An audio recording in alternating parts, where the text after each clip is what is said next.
Like yo, we the nation, and we gotta get it poppin', dropping facts over feelings, and you know we're never stopping. To everyone that is rockin', get ready, cause it's CC for life. No matter what's in front of us, y'all know we're ready to fight. ACF a sports junkie, always keeping it funky with that raw and uncut Thursday, Sunday, and Monday. Talk to them cause they talk back, people hating while they debating, keep it real wherever their thoughts at. Never walk back and take this real on the channel. Haters can keep the hating pushing if it's too much to handle. If y'all ready for the smoke, drop a flame in the chat. Like Sports Junkie says, talk to us cause you know we talk back.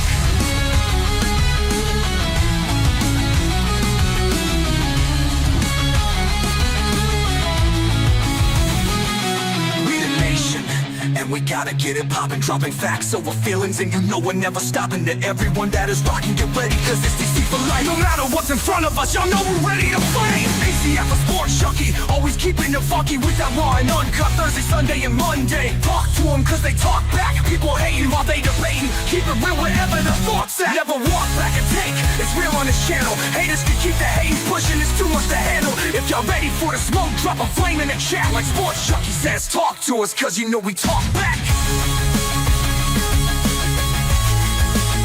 You know we talk back. Come on. You know we talk back. You know we talk back. Come on. You know we talk back. You know we talk back. Come on. You know we talk back.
Feeling angry Cowboys fan and sports junkie straight chillin'.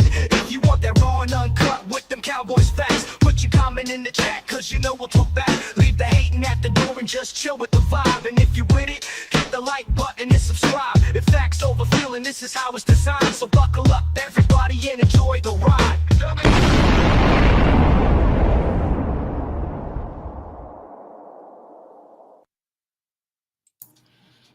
Yeah. What's going on, everybody? How's everybody doing in Cowboys Nation today? How's everybody doing? How's Sports Junkie doing? I'm good, bro. Can y'all hear me loud and clear? Everybody can hear me loud and clear? Yes, sir. I can hear you loud and clear. Cowboys Nation, can y'all hear him loud and clear? Y'all let us know in the chat. Throw a 1 in the chat if you can hear everybody. Man, this is the Facts Over Feelings podcast where we talk about them Dallas Cowboys and give straight facts over feelings, where we care what Cowboys Nation says and invites Cowboys Nation to come on up when we put that link in the chat. You know what I'm saying?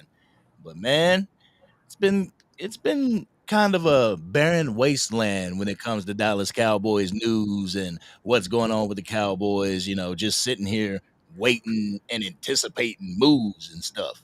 So there's a few topics that I gotta talk about. But what's on your mind, man? How you doing? How you feel about this Cowboy stuff, bro? It's actually been kind of quiet the last couple of days, you know what I mean? Other than, you know what I'm saying? I think the free agency talk kind of died down. Kind of feel like we ain't gonna do nothing before the draft. So that's kind of done died down. A lot of people frustrated, but the frustration is kind of like quivering away over day by day because we ain't did nothing, bro. I think we all know we're not gonna do nothing. So it's just time to face the facts, bro. Like it's draft. If draft or bust, that's where I'm at with it. Damn. It's draft or bust. How many people feel like it's draft or bust? Like we're not going to make any type of moves before the 2025 NFL draft. But y'all know how we rock these things. Y'all know how we do these lives. We always got to say what's up to everybody in the chat. What's going on, Dacones? Filthy. Brandy in the building. Marcus, what's up with you? Jeremy Betts, yo, I got the $5 cash app, bro. I truly appreciate you. Thank you for supporting the channel. Hey, and if y'all want to support the channel, we have pinned comments and stuff in the description where y'all can do that. All right. Um, let's see what we got up in here. Hey, John, what's going on with you, John? How you doing? Richard in the building. All right, Buddha in the house. All right, the Studwood Cowboys. What's up, man? What's going on with you? What's going on with you? Right now, that's who we have in here. We got 27 people in here. If y'all could just, while you come in, hit that like button. Hit the like button, hit the share, let everybody know that it's facts over feelings right now. But bro, what you kind of said, that really sparks that first topic that I had. And that's Cowboys Nation's expectations of the Dallas Cowboys. Like right now, because I had somebody in my chat in my comment section mention that like with them boys, blah blah blah, so on and so forth. And I was like, oh hey, Miss Matrix done came in the door. What's going on with you? But I was like, yeah, we them boys and everything, but for the past 30 years, we haven't been them boys to get to a Super Bowl. We haven't been them boys to get to an NFC championship. We haven't been them boys to be like, yeah, we got this in the regular season. So I kind of had a back and forth with them, like, how are we them boys right now? And the expectation coming from the top down. I did a video about this yesterday. The expectations coming from the top down. If your front office ain't them boys, your team ain't gonna be them boys. You know what I'm saying? Yeah, the nostalgia is wearing off. You know what I'm saying? Right now it's just based off the '90s. I think we all going. I think it's gonna be forever America's team, bro. You know what I'm saying? I think Jerry has a lot to do with that too. Like if Jerry was to like pass away or sell the team or something like that, I think in a matter of years it might wear off. But I think Jerry has a lot to do with that America team, like the way that, like the way we're labeled America's team. I think Jerry has a lot to do with that, bro. To be honest with you, it ain't. We all know it ain't because of winning. It ain't winning, bro. So it ain't that. You know what I'm saying? So I think that's ours forever. You know what I mean? It might be another like phrase that some team use, like the Patriots or like Kansas City. But as far as America's team, that's always gonna be Cowboys. You know what I'm saying? Yeah, I mean, America's team was brought before Jerry Jones. Like I know. I know what you mean as far as like Jerry Jones being that trailblazer and getting the brand out there. Right. Yeah, that's what I mean. That's exactly what I mean. Yeah, like if it's like that, like businessman, promoter, stuff like that, Jerry Jones is second to none, dude. He is. Like, Is that a good thing though?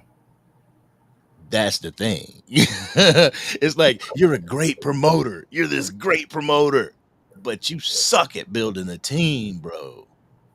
Like, get somebody in here that can actually build a damn team. What's going on, JVB boy? What's going on, Hoodie Kush in the building? Richard in the building. Y'all done slid up in here, no diddy. But yeah, man, the reason why I say expectation is because like I don't know about you, but before I really got a hold on it, before I reined it in, it was I would go into training camp with these high expectations, like we gonna make it to the playoffs, and then toward the beginning and the middle of the season, they showing me that they doing good. That oh man, yeah, oh wow, we get to the playoffs, and it's like, all right, how can we? All right, we got this team, in the wild card. What about the 49ers in the NFC Championship?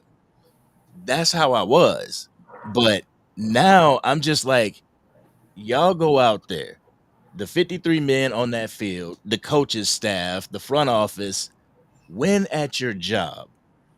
You know what I'm saying? If you win at your job, from individuals to the group to the whole organization. If you win at your job, this organization can win. But there's people that ain't winning at their job, man. Hey, Angry, before we get to that right now, can you really put that comment right there, Bernard Fields? Bernard Hey, Fields. that comment right there kind of made me laugh, bro, because Bernard, I just seen that yesterday. My sister sent that to me yesterday, bro. And it's funny that you mentioned that for the Dallas Cowboys. He said Jerry acting like he done passed the collection plate and locked the door. Now I know y'all been seeing that that's going around on YouTube. hey, man, that's a good analogy, bro. That's a good analogy. You know what I'm saying? For those of you know familiar, it was a preacher. I forgot his name. He told them to lock the doors, man, until he get 40,000, man. You know what I'm saying? So. We locking the chat. Nobody can lead till we get $40,000 in the chat. Right, bro. Hey, that was a good analogy, man. But yeah, Jerry, I asked this question yesterday. Do you really believe, do Angry in the chat believe that Jerry really want to win? Like, is that a priority to him?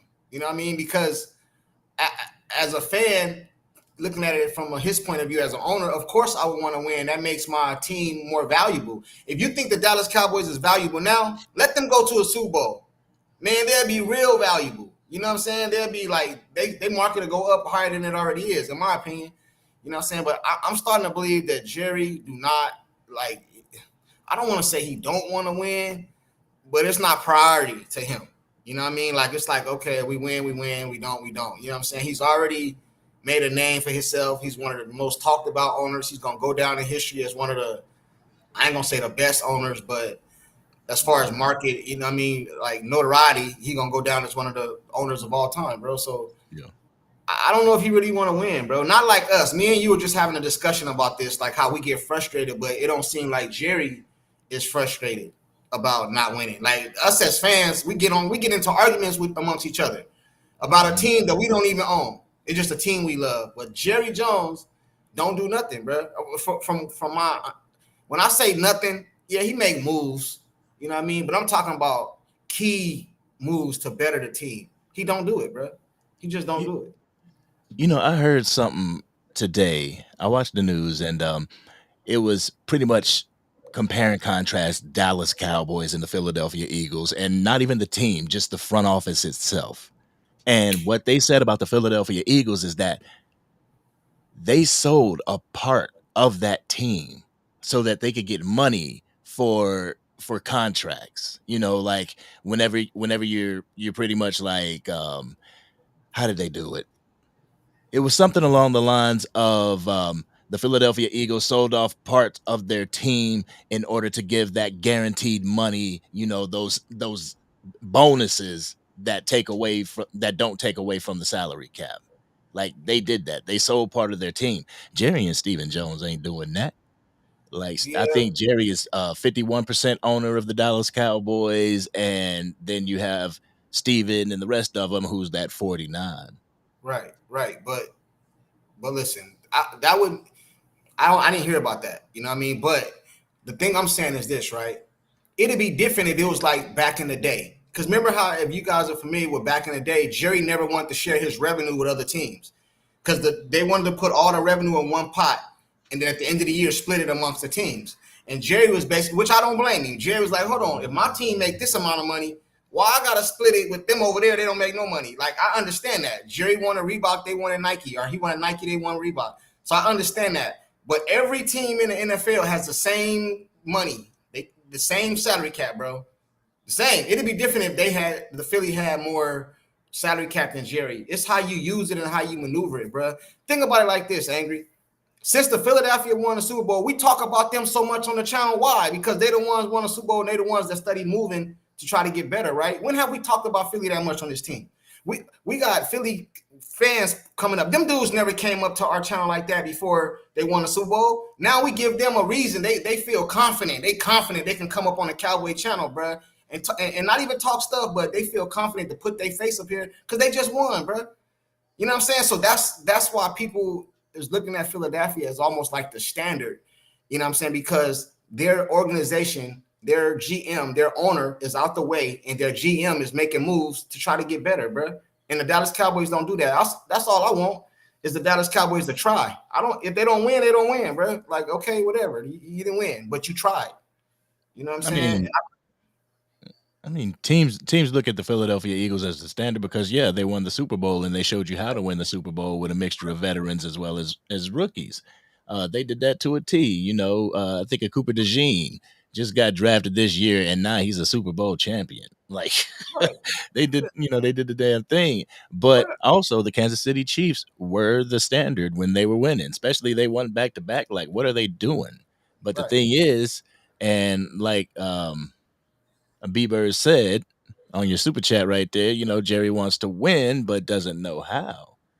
Like, take notes. You know what I'm saying? Look at these other teams and take notes, and don't hamstring yourself, no pun intended. Don't hamstring yourself by only sticking to one method. Right.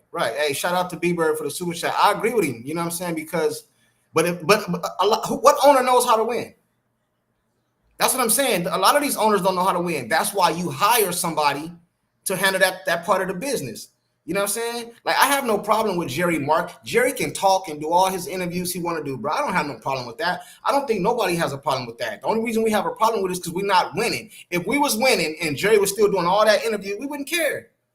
You know what I'm saying? So hire somebody to like a Howie, not, that's going to run your organization, and you go market and be the owner. You know what I'm saying? You don't, like, Jerry played football, bro, so he feel like he know. You know what I'm saying? A lot of these owners didn't play football, so they just got to hire somebody to do the work, bro. You know what I'm saying? Like, I know how to cut my yard, bro, but I ain't doing it. You know what I'm saying? I ain't doing it. It's other people that know how to. My dogs be digging holes and dirts and stuff, bro. I know how to throw dirt on it and cover it up, but it ain't going to look professional, leveled out like it was, so I hire somebody to do it, bro. It's the same thing, man. Jerry need to get out the damn way, bro. You know what I'm saying? For real, though. And like right here, league commander says, and Junkie, I mean, Jerry feels in his heart he has fielded some teams that should have went further in the playoffs, possibly Super Bowls. He honestly feels that way. And see, my thing on that is that some fans feel that way too. Like, he has gotten these fans' brains that whoever comes to the Dallas Cowboys, no matter what, they are a weapon. Real talk. Nah, bro. No matter what, no matter who, no matter how they produce, no matter if they didn't even have a Pro Bowl to speak of before they became a Dallas Cowboy, they are automatically a weapon. No. And another thing too, I kind of listen, man, this is how I look at it. Let's just say that statement right there is true, right? Let's just say it's true. So what does that mean? Sell the team then. I put pieces together to win the Super Bowl. It didn't happen, so sell the team. I look at every season as a new season, bro. You didn't win that season, you come back and try to win the next season. You didn't win that season, you come back and try to win the next season. You don't just say, well, I tried, and throw in my hands and just say, forget it. You know what I'm saying? If that's the case, you might as well just sell the team. Ain't no such thing. And that's what a lot of these people be getting up here saying, well, he did this, he did that. Okay, let's say I agree with you. We didn't get it done for whatever reason. But that don't mean don't try to win the next year. You know what I'm saying? That don't even make sense. You know what I'm saying? Like, Philly just won. You think they're not going to try to win again? Kansas City won 2 in a row. You think they wasn't trying to win the third? Oh, well, we won one, so just it's cool. No, you're going to keep trying to win. Every season is a new season, bro. And Jerry don't understand that, man. You know what I'm saying? Jerry got too much stuff going on, man. And Jerry make money outside of football, too. So football is not his. Football is his baby. It's like his hobby. You know what I mean? The Dallas Cowboys like a hobby to him. So he treated it like a hobby. How do you guys treat hobbies? When I get to it, I do it. When I do it, I get to it. It ain't like, it's not like that important. I got to push stuff aside to take care of it. You know what I'm saying? That's how you treat a hobby, right? That's how Jerry treat the Cowboys, bro. For real, man. I think Jerry might not get all of his money from the Dallas Cowboys, but the Dallas Cowboys may be the brand that brings in the most money. Like 10 point something billion dollars it's worth. Right. Does he have another organization that is even worth that? I feel like the Dallas Cowboys is more attached to his ego. You know what I'm saying? He can get in front of the cameras and talk to the media and do all this stuff. He ain't doing that as an oil tycoon unless he's sitting there spitting out oil every single day, like it was back in the day. But that's not what I mean, though. I mean, like, like for example, how much money do you think Jerry makes renting out his arena to the fights? You got all these the Mike Tyson fight. How much do you think they paid Jerry to rent that stadium out?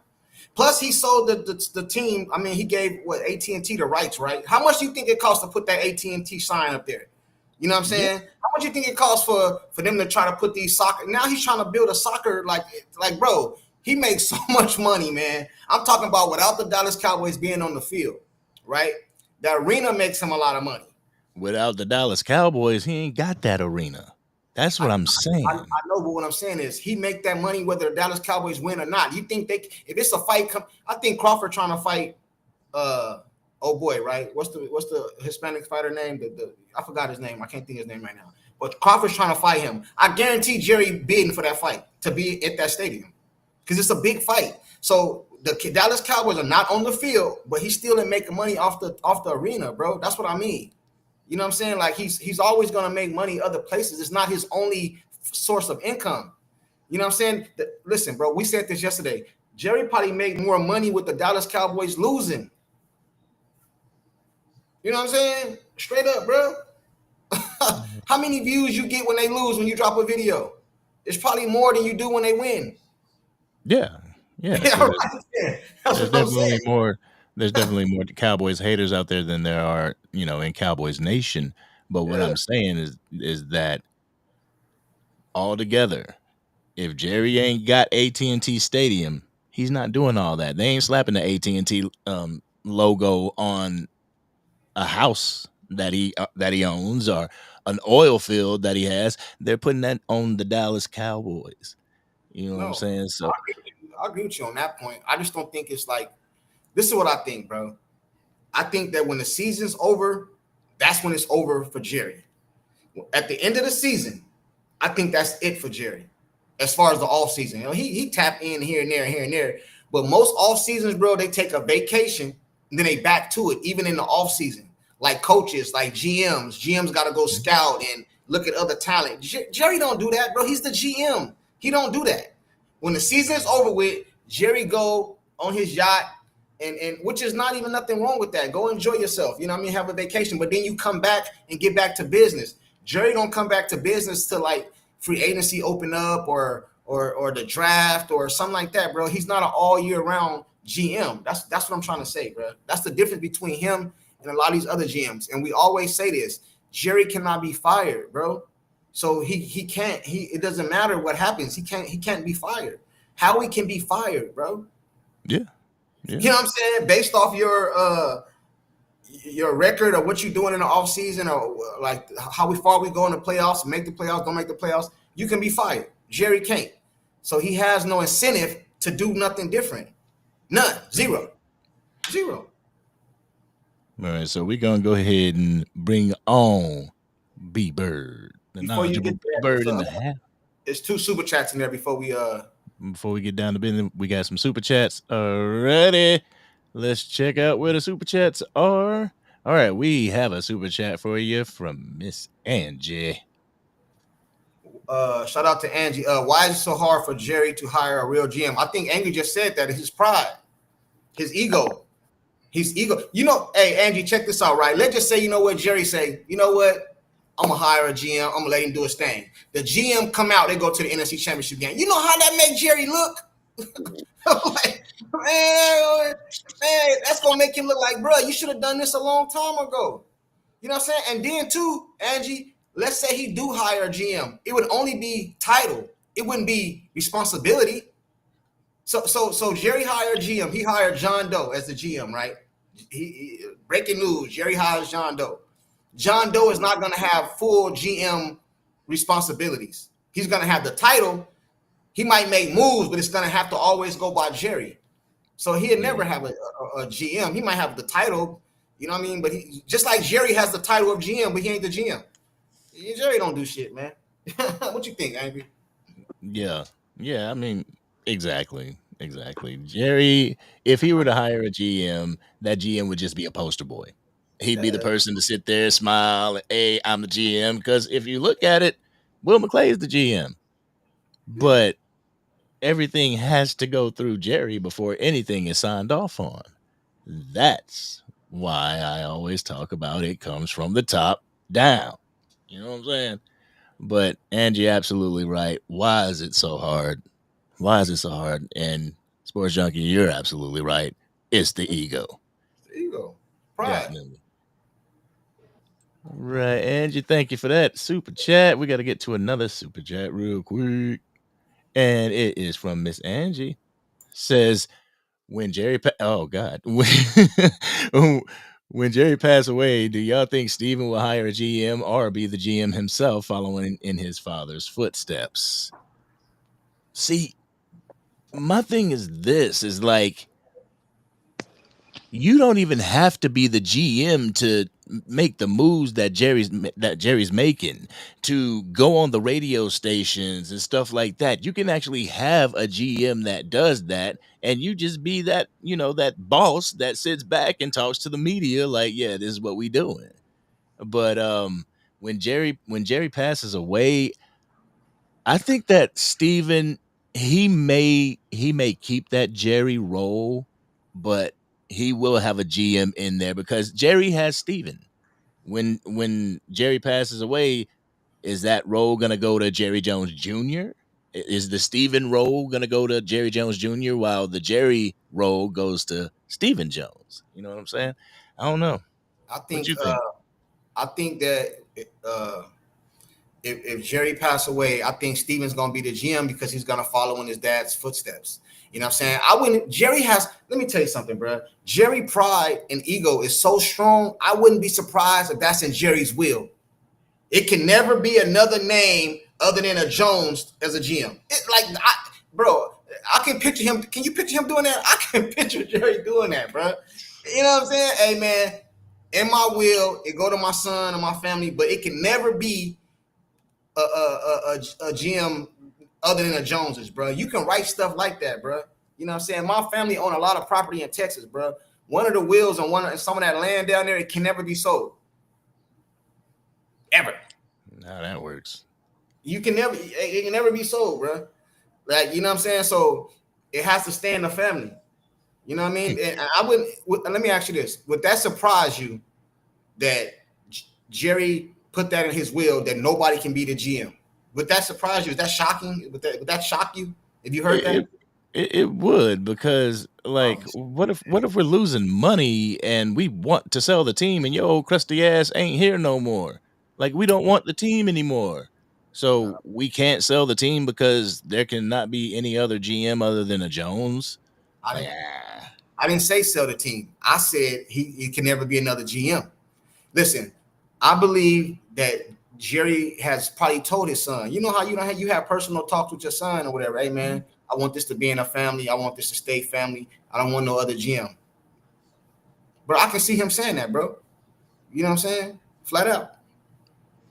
And that wouldn't. If I heard that, it wouldn't. I'm not saying it's true, but if I heard it, it wouldn't be surprising. That wouldn't surprise me. Oh, that sounds like Jerry. You know what I'm saying? So to answer her question, in my opinion, I think it'll never, ever, ever be another GM for the Dallas Cowboys other than a Jones. I just don't see it, bro. That's the type of person Jerry is, man. Hey, I do agree with you on that. It's kind of a wild statement, but it's kind of true. For a narcissist, that's kind of how they operate. But you also have to understand that along with the 30 years or 29 years of not making an NFC championship game, the only other thing that would be more embarrassing if somebody else came in as a GM and took them to the Super Bowl. So that would validate everybody's thought processes of, okay, Jerry, you should have never been there, which we all know that. But the validation would come if somebody else came in and did the job outside of the Joneses. So, no, that wouldn't be crazy for that to be put into a will or something like that for it to happen, man. So I'm just kind of want to expound on that a little bit. Oh, y'all can go now. I'm sorry. Not. No, go ahead. I really called because I did talk about this before, Angry, and I guess you kind of catching it now too. These investment firms these teams are selling 10% of their team for cash, right? And so what they're doing is they're using that cash to sign free agents, sign players, so it won't affect so much the cash flow of the teams. So now you have two things, I think. Right now, you have free agency that teams are ahead of because we don't participate fully in it. And now you have another thing, which will be these investment firms buying 10% of the team, which the Jones is definitely not going to do. They're not going to sell any parts of their team. So, man, we're going to have to hurry up and win a Super Bowl because we're going to have a couple of things going against us, tools that other teams use that we don't use at all, man. And that's kind of undercover. I've seen that in business magazines and other things, but a lot of people in sports, even in our cowboy content creation, they're not really looking at that. But that's a big thing to me, man, that teams are using that other tool right now to get better. Yeah. Right. See, that's what I was saying. That's what I was saying earlier, that they're actually selling off parts of their team in order to sign these guys, so it's not so much of a cap hit. Because Yeah. like those sign-on bonuses, like they convert it into a sign-on bonus and stuff like that. That's not money from the salary cap. That's money from them. You know what I'm Yeah. saying? I didn't know you So can do that. I didn't know you could do that. But But that just puts us behind the eight ball more because we all know Jerry not doing that, bro. absolutely. Yeah, that's what I'm saying. He's not So, doing man, it. that's another tool that we're not using that they are. And Angry, just to let you know, the little bit of research I did, I didn't do too much, but they're only allowed to sell 10% of the team, right? Mhm. So whatever that team's valued at, 10% of that, you can get that cash. So just think Philadelphia, their value kind of high, and Cowboys are valued high also. So that's a lot of cash flow coming into the team. So it just gives teams advantage. I think 3 to 4 teams are maybe more than that are using that tool right now. He's not using that, bro. Jerry won't sell 1% of the team, bro. He's not doing that, man. I don't care what nobody say. Jerry ain't doing that. I don't Yeah, care. I don't care if all 31 other teams do that, man. Listen, I wouldn't be. You know how the president is. You only get 8 years. I wouldn't be upset if they had something like that for the NFL, bro. Like just to keep new coaches like GMs. You only get GM for 4 years, bro. Jerry got to get rid of that position, or the owners can't be GMs or something like that, man. Like, but it wouldn't even matter because then Jerry would just be running the dude and just like it wouldn't matter, bro. Like hey, I one think thing, we stuck. We just stuck, bro. We stuck. one thing you said, sports junkie, you say Jerry, Jerry goes on his yacht. He definitely do. That's just not y'all just not saying that. They do take that spring break trip with the grandkids and all that, and that's during the first week of free agency every year. But one of the things that Jerry takes with him, Jerry the owner takes with him, he also takes Jerry the GM on the road in the yacht too. And that's what the issue is. You had a GM at home, you can go on the yacht or whatever you want to. But the thing is, the hard grunt work is done by the GM, but you're taking that guy with you. You know what I'm saying? And so that's where that dual GM/owner thing is a lot of ways it comes into conflict and it hurts our organization. But that's one of the ways because we have a GM that's not really engaged in the process of free agency, nor engaged in the process of the draft, man. Right. But they're making the decisions, Yeah. Yeah. Hey, Yeah. somebody said something earlier about Jerry feeling like, hey, I won 36 games in the last 3 years. We talking about prior to last year. The problem with those teams were built to win in the regular season, to win in the dome and things of that sort. Those teams were not built tough. They wasn't built sturdy. They wasn't built, rugged. They wasn't built to go in places and be bullies. They was finesse teams, pass first teams. Those kind of teams just not going to go too far in the playoffs. We look at the best quarterback in the last 5 or 10 years, which would be Patrick Mahomes. A lot of the games they won off their defense and they won off their running games. It wasn't just Patrick Mahomes' arms. The narrative ended up being Patrick Mahomes is great because he's winning. Now, because he does come at the end of the game and make plays. But a lot of those games were won in 17-20 or something like that. And so Kansas City, Philadelphia, Buffalo, they formed a team to win the games. And I know I said this before, but to win games in January and February. They don't formulate their teams to win the games in September, October, and things of that sort. Cowboys have been a fair weather team, man, as far as everything has to be right, conditions got to be right, wind got to be right, and all that. Why? Because we base our offense on the passing game. So since we base on the passing game, anything that disrupts our passing game is going to disrupt us. Right. So I just think that, we did win 12 games, but then that's kind of, I guess it's kind of with mirrors a little bit because you can't go on the road and win rock'em sock'em games. Just grind it out, 17 or 13 football games. We're not built for that. Well, look at it like this, right? I don't know why we're surprised, man. Jerry came out and said we're gonna go as far as Dak Prescott take us. So that should tell you right there, we're gonna go as far as Dak Prescott take us. Now, the crazy part about that is, bro, if I was to tell y'all, take Dak Prescott off and put the universal best quarterback in the league in most people's eyes, Patrick Mahomes, and put him on this Cowboys, do they win the Super Bowl? No. All right, then. So if the answer is no, why do we just blame Dak? That's what I'm saying. So I agree with you, bro. The teams we need to build a whole team. You know what I'm saying? The Cowboys have built, like you said, regular season teams, put up a lot of stats, like top 5 in receiving yards. We even led the defense when Dan Quinn was here with turnovers, I think a couple years in a row, things like that. You know what I'm saying? But which is great, but you have to put all that together as to become. You can have different multiple, like people say, well, y'all have all these Pro Bowlers, y'all have this and this. Okay, cool. We had a lot of individual talent, but that didn't create a team. We had a lot of individual talent. You know what I'm saying? Like, you can't take LeBron and Iverson and put these dream teams together, bro, and it be just good. You got to take a while to mesh. You know what I mean? You just have a whole bunch of individual talent, bro. You know what I'm saying? That's what the Dallas Cowboys haven't did, in my opinion, bro. You know well, one thing too, one of the things that because if y'all kind of get my theme, biggest problem with the Cowboys is a GM, right? And the front office, the way they're situated, the way they're structured. But think about this. We can name 5. We can say the Allen kid out of Buffalo. We can Patrick Mahomes. We can name like all these quarterbacks. The one out of the Chargers quarterback. We can name all these young quarterbacks that are great franchise quarterbacks. The GM cannot afford to say that, hey, we're going to go as far as Allen takes us. We're going to go as far as they can't afford to say that. The reason why they can't afford to say it because they are attached to the hip with the quarterback. That quarterback is their livelihood. Like if this quarterback doesn't succeed, then I'm probably going to be out of a job. So the Cowboys with Jerry take some liberties because he's the owner. He's not going to fire himself. So they say some things. Why do you think they negotiate through the media? Think about it. Think about this. I've seen quarterbacks sign. I didn't even know they was up for a contract. Next thing you know, they signed to these big contracts, like Allen this year. But we know well ahead of time that Dak's up for a contract. They drag him through the mud. They drag CD through the mud. They drag all these guys through the mud. Why? Because my job doesn't depend on those guys, the relationships I have with those guys and all those things. So we can say that, it's all on Dak. Why? Because it doesn't matter if he fails or not. Most people don't want to put that pressure all on the quarterback. They want to build around him. And we don't like Philadelphia. We're born not to like those guys.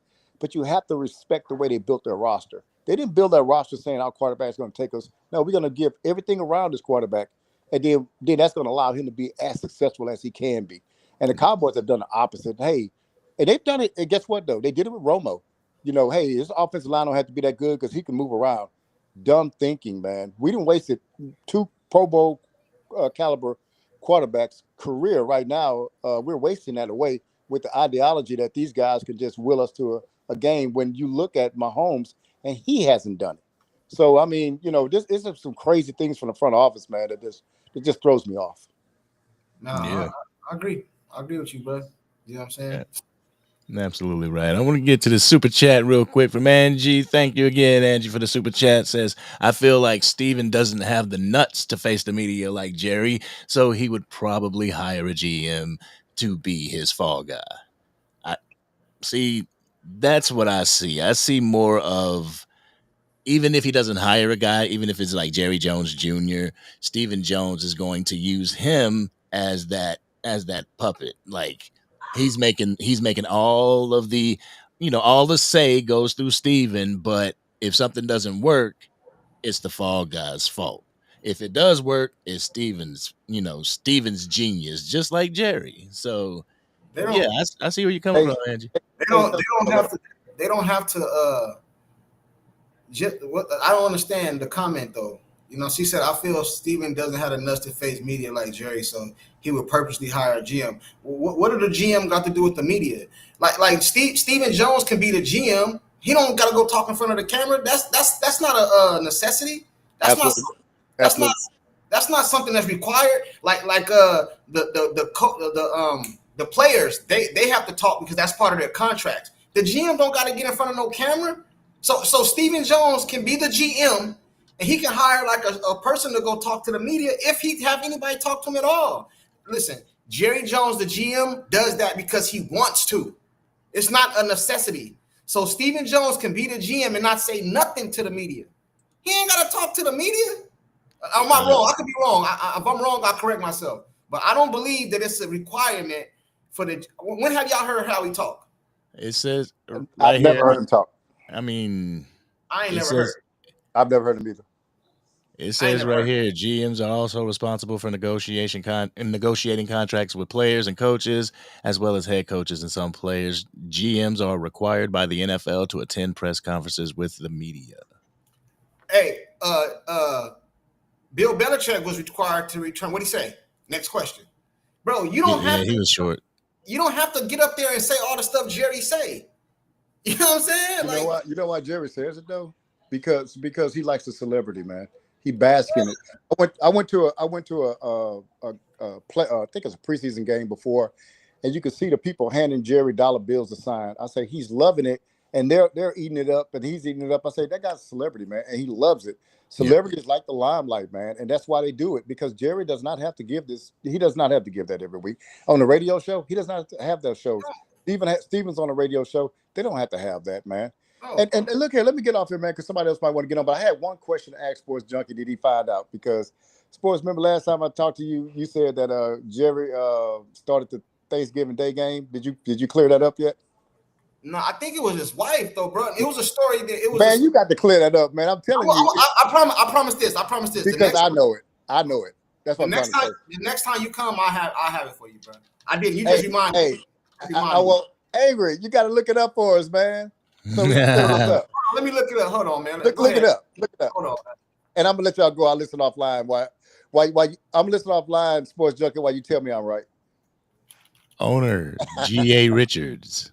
The Lions were the first up to host games every year. In 1934, Lions owner G.A. Richards scheduled a holiday matchup between the Lions and the Bears. Earlier that year, Richard had purchased the Portsmouth, Ohio Spartans football team and moved it to the Motor City, naming it the Detroit Lions.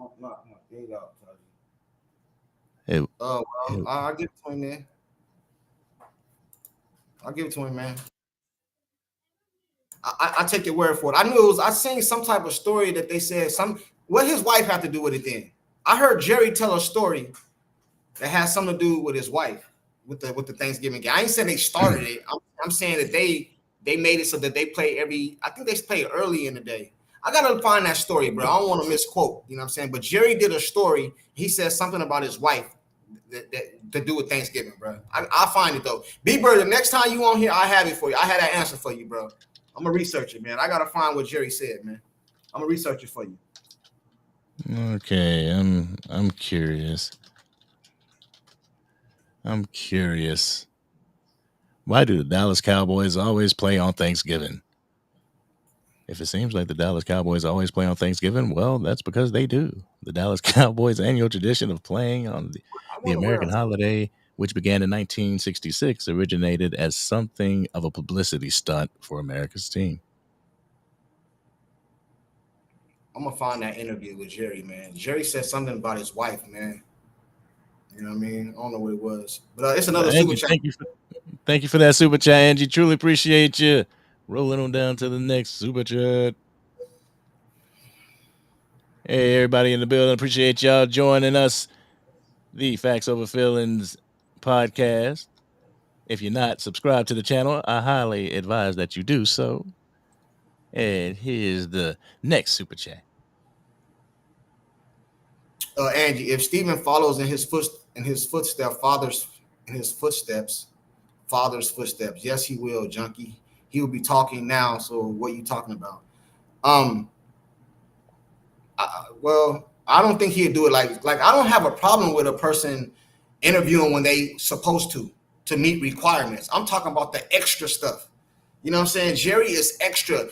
Jerry is not required to go to the locker room before the game and talk to the players and talk to and hold a whole press conference right in front of the locker room. That ain't required. Like if it's a requirement to go on stage to the podium and get asked questions, okay, cool, whatever. I'm talking about the extra stuff. I don't see Steven doing all that extra stuff that Jerry do. Jerry is available for the meet. Like somebody just said, I ain't never seen a Brian. Jerry never saw a camera he didn't like. You know what I'm saying? So why do y'all think it was a big news that a couple weeks ago when Jerry was avoiding the media? Why was that news? When he was declining interviews, right? Remember that? Why was that news? Because he always got something to say. You know what I'm saying? So that's why it was news. He always got something crazy. Even if he don't got nothing to say, he'll tell you a story or he'll say something crazy. That's why I feel like Steven not gonna be like his dad. He might have a title, but he ain't gonna do all that extra stuff. I could be wrong, you know what I mean? But I just don't see Steven, you know what I mean, doing all that. He look uncomfortable in front of a camera.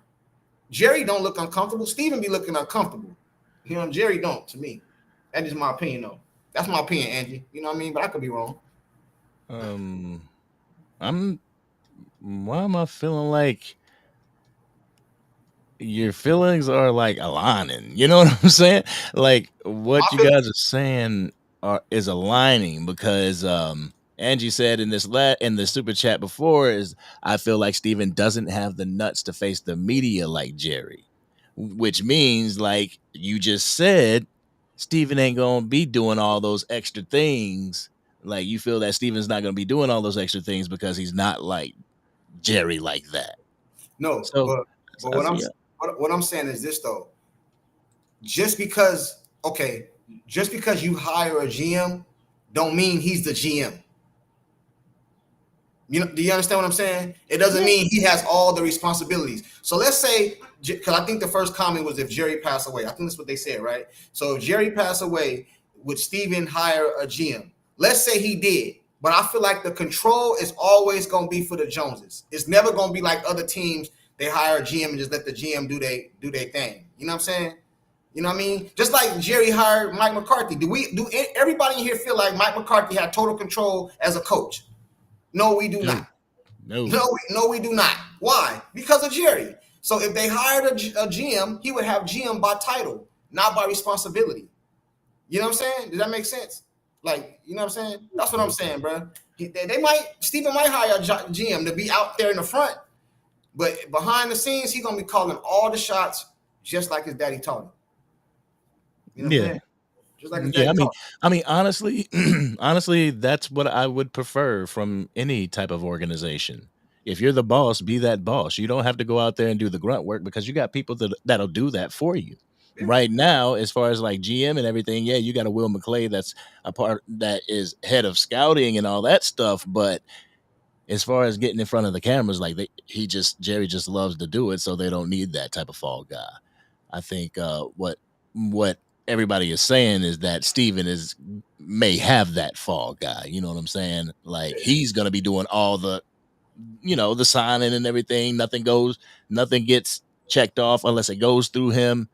But you're gonna have that face that's like, oh yeah, well we brought this cornerback and we thought he was good, but apparently, you're gonna have that person too. But listen. Let me say one more thing on this topic real quick, right? If I was Steven Jones, bro, I wouldn't even hire a GM, bro. I would just do things and try to GM better than my father. Listen, bro, if my dad was the owner of the Cowboys, man, and he was the GM and all this, and everybody knows the history of my dad, he does all these interviews. My dad passed away, and I go hire a GM. We go and within 5 years, we go win a Super Bowl or two NFC. That make my dad look crazy as hell, bro.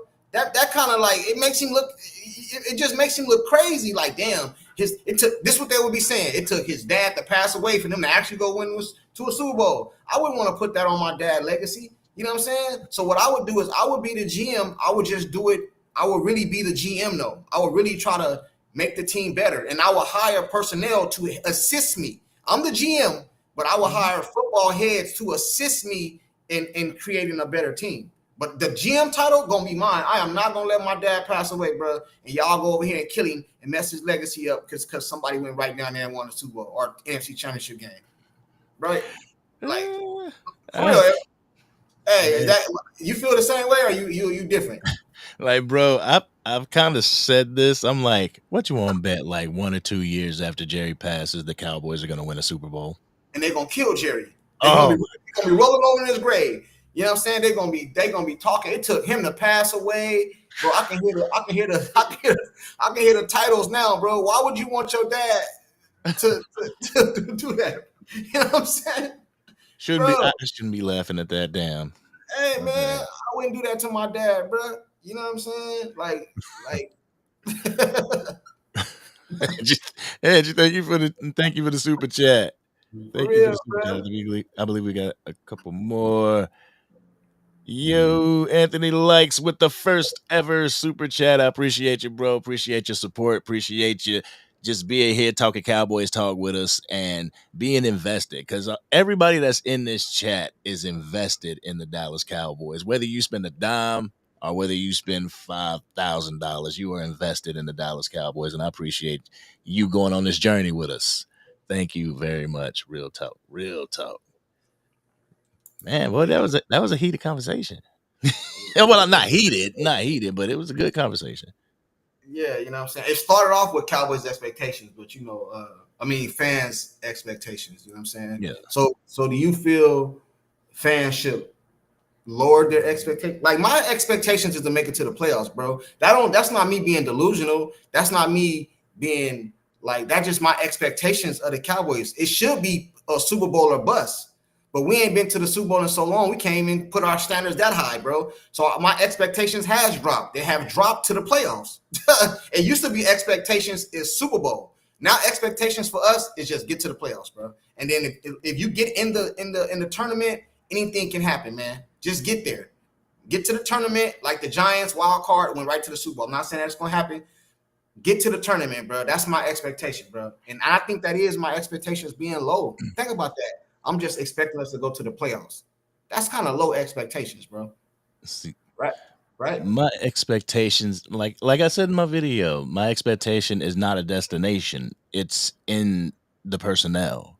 It's in the people that we have on this team. It's in my expectation is with the head coaches getting 53 men who have 53 different sets of talents together to make one huge talent for this team. You know what I'm saying? It's the players and the coaches have to go out there and be the best versions of themselves. The front office has to be the best versions of themselves in order for all that to mesh together and to even make it to the playoffs. So my expectation lies within this organization and not where it needs to go. That's so you don't have no expectations of going to so all Cowboy fans should just say just hope for the best. Like you don't have expectations, at least try to make the playoffs. Like you don't like. I'm not saying get hyped up and then so you'll be let down if it don't happen. But I think all Cowboys fans should have some type of expectation. Like some, like I don't know. That's just where I'm at with it. You know what I mean? Like, hey, chat, do you feel like the Cowboys should be at least have expectation to go to the playoffs, or should you just be like, whatever? You know what I mean? Like, as of right now, you have a first year head coach and coaching staff that hasn't even played a game together. You know, you have a lot of people coming off of injury. Hopefully they can stay upright, after the recovery. I mean, yeah, Dak Prescott looked good, but at the end of the day, that was just tossing pretty much in the backyard. They weren't out there going even 25% speed. But Angry, check this out, right? You gotta forget who we are though.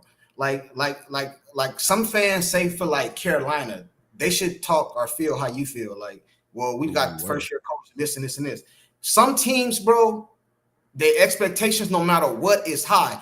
The Lakers just hired JJ Redick or JJ, whatever his name is, bro. He's a first year coach. You think the Lakers' expectation as a whole is not to get to the playoffs? That's because they're a Laker. Now, if that was like Utah or some other team, that's different. The Dallas Cowboys has a certain prestige, bro, that the expectations is way up here.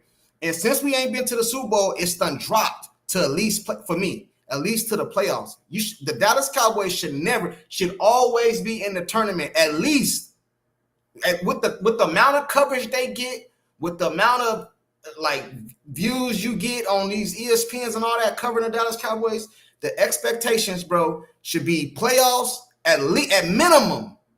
It should be higher, but playoffs should be minimum, bro, with the Dallas Cowboys, man. And it shouldn't be no excuses. I don't care if they got a new coach. I don't care if they got a rookie quarterback. I don't care if they got rebuilding.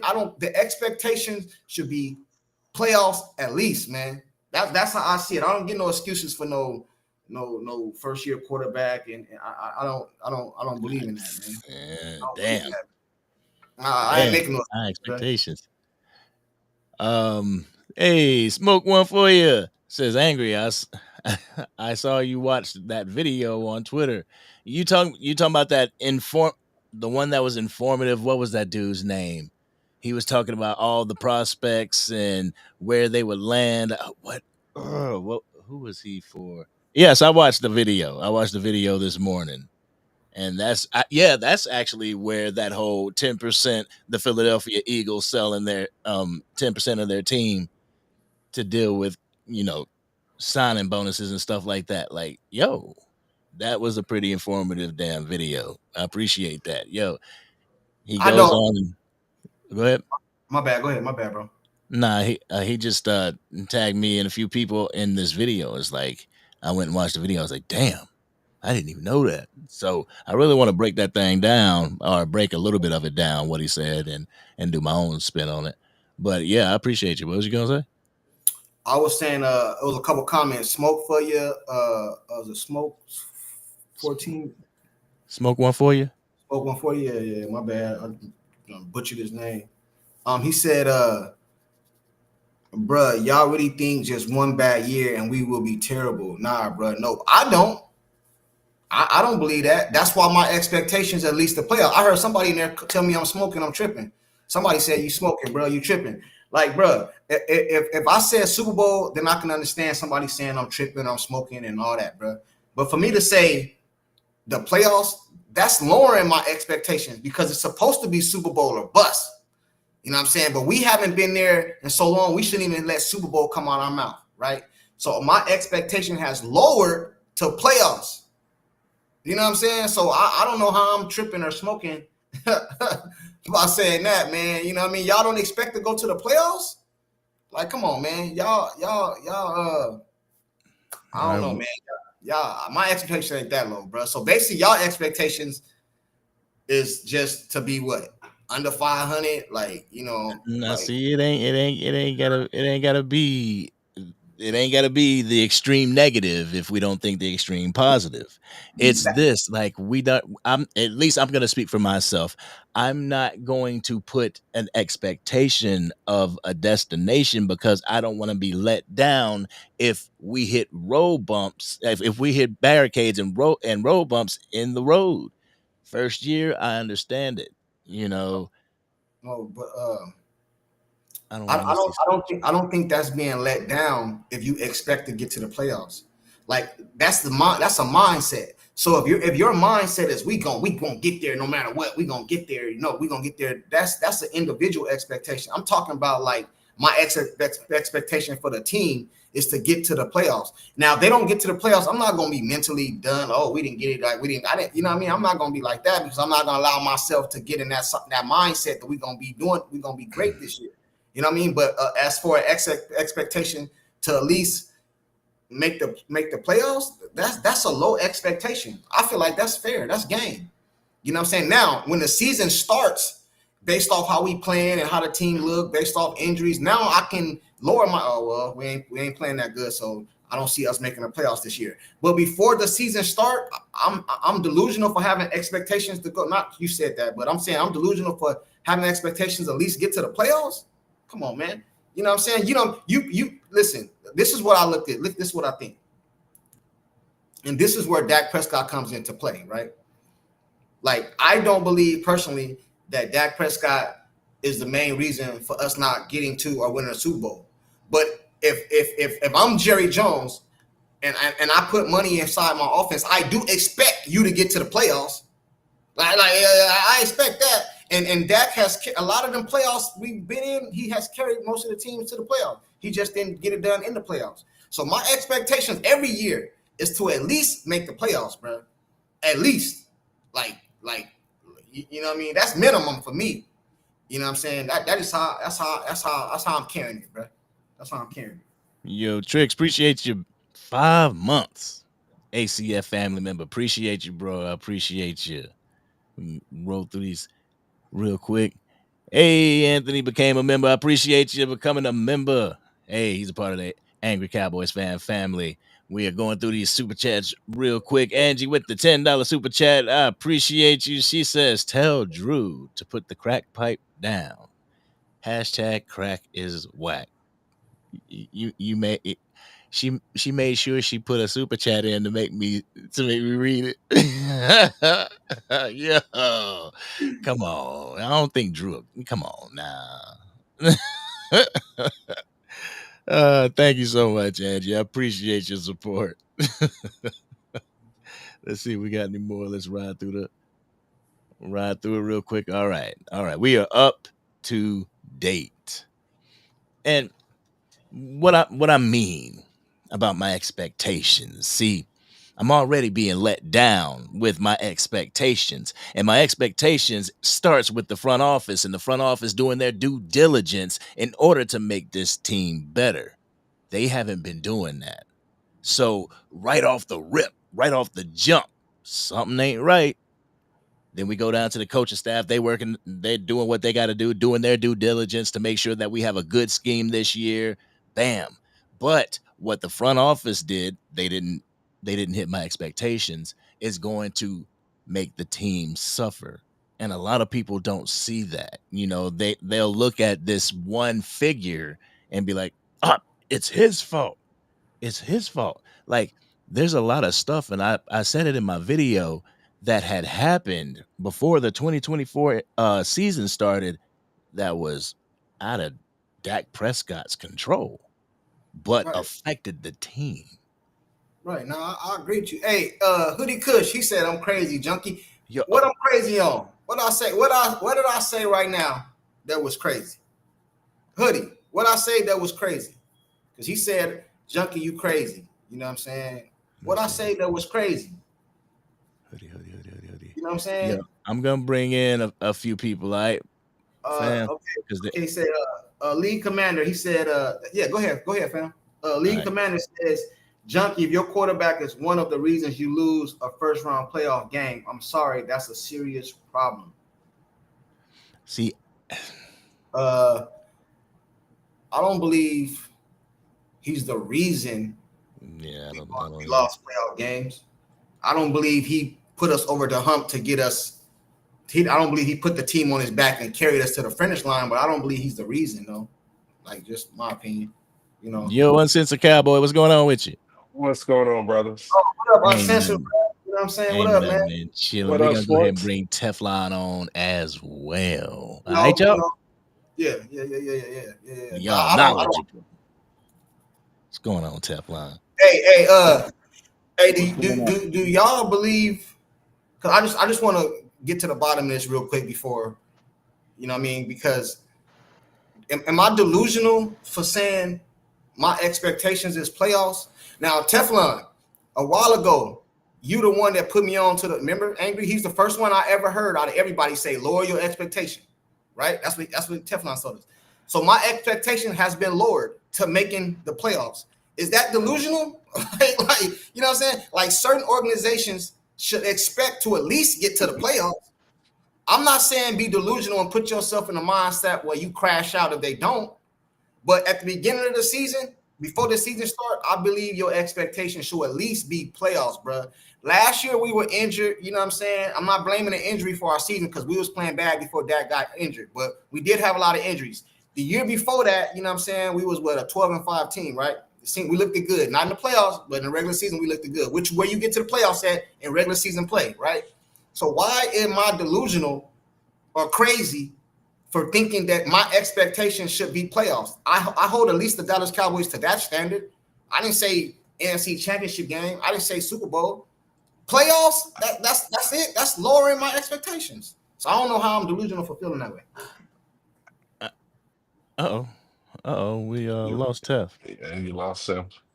I understand why you have your expectation based off of the history and legacy. I understand when you mentioned the Lakers, how they expect to be competing for a championship every single year. And the difference is the Lakers go out there and they will make those blockbuster trades to get the players that they need to make sure that the Lakers are the Lakers consistently. I mean, I think though, and I watch a lot I of get basketball. I think the history of the Lakers, I only think they have, well, since let's start since Magic. They've only had downs of about 2 or 3 years, and then they right back in the cream of the crop. right, right, You know, right. One of them was when Jenny took over. So I get what you're saying. I can agree with you on that. That the and Lakers right go out. after Bryant, Bryant retired, Right, right. it took a couple of years for them to get their feet back together, and then they right back there. And now what they did was they learned from the Kobe Bryant situation, and they brought Luka in early, knowing LeBron only had a couple more years. They let Kobe ride it all the way out without bringing in somebody for him to pass the torch to, while they could pass the ball from each other instead of having somebody come in after. They learned from that. No, I got you. I Yo, got you. Derek, you coming up, Derek? I got you.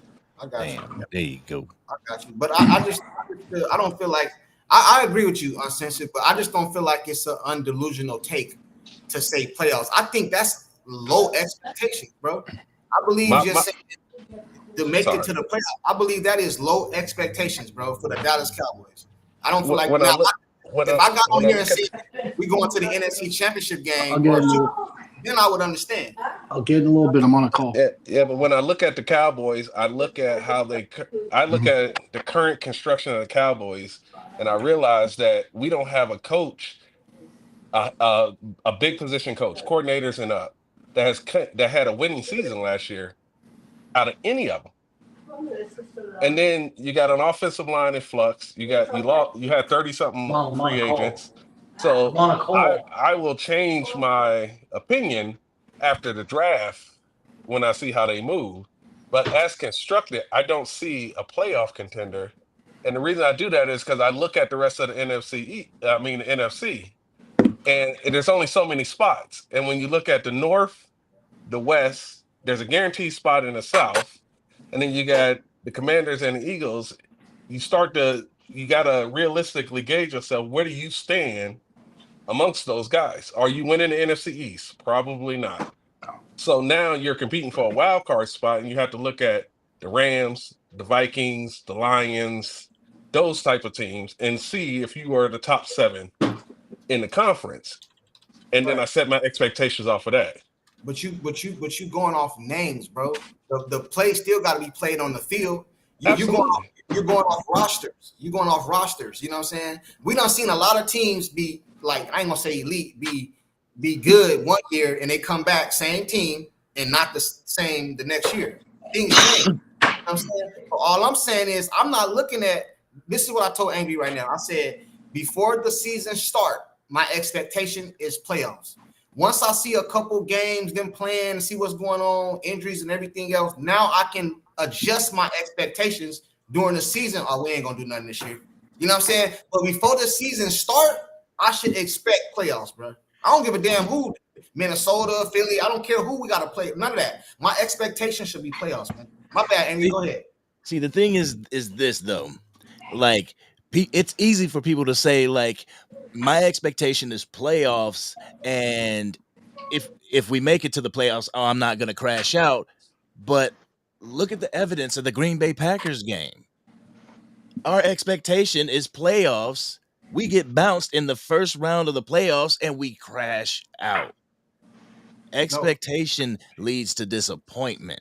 And the reason why I say don't put your expectations in a destination, put your expectation in the ability of the team that your owner put on the field. You know, that way nobody's crashing out. You know, you can see where the weak links are. And a lot of people, you know, they'll put it on Dak Prescott, but statistically you see where the weak links are. Yeah, but that's you allowing yourself individually to crash out if you don't exceed expectations. My mindset is not going to crash out because I don't have that much faith the Dallas Cowboys go far. But if I say playoffs and we don't get there, I'm not gonna crash out because I didn't really feel like we were that good of a team. I'm not But Junkie, that's but Junkie, individual. you can do the same thing by setting your expectations lower and then adjusting them as you see the play on the field. That's what I said. That's what I just said. You don't have to come from a high of playoffs or whatever and then bring it and tamper it down. You can go in realistically and say this is probably a 500 team.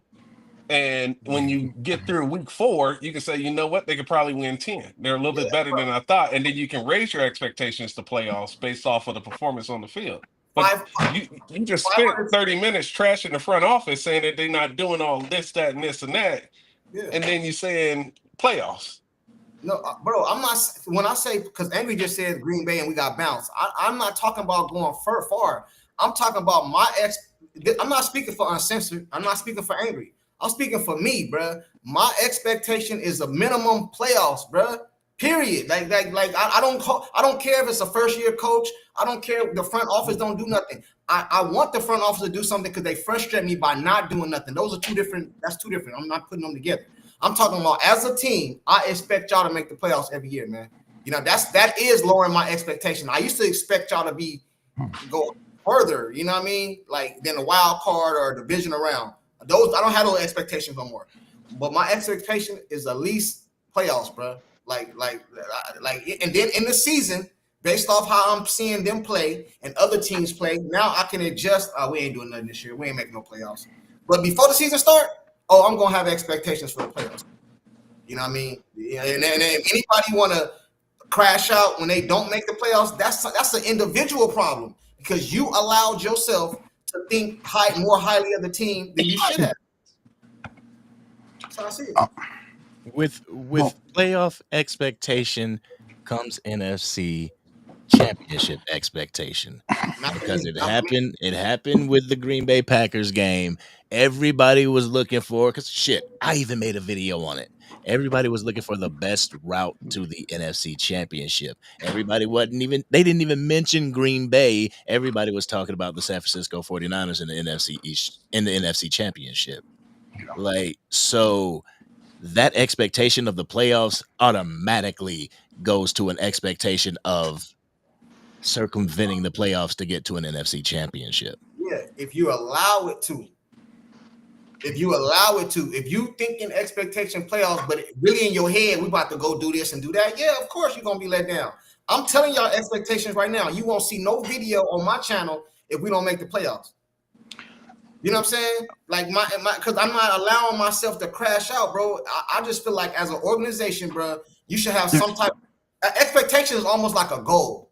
Like our goal should be to get here. That's not saying you're going to, you know what I mean? But that's a starter. That's okay. We get to the playoffs this year. Okay, now we got to come back and regroup and do which the front office don't do. You know what I mean? But we barely got here. We got to come back and add this and maybe go further. I'm not going to crash out, bro. But I expect them to go to the playoffs. You know what I mean? I do. Hey, can I say one thing real quick on that? Yeah. All right.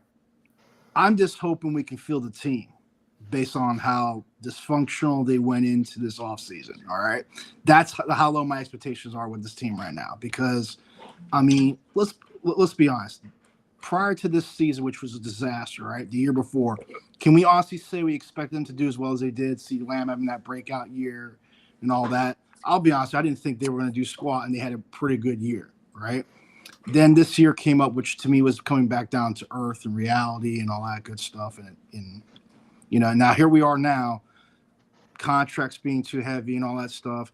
Can they even field a competitive team? And you look at the teams around us in our own division, the Commanders, I mean, they're building a good team. They got the money to do things, right? Got the rookie quarterback contract. The Eagles just won the Super Bowl. The Giants look like they've started to turn things around, which I just can't believe. I mean, we could honestly end this upcoming year as the worst team in our own division. Forget the rest of the conference because of how this team is going about doing stuff. I mean, why was Micah Parsons, when the season was over, not signed? I mean, he already said to the Jones, hey, I'll give you a discount. And Jerry, as cheap as he says he is, or has shown us to be over the past couple of years, he didn't jump on it. I'm kind of like, what's going on? Make up your mind. Are you going to be the cheapskate Cowboys, or are you going to be the team that, you know, wants to spend money? and you know, and According to that to people, me, they have put out a couple contracts Micah Parsons' way.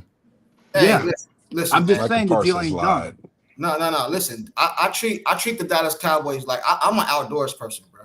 You know what I mean? I like to go hunting, fishing, all that, bro. You know what I'm saying? Now I load up my boat right now and go to the lake. I have expectations to catch something, bro. But if I don't, I'm not gonna be to the point. Oh man, like I did all this, bro. That's not how it's gonna be for me, bro. No, but hold on. You're an outdoors guy. You just said it. You're an outdoors guy, right? I mean, the Cowboys are quail now, man. They're not even.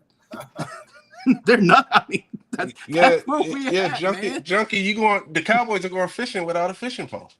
Man, That's different. Now you should have no expectations to catch we're nothing. catching tadpoles with the Cowboys, man. When you go fishing with tadpole, you get a fish. I That's gotta where make we're at a now, man. Come on. But listen, okay, we don't have to agree, right? We good. We don't have to agree. We're not debating, arguing. But do y'all at least understand where I'm coming from? Like that's an individual. I fully understand what you're talking about. If you allow yourself to crash out, bro, that's an individual problem, bro. That's you. You told us you had expectations, but in your mind, you really had expectations to go somewhere else, and then it didn't show until we didn't make the playoffs. I'm not there, bro. I'm not there. No. What I would like to see, man, and I think because you gotta understand how the Joneses think. They're about their money. You start going to the game with those brown paper bags like the Aints used to do back in the day, and then Jones and the Jerry has to show that every week. I guarantee, their egos can't handle that. I mean, I thought that one year. Have you guys noticed that the last playoff game with the Niners, right? I've never in any of the Cowboys stadiums seen nothing but red jerseys before. Have you? Do you recall ever seeing that? You watched that game, just see nothing but red. It used to always be whether we went to play the Raiders, you would see all these Cowboy jerseys, blah blah blah. Chargers. It hasn't been that way anymore, man. I mean, Texas Stadium's becoming an away game. Yeah, like you just said, the Chargers. You're right. That's right. And Chargers. We're becoming the Chargers. You don't have a home game no more. Right. No, I get you. I'm just saying, but you're a Cowboy fan. You're a real fan. We got to put the bags on. Jerry needs to know that fans ain't happy with that. Got to hit him where it hurts the pocket. No, that ain't gonna work, bro. I hear you. I don't believe it's gonna work either. That ain't gonna work, bro. Because fans are too ignorant. They won't do it. You're right about that. And I don't care. It's not gonna. Jerry, listen, bro. In my opinion, you gotta hurt Jerry's pride. It's not gonna be because of money. Bags. People be like, "Oh man, stop buying Cowboy gear and all that, bro." Listen, man, that is not gonna stop. Jerry Jones is a different animal, bro. Like he just is. It's about money. He's a business owner. His pride. Why do you think he got mad at 105? You know what I'm saying? And at the radio station because they was attacking his pride. Jerry, why you didn't do nothing in the offseason? Jerry, why you didn't do this? Why you didn't do that? That's why he went off on him. You know what I'm saying? Like if the fan all wear bags, you don't think man, that ain't gonna happen, bro? It's no, not gonna happen. I'm just asking a question. If creators like yourselves and all that, and all they're seeing on TV, it gets to the point where even Stephen A. Smith's like, damn, the Cowboy fan base is wearing bags all the time. What's your thoughts on that, Jerry? Jerry can't handle that. He ain't gonna do nothing. His bro. ego cannot handle that. Jerry bucked the system because of that. That's what Jerry. That's what he. How do you buck the system with that, bro? I don't even believe you believe that, bro. Like you believe that he's showing an ego. He's showing that ego when he did the fan thing. That's the very point you just made about what happened on the fan. What did the fan say? You're questioning what he did. I got you. But what I'm trying to tell you is, bro. Yeah. I don't believe that our fan base is one of the biggest fan bases in the world, bro. It's the biggest. Period. So you gonna tell me you gonna get enough people to do that? It's not gonna happen, bro. It's a fantasy. It's almost like Jerry attacking free agency. It's a fantasy. You know what I'm saying? I mean, honestly, like almost 10,000 subscribers was a fantasy to me. We almost got there. You know what I'm saying? I mean, I am the type of person that feels like if you don't try, you have failed already.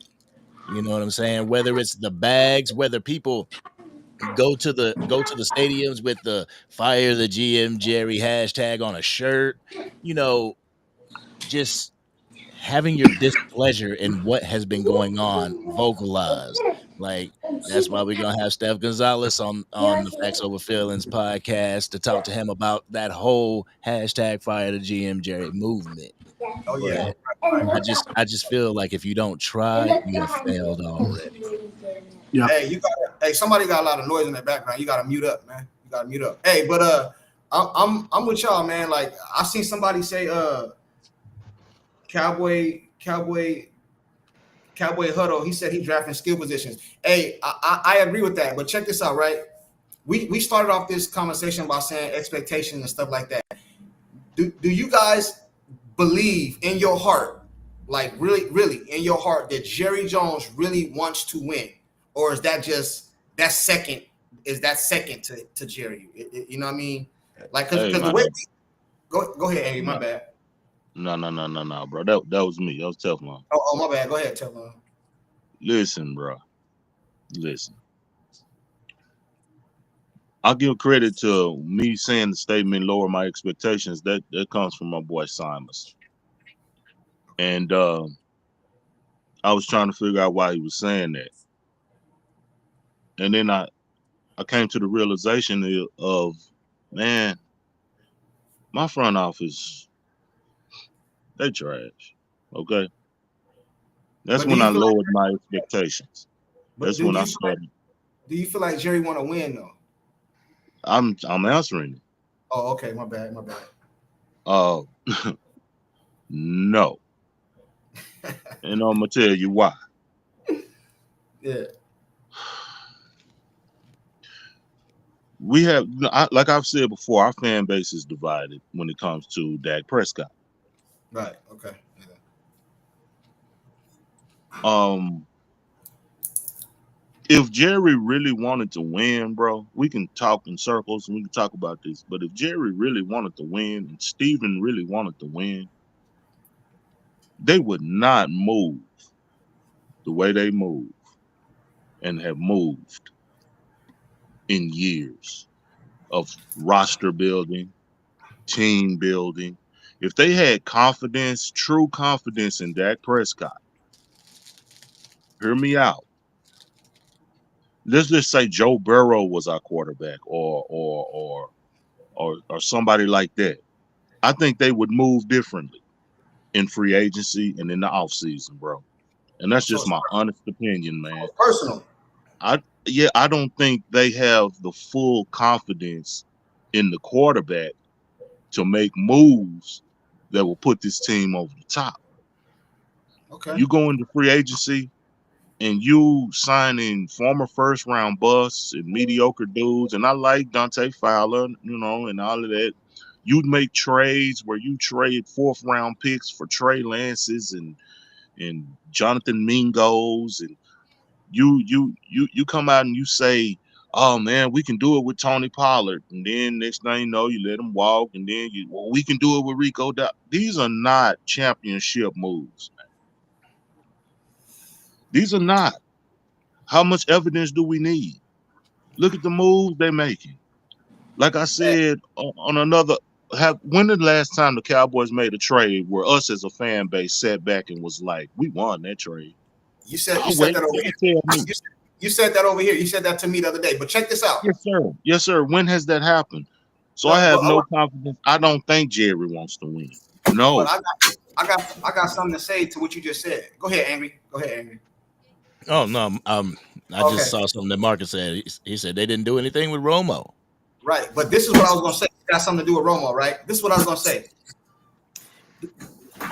I believe that if Romo was still the quarterback, Jerry Jones would do whatever he can to put him in a position to win. I think Jerry liked Romo, like personally, off the field, on the field. Personally, I don't believe Jerry likes Dak like that. He paid him, yeah, but I don't think he paid him. I think he paid him because he had to, and he didn't see another option. You know what I mean? That was just the market value at the time, so I paid him. But I didn't want to. I don't believe Jerry wanted to pay Dak. I ain't never said that. You know what I'm saying? I don't That's your question, Junkie. Wanted to pay Dak. I think he had to. You know what I'm saying? I don't think he liked that, bro. Can I ask you a question real quick, Junkie? Let me ask you a question real quick. Yeah. Did you like any of the moves that were made this year? This offseason? Any of the moves that were made in this offseason? I like the Osa. I like the Turpin. Okay, I no, don't I'm talking about as far as pieces coming to the team. No, I don't. Okay, I so think to sit here and have expectations of playoffs when you just said yourself you don't like the pieces that were put here, what makes you think that we're going to make it to the playoffs? I didn't say we was gonna make the playoffs. So but those were your expectations. Those are your expectations. Yeah. So how can you have those expectations if you don't like the way that the team was constructed? It's called want to. He want us to make the playoffs. Yeah, that's my expectations. I'm not saying we're going to make the playoffs.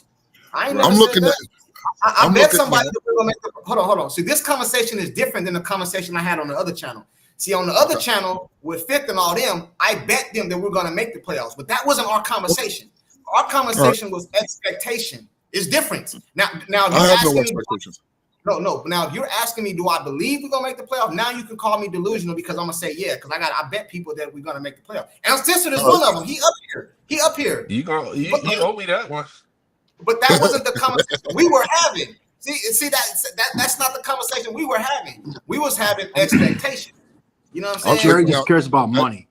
It's a difference, bro. I think it's a difference. Y'all trying to put them together, and it's a difference. No, all right, so I'm gonna answer your expectation question with an answer.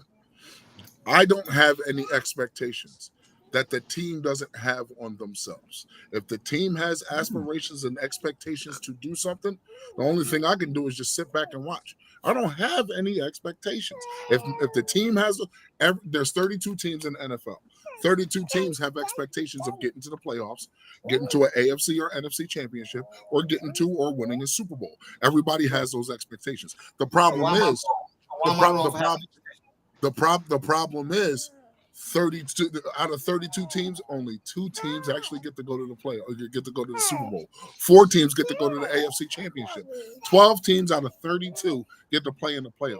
12 teams out of 32. Do you understand how hard that is? And you said yourself that, and you said to yourself on several of our conversations that the NFC East is getting better. The NFC North is getting better. The NFC South is getting better. The NFC West is getting better. I don't think everybody's getting better but us. No, this is the problem that we're running into right now. See, you guys are taking what I said and you're turning into I'm saying we're going to the playoffs. I'm saying that's my expectation, bro. If we don't go, I'm not gonna like be crazy, like, oh, we didn't get there because I didn't have high hope based off what you just said about we didn't make the moves and all that. You know what I'm saying? But my expectation, bro, let me not talk about my expectation. As an overall fan base, like as far as everything included, like the sports media, YouTube channels, the world, the Dallas Cowboys expectation is playoffs, bro. At least minimum. That's everybody's. I don't think that's the case anymore. I think this last season was when it broke the back. This season past, I get what Junkie. I kind of get what Junkie's saying. Like, no, I know what he's saying. I agree with him. Like, check this out. Camel's broke. All right, let's not speak at once, guys. If I walk to my mailbox right now, I want there to be a $500,000 check in there. Do I expect it? Hell no. You know what I'm saying? That's what Junkie's saying. That's what Junkie's saying. As a fan, he wants us to make it to the playoffs. Like all of us in here, we want to make it to the playoffs. We want success. But looking at how the Joneses have built the team, I don't expect it. Those are two different things. That's what I'm saying. That's what I'm saying. Like he's saying his expectations are playoffs. But listen, hoodie.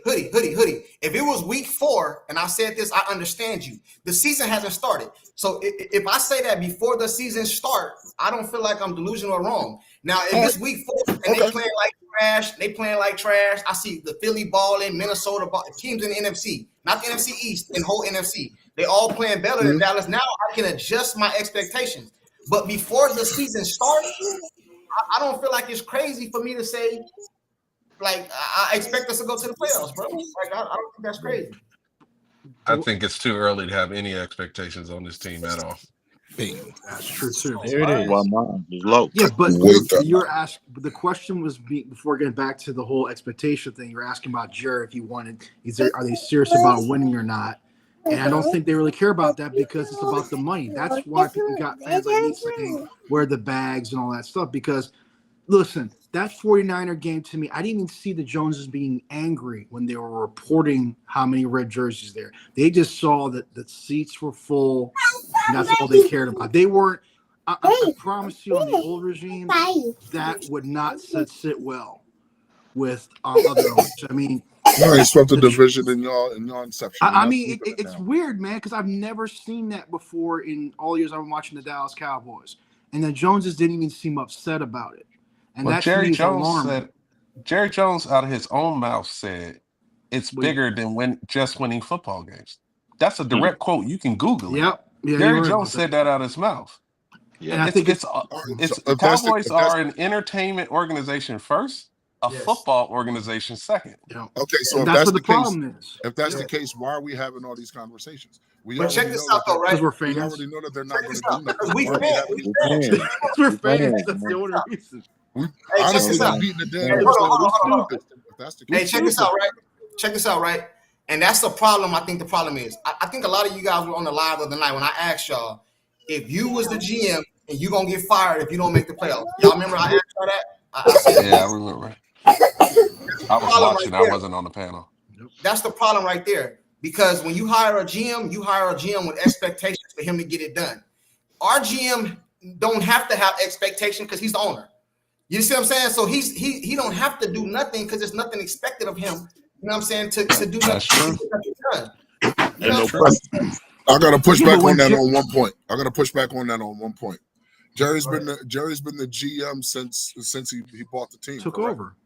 Since Since he he took over. bought the team, right? Yeah. So Right. in the first 4 years of him, or no, first 7 years of him owning the team, didn't he win 3 Super Bowls? His Yeah, He ego. didn't have- Yeah, but did he not- did that because did he not needed have the a money. GM then. Jimmy Johnson was the GM Come when His on. ego. when Jimmy was here his last year. He took GM responsibilities away Yeah. from him. Yeah, Okay. Jimmy made That's I'm all sorry, personnel say decisions. that again, Not Angry. Say that Wait, from the Jimmy beginning. had GM title? Yeah, His Jimmy ego was the got head that. coach and GM.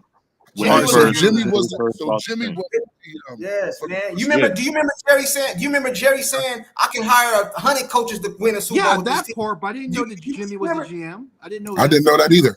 I A lot honestly of didn't. people don't know that, he but he I had remember GM that. Oh, well, I then remember answer all the Jimmy was questions right there. his personnel. title You was solved head it coach right there. and That's GM it. of Okay. the Dallas All Cowboys. I'm right. done. So let's So talk hold on. about Before you Good talk, all right before you there. go, he won as a before you GM. go. Hey, but check it out though. Now listen, that's when Jerry was brand new. Now Jerry got Super Yeah, Bowl. but Jerry was hungry. He feeling himself. Hold Now on. his ego done got real big, and you can't tell him nothing. Yep. Cool. Now, Derek, what was you Kush, saying? No, what I was was you just saying, bro? no, I was just saying that you just answered the question because see when Jerry came in, like I said, they were hungry, and now the hunger's done because what did they do? He brought Charlotte in to help build the brand. The brand is not sustaining, so he don't have to work no more. Therefore, he's no hungry, which is what Junkie was getting at when he said, Jerry doesn't care if he wins or not now because he knows that his bread and butter is going to come in because all of us here, are going to still watch the games. There's those of us who go buy the tickets, and he's like, I don't have to do squat. It's self-sustaining now. You're going to buy that ticket. It's just like I don't know if anybody plays Madden on here, but it's like it's like Madden, where you don't have any competition, where you don't have to work for anything. You can put out the same product every single year, and because there's no other thing in that market, everybody's gonna buy that anyway. Jerry knows that, hey, I could put any type of team I want out there. The more that we're around the rim, the more money will be spent, and we don't really have to win a Super Bowl because monetarily we win the Super Bowl every single year. So there's no pressure. So There's no pressure, Yeah, man. Y'all that's know it. pressure bust pipes. Jerry don't have no pressure on him, bro. I'm Steven a don't have no firm- pressure on him. I'm You know what at a saying? point. I'm at a point where I see it like this, right? Let's get Jerry out of our minds. All right. Here's why I'm saying let's get Jerry out of our minds, right? Because we know Jerry ain't gonna go get no big names, right? So we have to rely on what we see on the field. I don't want Jerry to do anything. I want my players to go out there and win in spite of him. You know what I'm saying? They're not hungry like that, though. That's a I know it. hard Those man. players are I not can't- hungry I like can't- that, I man. cannot say that. I cannot say that. You cannot definitively say that these dudes aren't hungry like that. Because why else? If not to get paid, if dudes are willing to take pay cuts, if dudes are willing to let their contracts be doing this and restructured and all that. Granted, they really don't have a say in it because that's the way the contract is designed. Yo, Let me ask you this, bro. Say Let me ask you this. Wait. Let him finish his. Go Let ahead. him finish his point. But what Sorry. makes you think that these dudes don't want to hoist a Lombardi? What makes you think these dudes don't want to hoist a Lombardi for Dallas? What makes you think these dudes is coming here just to play for the bread? Now there's probably a vast number of them, but there's probably very few who feel like, I don't care. You heard what Micah said. I'm willing to take less if it means I don't get chipped and triple team. You know what that does? That helps them win a Super Bowl. You know what I'm saying? So to say that these dudes these dudes they're living off the high horse, they don't want to win the Super Bowl, I think that's false. It may not be all of them, but I know the vast majority probably do. You heard what AJ Brown said. AJ Brown didn't care that he only had 4 targets and 2 catches in the Super Bowl. I'm a fucking champion. That's all they care about. So I'm not worried about what Jerry doesn't do. I'm worried about what the dudes that's on the field going to war do. You know what I'm saying? That's what I'm worried about. I wish I had that confidence. Did he say that before or after he got his money? It's not a. No, but Mike is. Come on, bro. Mike is. Everybody's due a contract. Bro, did he say that? I'm just asking, bro. I ain't say nothing. I just said that he Yeah, said that. he got paid in the beginning of the season. All right, Yo, Hoodie, then, so all Hoodie. that stuff, they don't be listening to all that stuff. AJ Brown is one of the main people to be on the field talking about he wouldn't get no catches. But he's a champion though. No, he said Hoodie, that. my He said that when only they lost. To be fair, My only AJ Brown. pushback, Hoodie. Sorry. Go ahead. Go ahead. No, go ahead, man. Go ahead. Yeah, my only pushback, Hoodie, is Right. I know y'all don't know me. I'm usually on fifths. I've dealt with Sports Junkie before, but I own a couple of businesses. There's not an organization in the world where the employees can overcome bad management at the top. Thank you. Oh, I feel you. That's I'm why a business owner myself. Same thing, dude. You're so and right. I don't care how bad the players want it. When you mismanage from the top down, it's gonna fail every single time. Of course. You cannot have a CEO, CFO making bad decisions, and your employees can come in and work every day and bust their ass, and that company is going to reach bankruptcy. And you know what? To piggy off of that, because I own my own company, you know what's the first thing I ask after every month of the guys working with me? What can I do to make your job better? What do you need? Screwing up? What do you need? I ask them about me. Jerry don't got the balls to do that. Right. That's why I said let's take Jerry out of our minds for a minute. No. Because we all know Jerry. No, that's fine. I'm just gonna add one thing to that. You can't take Jerry out your mind. Let me just add one thing to that, okay? I mean, like I said, this month's about over. I'm gonna give you a perfect example. I got my first email from my employees today. You know what they said to me that I failed to do this past year, I should say? When they needed me to vouch for them when a customer was giving them hell, I wasn't there for them. And you know, I told them, I apologize. I sent them some stuff, and I said that will never happen again. I am so sorry I was not there for you. And that was my fault, and that's me owning my own business. I got you. Because none of my employees should ever go through that, correct? Where I am not there to take the hit. Absolutely. That makes me think of something right now, bro. In order to have a good team, you got to be comfortable being uncomfortable. All the teams that win Super Bowls is uncomfortable, bro. Everybody talk about Bill Belichick. Oh, he didn't let the team do this. He didn't let the team do this. It's the culture. Tom Brady. Do you see the different Tom Brady when he went to the Bucs? He was a whole different Tom Brady. He wasn't that Tom Brady over there in Patriots because you're not allowed to do certain shit. Mike, we all talk about Michael Parker's podcast, bro. Not saying it's an issue or it's an issue, but certain things will not be allowed, bro. You have to be uncomfortable. When you hear Jimmy Johnson talk, the players were afraid of some of the things that would happen if you didn't go out there and play. It was uncomfortable, bro. You don't eat on the plane going back. Certain things, bro. The Dallas players, they're too comfortable, bro. They can say whatever they want. Michael Parsons knows he can say whatever he want to say. Ain't nobody gonna challenge him on it. Jerry gonna back him on it. He ain't gonna say nothing, bro. The Dallas Cowboy culture as a whole, bro, It's too goddamn. Can I So say do you this, put bro? that comfortability on the players Listen. or on the owner? I put That's it the on owner. Jerry, bro. Start That's up the top. owner all day. We're all talking Yo, about. Steph. We've all been talking about in the offseason what Philly did. You know, Philly winning the Super Bowl and all of that. It's pressure on Howie Roseman, bro.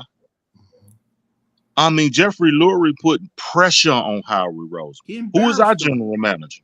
He's also the owner. There's no pressure, bro. This is what I think we're all saying. And he got him Team, out of here too. other franchises move differently because they are actually the GM and the owner ain't the same guy on other teams. Right. The other teams have an owner. They have a boss. The other GMs have a boss that they have to answer to. They better come through. It's that pressure, bro. And when Jerry first bought this team, he hired Jimmy, and Jimmy was the general manager that we was talking about earlier. Jimmy was the general manager. Jimmy felt the pressure. I got to win, because people were saying he wasn't gonna win. He a college coach. You know, he'll never win in the NFL. Jimmy felt that pressure. Jimmy was like, "Oh no, I'm gonna show y'all." See, pressure brings something out of people, man. I think Angry was trying to say this earlier. Pressure brings something out of you. It makes you go harder. When you don't have that pressure and you fat and happy, you don't work as hard. Or this is why we signing former first round busts. This is why we signing mediocre players and saying that got to win with Lick. That got to go over here and carry him. That got to rise above. And Dak ain't exempt. He got his issues as well.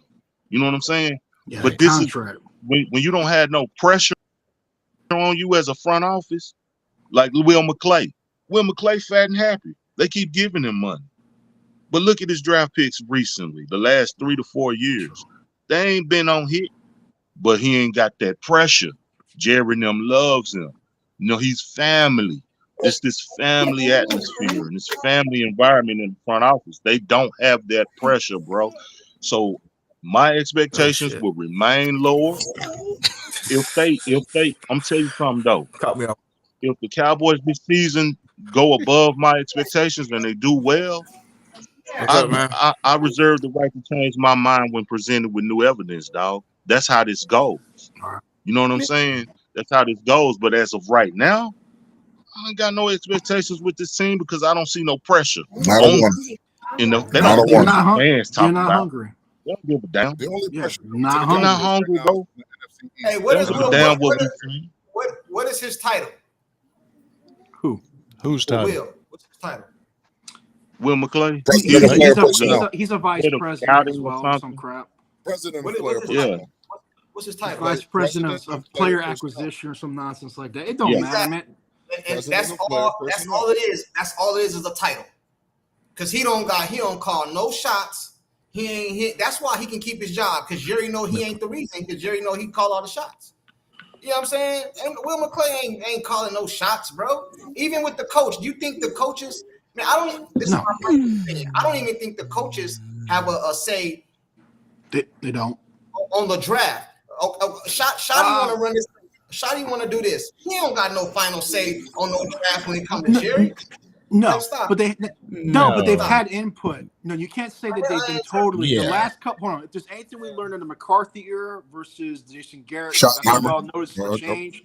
They did have some input because there's some Schoolmaker players I Mozzie. know back in the day they would not have drafted because especially Yeah, like they- Mozzie would never have been drafted back in the day, and you know that because history they always went for a certain size. So they do have some input, but it's just not enough. It's not enough input, and then when you talk about the players, I'm just saying. I believe Michael Parsons wants to win. I don't think when I look at the contracts that Dak and CeeDee Lamb got. Look, Lamb, you only get one bite of the apple. The quarterback can go multiple times, but he never like you've heard it from Josh Allen. You heard it from Patrick Mahomes' contracts. They tried to work with the team with that, but Prescott's about making his money. Man, that's not true, bro. That's a false narrative, man. Let me tell you something. Look how those contracts are built. Hold I'm on. not going And to I do this ain't guy. blaming him. Hold on, I'm not blaming him for it. I'm just saying. I'm not saying you I'm are. I'm blaming not saying Jerry you for are. that. I'm not Those saying you contracts are, bro. are poorly built. If I'm Dak Prescott, why would I take less money for you to do I'm nothing not with blaming it? Dak. I'm not blaming I ain't that. taking less money, man. Yeah, No, Hey, hold no. He Hold on, don't hold have to take less, but it's how it's structured. I'm just saying that has nothing to do so much with Dak. That has to do with how Jerry wrote up those contracts, or Steven wrote those, or even agreed to those contracts. They're poorly done. This is coming from people who don't know how to do business. And that's sad because the Joneses are $1 billion organization. I still cannot get over that and making poor decisions as they did. That's what kills me. But anyway, I think they were under the gun decisions. So I'm not going to call them poor decisions. I think they were under the gun positions, because if you look at it right, Dak literally played his last year. He played his last year. You know what I'm saying? And they could have just moved on from him without paying him. But then they realized they weren't getting much for Trey Lance. Yeah, as JB's homeboy, Cooper Rush, he was serviceable, but he's not a starter. We know he's not a starter. We all know he's not a starter. Oh yeah, no shots. That preseason game killed Trey Lance for Jay. And then Trey Lance, I can't. I feel y'all on the whole Jerry Jones thing, but at the same time, when do we hold some of our coaches accountable, especially for 2024? Because we had a Trey Lance who probably could have benefited from a few earlier starts in the season. You know what I'm saying? Because if you looked at how he played in the last game of the season, he wasn't bad. He wasn't great either. Okay. No. But he wasn't bad. Okay. Go ahead, Angry. So, who made the decision not to play Cooper Rush and to play Trey Lance because Cooper Rush was looking for a little bit of incentives if he would have played Jerry Jones? Jerry. So who do you really think kept Trey Lance on the sidelines? Do you think it was Mike McCarthy or do you think it was Jerry? I got that part. I got the whole quarterback part. I got that part. And I also get the Zeke being a Jerry thing too. The Zeke thing was definitely a Jerry thing. But the Flournoy thing, I don't think that was a Jerry thing. The what? Flournoy. I'm sorry. No. The Flournoy thing, the Mingo thing, I don't think that was a Jerry thing. Oh, who was it? I'm about to say, what was the Flournoy thing? Flournoy barely got any play, and Flournoy actually showed promise. He looked better than Tolbert and Brooks, and then Mingo. We saw what he could do. He was open 97% of the time. He just didn't catch any balls. He caught 3 balls out of 40 targets, and most of those targets were either thrown in the dirt or thrown over his head in the sidelines. You know what I'm saying? So I'll give you the benefit of the doubt when it comes to Jerry. Yeah, he made some stupid decisions when it came to personnel being on the field. The Zeke Elliott's, the Trey Lance thing. You spent the 4th round pick on this dude and you don't want to play him? That's not smart. You know what I'm saying? But then you also spent a 4th round pick on a wide receiver who's just coming from a bad situation into possibly a better one. He's showing you that he has the goods and you're not utilizing it. You'd rather go with, as you would say, Junkie, the family way. Jalen Tolbert, we like our guys. Jalen Brooks, we like our guys. But you're not going to let Ryan Flournoy flourish from that. You're not going to let Mingo flourish from that. Yeah, Turpin got in where he could fit in because Turpin's a part of the team and has been for the past 2-3 years. You know what I'm saying? But you got these 2 dudes who was projected to be a top 10, top 15 wide receiver coming out of the draft. And he was in a bad situation just to come to another one with a quarterback who doesn't believe in him because he wants to throw everything in the dirt. You know what I'm saying? That's where it's the coaching aspect. You know what I'm saying? The lack of running the ball in the beginning of the season when all you heard from this dude to get what the hell is his name? Offensive coordinator for the Eagles last year. Help me out. I forgot his name. Kellen Moore. Yeah, Kellen Moore. You did all this rambling. Run the damn ball. For the first 6 games, Rico Dowdle didn't get any more than 12 touches. Is that running the ball? No. Dak had to throw the ball 35 times. Is that running the ball? That's not. There was no even in that Pittsburgh game. Where Rico had probably best game. Rico had 12 carries for 87 yards. Yeah, we still was going 12 carries for 87 yards. Well, Mike McCarthy said out of his mouth that he'd like to get the younger guys more snaps. And I'm like, if you're the head coach, you can't control who gets the snaps, then then what the hell is going on with this team? Snaps, though. He Yeah, didn't get because the Jerry Jones was the one making the decision on who put the uniform on game day, and not the head coach.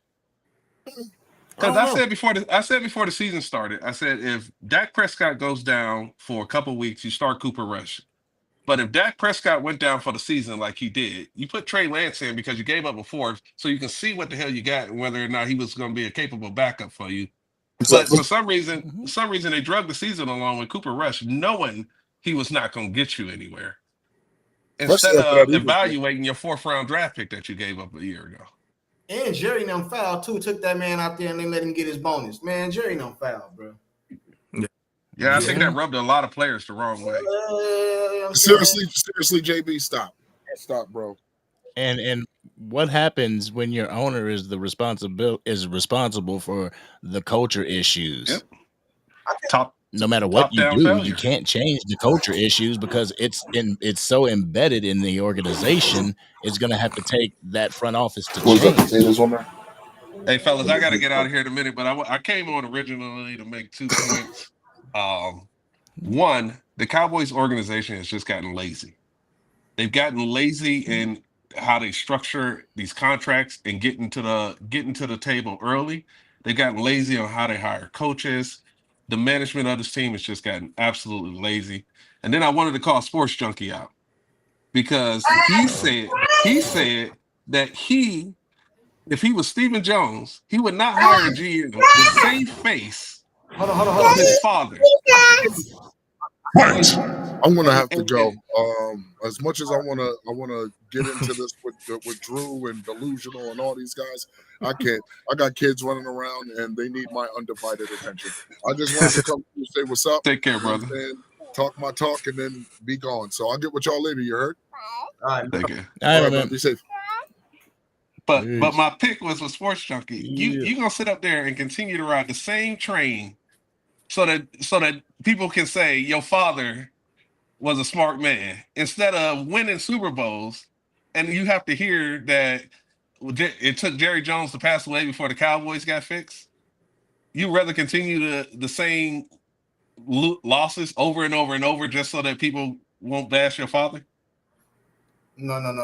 I said that if I was Stephen Jones, me personally, no. I originally said that I would just keep the GM and I would do differently than my dad. And I was basically asking, like, if you was to hire a GM, bro, and you come in here and go to the NFC Championship game within the first 5 years or something, that do make your pops look kind of bad. But as a Cowboy fan, hell no, I don't want Jerry just to if something happened to Jerry, Steven to keep the reins. Hell no, I don't want that. I was saying me as an individual, if I owned it, go back and watch. I said if I owned the Cowboys, you know what I'm saying, and that was my dad, I would just do things differently and try to get to the Super Bowl. And I also said I would be the GM, but I would hire people, football minds to help me. You know what I'm saying? That's what I said I would do. You know what I mean? But no, as a Cowboy fan, hell no, I don't want Steven to keep the reins just because his dad won't look bad. Hell no. I ain't said that, bro. I think you might have heard me. I thought you was saying that you didn't want people to look at your dad wrong so you wouldn't try to upstage him or something like that. I did say that. I said if I own the team though. I'm not saying as a Cowboy fan I want that's what Steven to do. I'm saying if I own the team, I would still keep the GM because of how my dad ran it. I would hire football minds to help me GM, bro. And I would do it differently. You know, that's what I said I would do. But no, as a Cowboy fan, no. If you're asking me personally, do I want Steven to keep the GM just so his dad don't look bad? The answer is hell no. If something happened to Jerry, I want Steven to hire a GM and get out the way. As a Cowboy fan. But if it was my team, yeah, exactly what I said. Exactly what I said. Right? That's where I was a little twisted because even if that was my dad and I took over, I'm gonna correct the mistakes that I saw him doing. I'm not gonna continue to repeat the same mistakes that my dad did just so that people can keep my dad's name in high regard. Because everybody already Jerry Jones is a walking joke when it comes to winning football games right now. Yeah, that's what I said. I would do things differently. I would GM differently. I said that. I said I wouldn't do the same thing he did. I would GM differently, but I would be the GM as title, and I would probably hire football minds to help me GM and to like scout players and stuff like that. I wouldn't do the same thing, Jerry, because look what it did. Look what got him. Nothing. That's what I'm saying. That's what my point was. Like, Hell if no, I you wouldn't do go, that. Hell no, you go do man. the I definition don't of want insanity. Hell no, I don't want Steven as the GM right now, bro. If something happened to Jerry, I want him to hire a GM, bro. That's me speaking as a Cowboy fan, bro. But if it was my dad, bro, and his legacy, no, I wouldn't want me personally. I wouldn't want my dad's legacy to just go down the spoils. You know what I'm saying? So I would keep the title and just hire people to help me out, bro. You know what I mean? And people need to realize that a lot of the personnel decisions that's going on, Stephen Jones got a lot of influence in him right now. We agree. We agree on that. He has.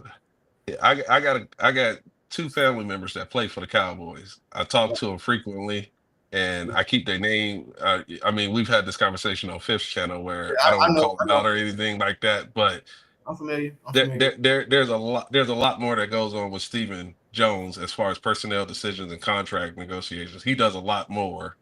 Jerry Jones has started that handover process already, and it happened a couple years ago. Right. I agree with that, but at the same time, I also believe Jerry got the final say. Steven can say and do whatever you want to do, but when it comes down to it, Jerry makes the final say. So that's who I give the blame to. Yeah, Jerry Jones still is the final name on the check and on the contract, but because he won all the credit. Stephen Jones has a lot of influence. Yeah, a lot of influence on that. That's all it is influence. It ain't no say so. That's all it is, influence. Yeah. And if Jerry Jones want to do something, Stephen didn't want Deion. What happened? Yeah. You know what I'm saying? He got the final influence. He got the final say. So that's who I give the blame to, Jerry. I don't care what, because my kids can come tell me, Dad, I want this, and Dad, I want that, Dad, I want that. Does that mean they run the shit? No, I got to say, you ain't getting that. You ain't doing that. So it's the same thing. That's how I look at it with Jerry. But that's why I always blame Jerry. Because a lot of people get on here, bro, and say, oh, Steven doing this, Steven doing that. Okay, cool. Maybe he is. But he can't sign off on nothing. So it's Jerry. Yeah. The buck stops with the guy at the top. Yeah, and that's what he said multiple times. And I don't think that his focus on a day-to-day basis is winning football games. It's about brand building. I mean, what other stadium do they put an event on and then they use their cheerleaders and stuff like that as part of the event? Jerry Jones put a boxing event on, and the boxers came out to the cheerleaders. They do boxing events in SoFi Stadium all the time. You don't see the Rams or the Chargers cheerleaders ushering boxers and players to their events. Yeah, I said that. I said that a few minutes ago. That Jerry throw these big events in the stadium. That's why, bro. He got other things to worry about. Cowboys is a hobby to Jerry. Like it's like a building, like how back when I was a kid, I used to be into the how you buy the cars and you put them together and stuff, and what's it called? Like the model cars. Like it's a hobby, bro. You know what I mean? Make them bounce and all this stuff, bro. It's a hobby. This is a hobby to Jerry. This is not his. Like this is not like a big thing to like that, bro. Like most owners, you know what I'm saying? Like that is how I feel, bro. Yeah, I don't think he really cares until people publicly insult him or he feels slighted publicly. Then he'll push back. Outside of that, it is all fun and games for him. He liked the Eagles fans ribbing at him. He enjoys that. He just considers that part of the rivalry. He considers that being relevant, is that they fans care enough that when I walk in the building, they want to attack me. He enjoys that. I mean, this dude takes damn near a helicopter from his skybox to get in front of the locker rooms. The players ain't even off the field yet. And he's in front of the locker room doing an interview before the game, right when the game ends. Before the coaches. The players walk past him to get into the locker room sometimes because he's already doing an interview in front of the like the players can't even get off the field. Right. What owner addresses the team before the coach? Yeah. Win or lose? I don't even know the voice of the other owners. I don't even know what the other owners sound like outside of Robert Kraft because I watched some stuff on him. I don't know who's the Tennessee Titans owner. I don't know what he sounds like. Did I say that before though? I was like, I said that too. I said, man, if I put a gun in somebody's head, which is extreme, and you have to save your life by naming me 5 owners, most people couldn't do it. Yeah, but even the ones that don't watch football, I heard of Jerry Jones. Yeah, he's put this way. Dak Delusional. You said that the coach and the quarterback is the culture. I've never heard of that. That's not in Dallas. Not in Dallas. I mean, you're saying something that should happen on the football field, but what should happen on the football field and what the Dallas Cowboys are doing are two different things. Yeah. That's true for probably about 25 to 30 teams in the league, somewhere in that number. I wouldn't even say. But I wouldn't but even. there's a different culture for the Raiders. There's a different culture for Dallas. There's a different culture for the Eagles. Because their higher up guys are household names if you watch football, but you don't know the household names of the Seattle Seahawks GM. You don't know that Right. name. All right. Hey, I don't know if you want to say something else, Angry. We're gonna switch topics. We had a few other topics. We've been on this expectation thing for forever. But I'm gonna slide out, guys. I appreciate y'all having me, man. Yeah, I'll be listening in the background, man. Hey, Sport. All right, Sport. man. Next Saturday you go down, man. Yeah, I'm still trying to put together my team, but I got you. Oh, Lord. I got you. We're still on, bro. All right, fam. See, I don't know. Reality. I ain't really up for that. Just for the simple fact, I hate when people talk over each other. That is a huge pet peeve of mine, and that's all those debates are. Is just people yelling over each other, yelling their feelings, and dismissing facts. Yeah. It's supposed to be like, well, that was one of my things I said. I said one of my things is everybody got a cam up. It can't be no talking like, like the little silhouette or whatever. Nope, everybody got a cam up and can't nobody be talking over each other. I'm out. I think that was one of my stipulations I put. You know what I mean? But what was another topic you wanted to get to, Angry? I want to hear what this man got to say. Jack I ain't never. What's up with you, bro? How y'all doing? Man, beautiful Sunday. How you All doing, right. bro? Okay, my thing is, we got to stop the Jerry and Stephen blame. Neither one of them is on the field come game day. We didn't lose to the 49ers because of Jerry or Stephen. We did not lose to Green Bay because of Jerry or Stephen. We lost to Green Bay because your quarterback and offense started out slow. We lost to the 49ers because your quarterback couldn't score. Jerry and Steve is not Damn, on I didn't the know field. we was playing 21 out there. Both 21 and 22. No, I'm saying I didn't know we was playing one-on-one No, out there. I didn't say one-on-one. I said we lost because the offense did not score. And we lost because Dak leads the offense, and Dak had those interceptions. That wasn't Jerry or Steven. They wasn't reading that defense. We got to hold players accountable. Stop blaming Jerry. It's just like you might see a movie when a high school principal don't want to get a coach what he needs to win, and the coach and players win despite that high school coach. I noticed my high school was giving an example. This ain't Remember the Titans, bro. I'm just giving an example. This ain't Remember the Titans. This shit is real life, fam. Come on now. But if you real life, you have to win despite what people are saying is basically no matter who gets put out on that field, your quarterback, forget Dak Prescott, take him out of this whole thing. Your QB1 for the Dallas Cowboys has to go out there and win with anything that Jerry Jones gives him. That's bullshit, dude. On that point, Hold on, bro. Let me say something. I would agree with you. I don't put all the blame on Jerry, but this is the problem right here. You see what other teams is doing right now, and you freed up all this money. This is your time, Jerry. The season ain't. This is your job. Now is your time. So is this Jerry's fault for us not doing nothing now, or is this the players' fault? So it's because we ain't did nothing in free agency. So hold on. So Jerry has no blame, is what you're saying. I just want to make sure I'm hearing you clear. So Jerry has. I blame Jerry a lot for, first of all, not letting Dak walk in 2020. So Jerry got a lot of blame. But let's talk about Jerry blame without the Dak. Everything got something to do with that. Let's not get on that. What do Jerry blame right now? So Jerry has no blame for his receivers in the offseason. He don't try to get none of them. He don't get no blame for trying to go get Derrick Henry last year when Derrick Henry said he didn't even call us. He don't get no blame for nothing we're doing right now in the offseason. So Jerry just has no blame. Not for that. Derrick Henry wasn't going to be Derrick Henry with the Cowboys. It don't matter what he was going to be. But listen, we don't. You know that now because you're saying that in hindsight. You know what I'm saying? You're saying that now, but I'm talking about at the beginning of the season. You didn't know what Derrick Henry was going to be. You didn't know that, and he didn't cost that much. So that was Jerry. That right? Do you agree on that or no? Yeah, that was Jerry not going after them. So okay, But that wasn't going to get the Super Bowl either. So when Romo was a QB, and I hate living in the past. So when Romo was a QB, Dak did lose no, and Jerry wasn't doing nothing then. Was that all on Romo too, or was that on Jerry, or was a little bit of that on Jerry? Jerry took blame for that. Then he built Romo the line he needed. He took blame for that. Okay, but defense, we still don't have a defense with Romo.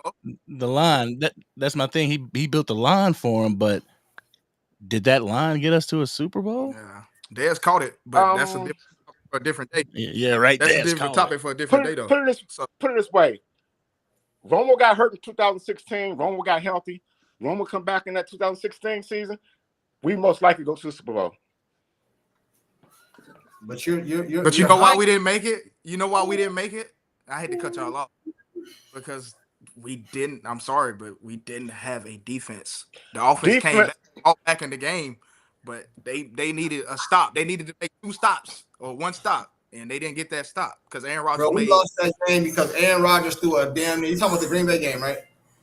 Yes, that walk-off field goal. Dak Prescott was a rookie that year. He went toe to toe with Aaron Rodgers, bro. Like you can't. Are we looking at the final stats of that Green Bay game, or we look at the whole Green Bay game? Don't forget about the first quarter, third quarter, when there's no scores. The defense kept us in the game. Defense and Zeke, the reason we got back in that game. Once Green Bay started playing prevent, that's how we got back in that game. The offense at first was the reason we was down. So the Falcons played full prevent in the Super Bowl when they were up 28-3. Is that what you're telling me? Because this is some bullshit. And excuse my language. I said nothing about the Falcons. I thought we smoked. No, I'm just saying, but y'all kill me because the Green Bay went up 21-3 on the Cowboys, and the Falcons went up 28-3 on the Patriots. So you mean to tell me every time a team just goes up big before the fourth quarter, they just play prevent defense? Is that what you're telling me? Because I've seen the Cowboys blow leads before. Most teams play softer coverage when they up 3 to 4 scores to help run out the clock. Some teams get careless and let the team come back. Atlanta known for blowing leads. So you're going to bring up Atlanta? All right, what about that was their first lead. That was the first time they ever blew a lead. And they continue to do it. That major. Don't compare Atlanta to no Cowboys. Don't compare Atlanta, the most big blowing lead team out there, to the Cowboys. Who was in the Super Bowl? Atlanta. It was a lead in the Super Bowl a couple years too. I think was it Kansas City? Wasn't they down like a whole bunch of points or something? Who they play? They was down 24-0 against the Texans. Yeah, they was down 24-0 against the Texans. Yeah, and they came back. So it's like, come on, bro. It's 4 quarters in the game for a reason, man. You got to play all 4 quarters, man. Okay, yes. since we only look at stats, because somebody. I'm not saying just stats. You changing our words. You changing our words. Though. Okay, well, since nobody can remember that national broadcast game, listen what Troy Aikman said. He said Green Bay is playing off coverage way too early. What are they doing? Look at the cornerbacks back. If anybody go back and rewind your tape or whatever you got. I'll go check it out. I ain't got no problem with it. I ain't got no time. I don't mind that. I don't mind that at all. But y'all kill me with that whole, they're playing prevent. Like, bro, okay, that's them. That's their fault. But everybody. I mean, even still, what does prevent do? What prevent defense? What does that do? Exactly. That prevents your quarterback from going deep, right? Yes. That only sticks him to short to intermediate passes. This guy left them, because he has no argument. So if the run game was a threat, they wouldn't have been able to play prevent defense. They wouldn't have been able to sell out to Dak Prescott and the offense as far as passing if there was a run game in the damn Why does it matter if they get in a prevent defense when everybody say Dak dink and dunk all down the field anyway? So you see, that was the notion before, but then he started bombing it down the field and they had to get rid of that. Bro, I think it's the whole. That's why I don't think it's just the players. I think it got to be. I think in order to win a Super Bowl, you got to attack every aspect, bro. From the owners to free agency, the draft, bro, trades. You know what I mean? Players, and you got to have a little bit of luck. You know what I'm saying? All that got to go right, bro, for you to get to the Super Bowl, bro. That is how. And you got to be healthy at the end too. Don't be healthy. And all that. If you are having any type of inefficiencies in all that, even if it's the front office, people expect your quarterback to take up all that slack. That's why. But you know what, though? That's why the quarterback gets paid what it does. I mean, fair or not fair, fair or not fair. That's what happens. Hell no. The quarterback is not responsible for 52 other men who come in here with their own talents. With their own talents. The reason why they are in the NFL in the first place and have to build them completely up. No. Hey, but hold on. I just want to say something. I'm gonna let you talk, bro, because I want to address that real quick. What people got to do is they got to take the money and separate it from the players, bro. The players get paid off the TV deals and according to their the salary cap. Quarterbacks get this much money. Why you think Michael Parsons want to go edge? Because they get this much money. Why you think some of these players, this has nothing to do. I don't like when people use this thing, or we paid the quarterback this much money, so he expected to do this. That's not, bro. It's a market. You know, if you work at Amazon got a market, bro. This is how much you gonna get. It don't matter. It's people out here delivering way more boxes than you, bro. You know what I'm saying? They delivering way. You don't get paid more because you delivered 100 boxes and this dude delivered 50. It's a market for this is how much you get paid at Amazon. This is how much you get paid, bro. Wait, hold on. Hold on. Forget football. You're telling me that your production as an employee has nothing to do with how much you get paid? That's not what I'm saying. In the real world? That's not what I'm saying. It's a market. I'm just going to confirm it. Okay, go ahead. I'm addressing it. It's a market value, bro. If you're a driver for Amazon, bro, it's a market. It's only so high you gonna get, bro, because that's what the market says you get paid. You're not gonna get this big old difference, bro. At big maybe like smaller companies and individual companies, but big companies, bro, it's a set market, bro. You know what I'm saying? I drive semis, bro. For UPS, okay. Let's use your market. Hold on. Semi. Okay, semi. I drive semis, bro. I get $47 an hour, bro, and I don't give a damn how much more boxes, deliveries this dude make than me, bro. The dude gonna get $47 an hour, bro. That's the market. That's the market. It don't matter how much I do more than this dude. I make $47 an hour, bro. It don't matter what I do. I can go to work tomorrow, bro. This dude do 3 trailers, I do 2. It's gonna be the same dollar amount. It's the market, bro. Y'all keep talking, we paid you this much money, and no, bro, it's the market. That's what the market is. Like that's how it works, bro. I don't know where y'all get this shit from. Yeah, just like some. It don't make sense, bro. Like somebody else gonna reset the market next year. Yeah, it resets every year. Bro. It's the market, bro. It's the market. It's players in the league right now that make more than other players that's better than them. Why? Because it was their time to come up. And the market says you make this much money. Like, come on, bro. Like, I don't know why y'all keep trying to put these titles on money. Separate the money from the play, bro. Now, do you supposed to go out there and get busy? Yeah, of course. But don't try to act like just because you get this much money, you supposed to do this, bro. That's not how sports work, bro. The players get paid off TV revenue and value and stuff like that, bro. Not off how much. If players got paid off what they did on the field, it'll be a lot of players out here broke. You know what I'm saying? It'll be a lot of players out here broke because it's been a lot of Super Bowls, non-winning Super Bowl quarterbacks and defensive end and linebackers who ain't never won no Super Bowl but rich as hell. Why? Because the market says you get this much money, bro. Okay, hold on. So you're saying that? Hold on. Okay, I'll rebuttal it with not the star players on the team. So why is it?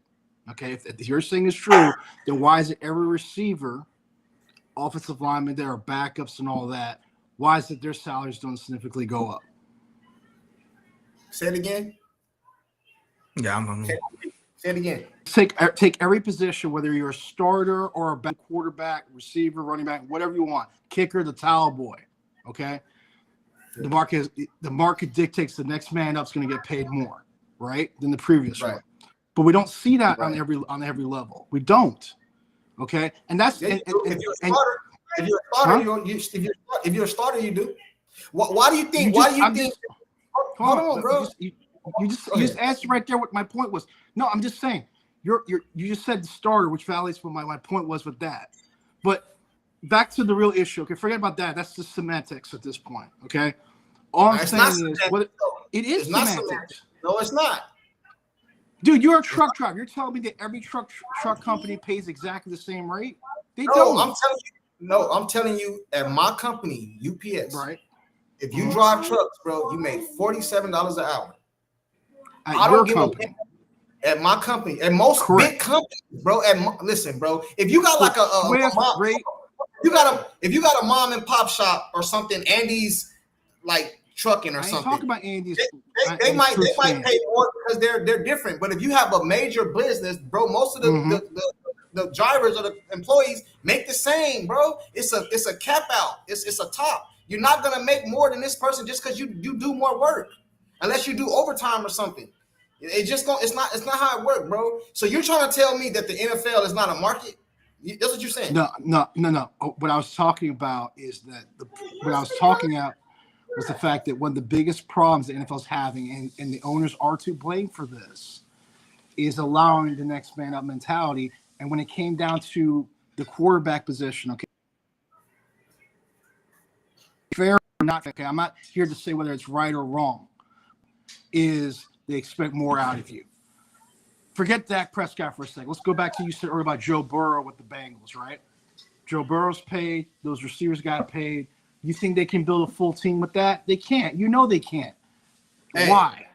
What has Joe Burrow won? He got big money, right? What did he win? But forget about the winning. Because it's the market. I am talking about. Changing it. Yeah, you changing it now. You changing it now. No. I'm using your same argument. I'm saying you say forget. I'm using your exact same argument to what you're saying. Okay, that you say, well, forget about the money, whatever.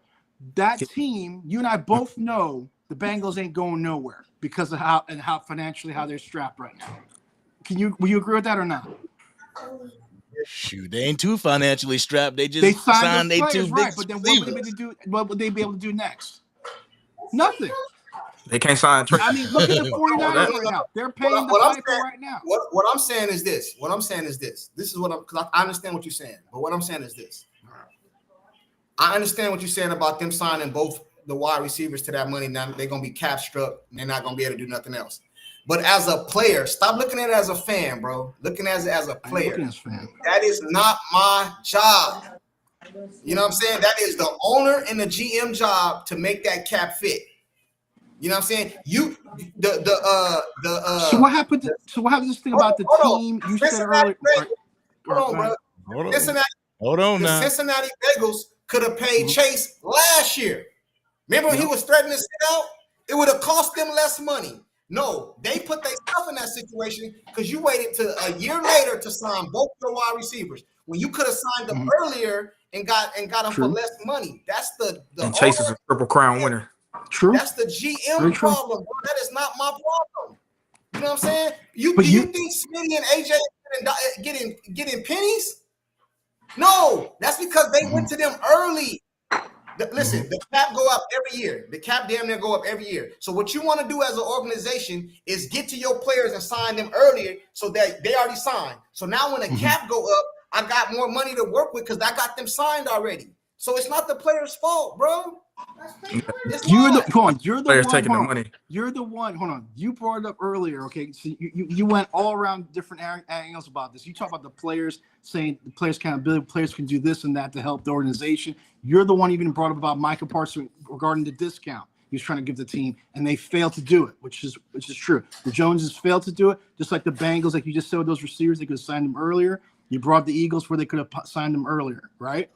Right. And you're saying, and fundamentally, you're correct. It is not the player's responsibility to do all that, but the players that do those discounts. And you brought up Tom Brady; he did it for years. Why did he do those discounts? Bro, now Dak's answer was what? Bro, the guys. Y'all gotta stop. That's an anomaly, too, man. That's an anomaly. I'm not saying you have to do that. Tom Brady got that stuff, but he was getting big money, bro. But listen, I agree, bro. This is how I feel about it, right? As a player, and I've said this multiple times, people can know I said this. You're supposed to try to get as much money as you can, bro, because I can go out there and take an injury and get paralyzed or anything. You know what I mean? I want all my money, bro. Now, if I got paid already and I personally want to give the team a discount, that's my prerogative to do that, bro. Tom Brady done that because he was winning Super Bowls with a coach he had faith in. Do you have faith in Jerry Jones, the owner, the GM, the coach? So why would you do that? Let me give you an example. Kobe Bryant, right? He took less money, but at the end of his contract, what did he do? He maxed out. People was mad at him. You know why? Because he knew that wasn't gonna win shit. Hey, bro, do you remember when Kobe Bryant ended his career? Yep. When they were mad that he took all that money? Why? Because he said they wasn't gonna win nothing, bro. That's why. So why would I take less money if I know my GM not gonna do nothing with the money? Who is that? That don't even make sense, bro. Who is that? Maybe I'm wrong, but that don't even make sense. It's not even so much right or wrong. It's facts over feelings. Sorry, go ahead. No, I just said it's facts over feelings. Whoever said, who is That that? don't make sense. It's facts over feelings That don't make podcast. sense to me, bro. That don't make sense to me. No. That don't make sense to me, bro. It don't. And another thing too, put yourself, because this topic started with Dak, right? Put yourself in Dak Prescott's position, right? I'm a 4th round pick. When it's my time to get paid, y'all don't want to pay me. But the 1st round picks, Carson Wentz and Jared Goff. Jared Goff, they already rich when they came in the league because they was a 1st round draft pick. You don't The pay first me. 2 picks. You don't pay me. You know what I'm saying? So I went to the NFC. I went to the championship. I went to the playoffs multiple years, bro. You know what I'm saying? You don't pay me. I gotta get franchise tag. But then when it's time for me to come up, all the fan base want me to take a pay cut. Man, y'all done lost y'all mind. Y'all crazy. Yo, Angie, thank you for the $10 super chat. She says Dak owns Philly. Sponsored by Drew. Shout out to the Undercover Cowboys top fan. Thank you, Angie. Dak delusional comments. Dak delusional to get back in here. Y'all crazy, man. Thank you for your support, Angie. You were truly number one. No, I understand. Listen, on the basic premise of it, I understand all that. Okay, and you can't disagree with that on a normal level. But the thing is with the Cowboys versus other franchises, right? And they've all talked about it. Even the old hands of the Cowboys have said it, which is what you can make more money as a Dallas Cowboy player than any other franchise by winning the Super Bowl, right? And the only reason I brought up the Tom Brady thing, I'm not saying if I was that, I'm going to be upfront. Would I do what I'm saying that he could do at this point? No, I would not. The Joneses did not bring me any faith on that, okay? But don't tell me, but hold on. My problem is I would never go out and say, oh, I'm about the team, I'm about this and that. No, I ain't saying that. Because like you just said, as a player, you're one hit away and your career is done. But don't do 2 timing faces where you're telling people, oh, I'm about winning. No, you're not. You're about making that money, okay? And I respect that. But don't tell me you're for the team. So you get all your money, you're not about winning? How this cap situation works. No. I'm about me. If I'm making all that money, it's about me. But who's it's not a player's responsibility to make sure the owner / GM has control of the cap. I didn't say it was their responsibility.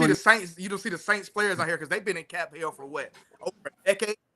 You True. don't see, hey, all we for you, Miss Benson or whatever the owner's name is down there in New Orleans. Like you don't like no. Y'all bring up Tom Brady. You can bring up with Tim Duncan too with the Spurs. Those are anomalies. Like we got to stop that. Everybody is not guaranteed to win if you take a discount. Like then you broke your career over with.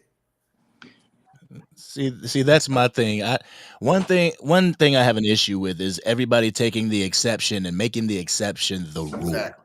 You know what I'm saying? The exception's to win the Super Bowl as well, man. Would you say that's fair, true or not? No, I say. But you know how for a fan, the exception. For a fan, yes, I agree with you. For us as fans, yes, I agree with you. Fans, but for them as players, no. Let me put myself in a player. Yes, I want to win a Super Bowl, but that's second to me. I want generational wealth for my family, bro. I'm out here taking hits, bro. This is not golf, man. These dudes out here. Did you remember how Dak Prescott was carried off the field? Do you remember how Michael Irvin hit? They stretchered him off the field. Dude, I was there when Irvin got his neck hurt. Okay, so you should understand. I played on that field, unfortunately, too. That field sucks. Okay, so you understand. So how is it that the players get mad? People get mad at the players. See, as a fan, take pay cuts and do all that, bro. But as a player, bro, why am I going to take a pay cut and I'm not guaranteed a Super Bowl? Now, my career over with now. Now I'm at home, don't got no income coming in, but guess what? I took a pay cut because the fans wanted me to. Man, stop it, bro. Y'all, some of you, I get called delusional. No, I feel like I'm realist. I'm keeping it real. Yeah, but you're talking about No, that. You're talking about that first contract. Like Michael right now is on that first contract.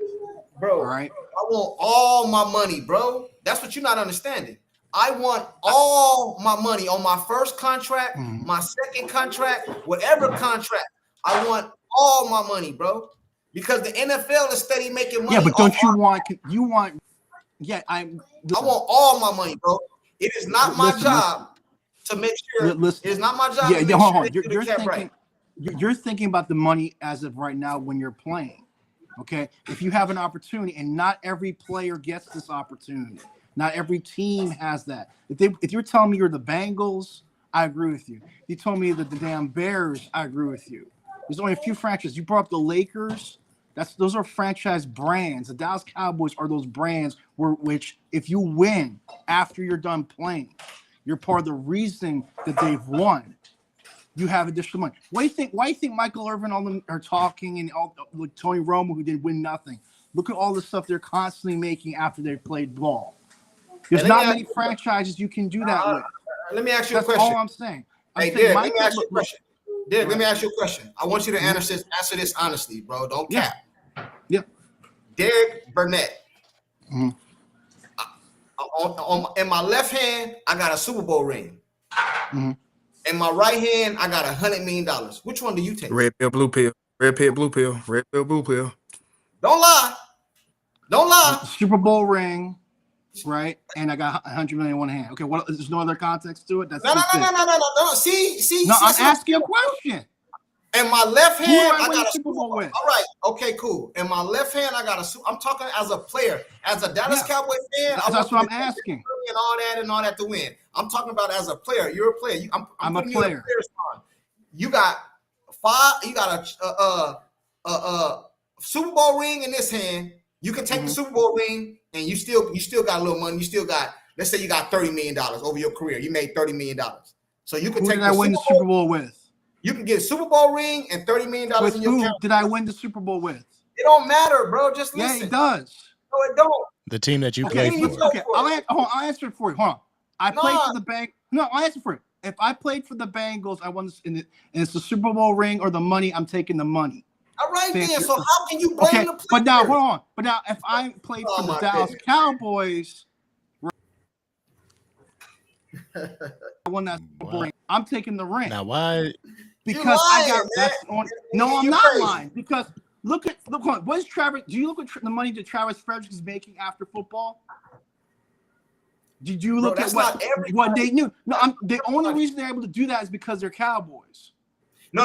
For every player you name, hold on. For every player you name, that got a deal after the Cowboys, I can name 3 or 4 that did it.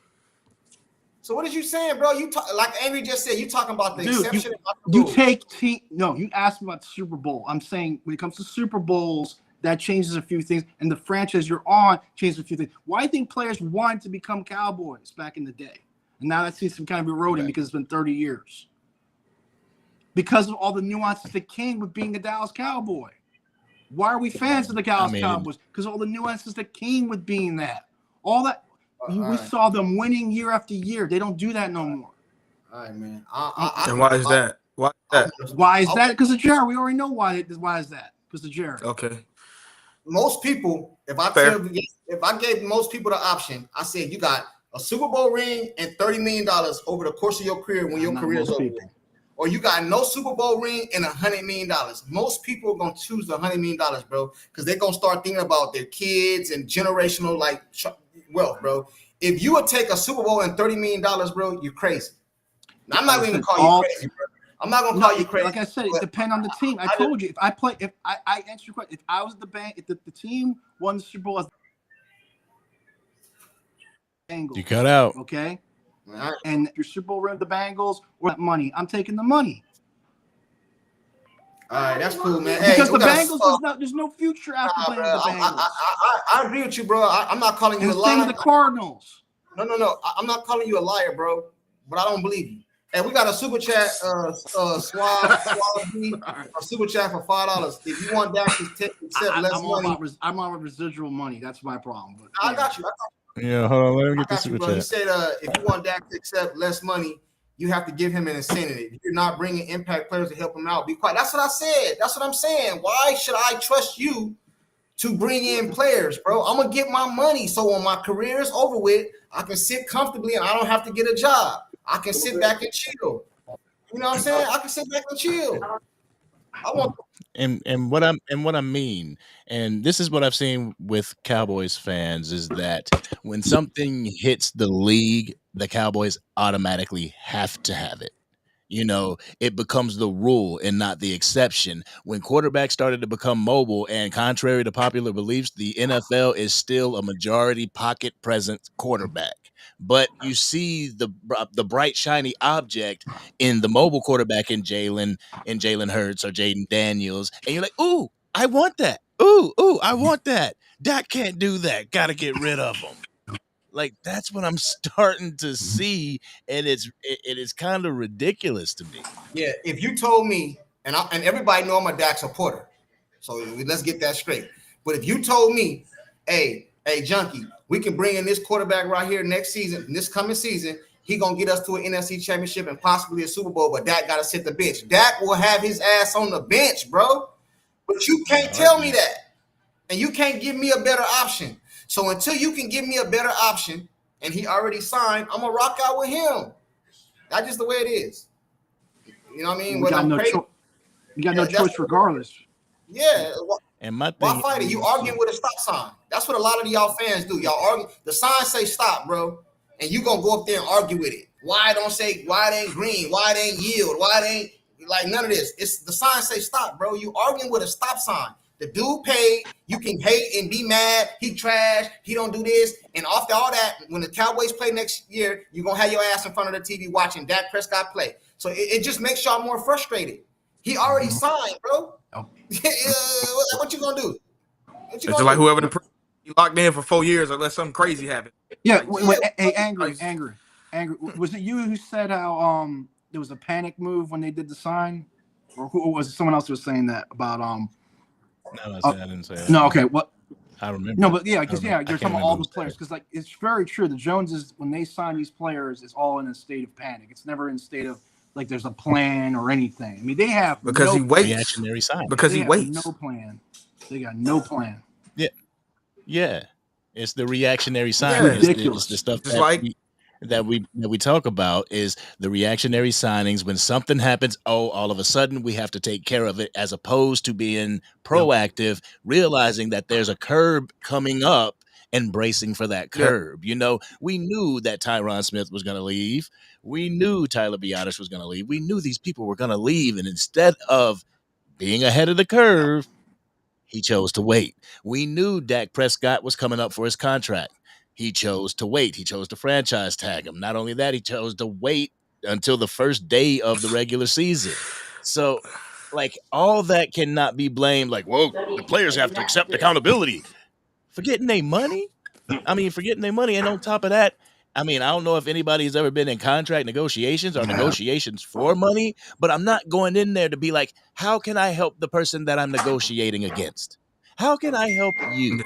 No, I'm here to get what I think I'm worth, what the market dictates that I'm worth, and I'm gonna get that.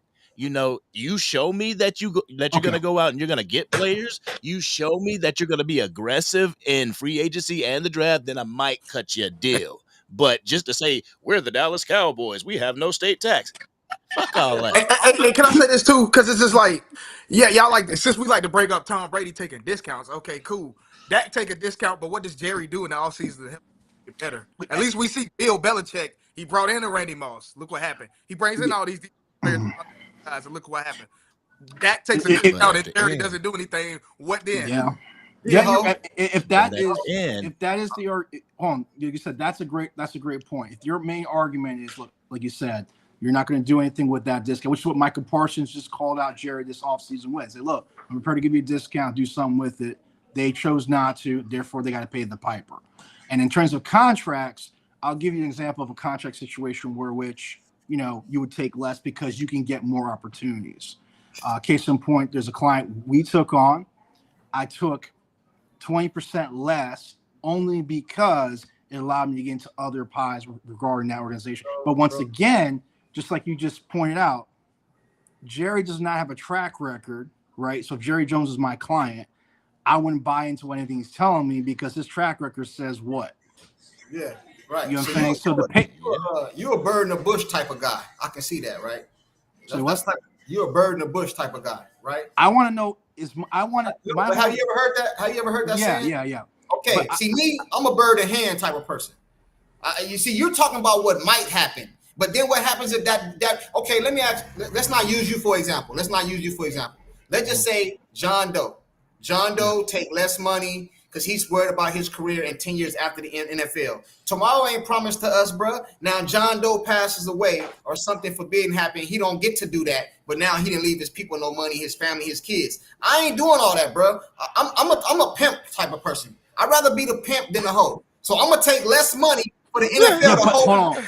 He been 304, ladies and gentlemen. He been 304. They always got. Listen, you got to plan to the future. Is what I'm getting at. You're saying as if what if? No, do you got money put aside for your retirement? You think? Are you trying to? No, bro, not that kind of money. Don't tell me you're living day to day. Please don't tell me you're living day to day. I'm living day to day, y'all. Y'all can help me on my cash app. It's not nothing to do. Hey, bro, it don't got nothing to do with living day to day, bro. I'm saying that you can have the X amount of dollars in your account, but if you get your money up front, you have more amount of dollars in your account. I'm not getting pimped, bro. I'm the pimp, not the hoe. So basically, what you're gonna tell me is the NFL gonna pimp me because you talking about the Dallas Cowboys, but the NFL as a whole give these. Money. So this was gonna happen. So you're gonna give me less money, but then you're gonna make all the money at your snack. They don't get none of that snack bar money. Yeah, them hot dogs and nachos money. So you're gonna tell me you're gonna pimp me, bro, and I'm gonna take less money because what I might have after I retire, bro. You crazy as a mother. That's your opinion, bro.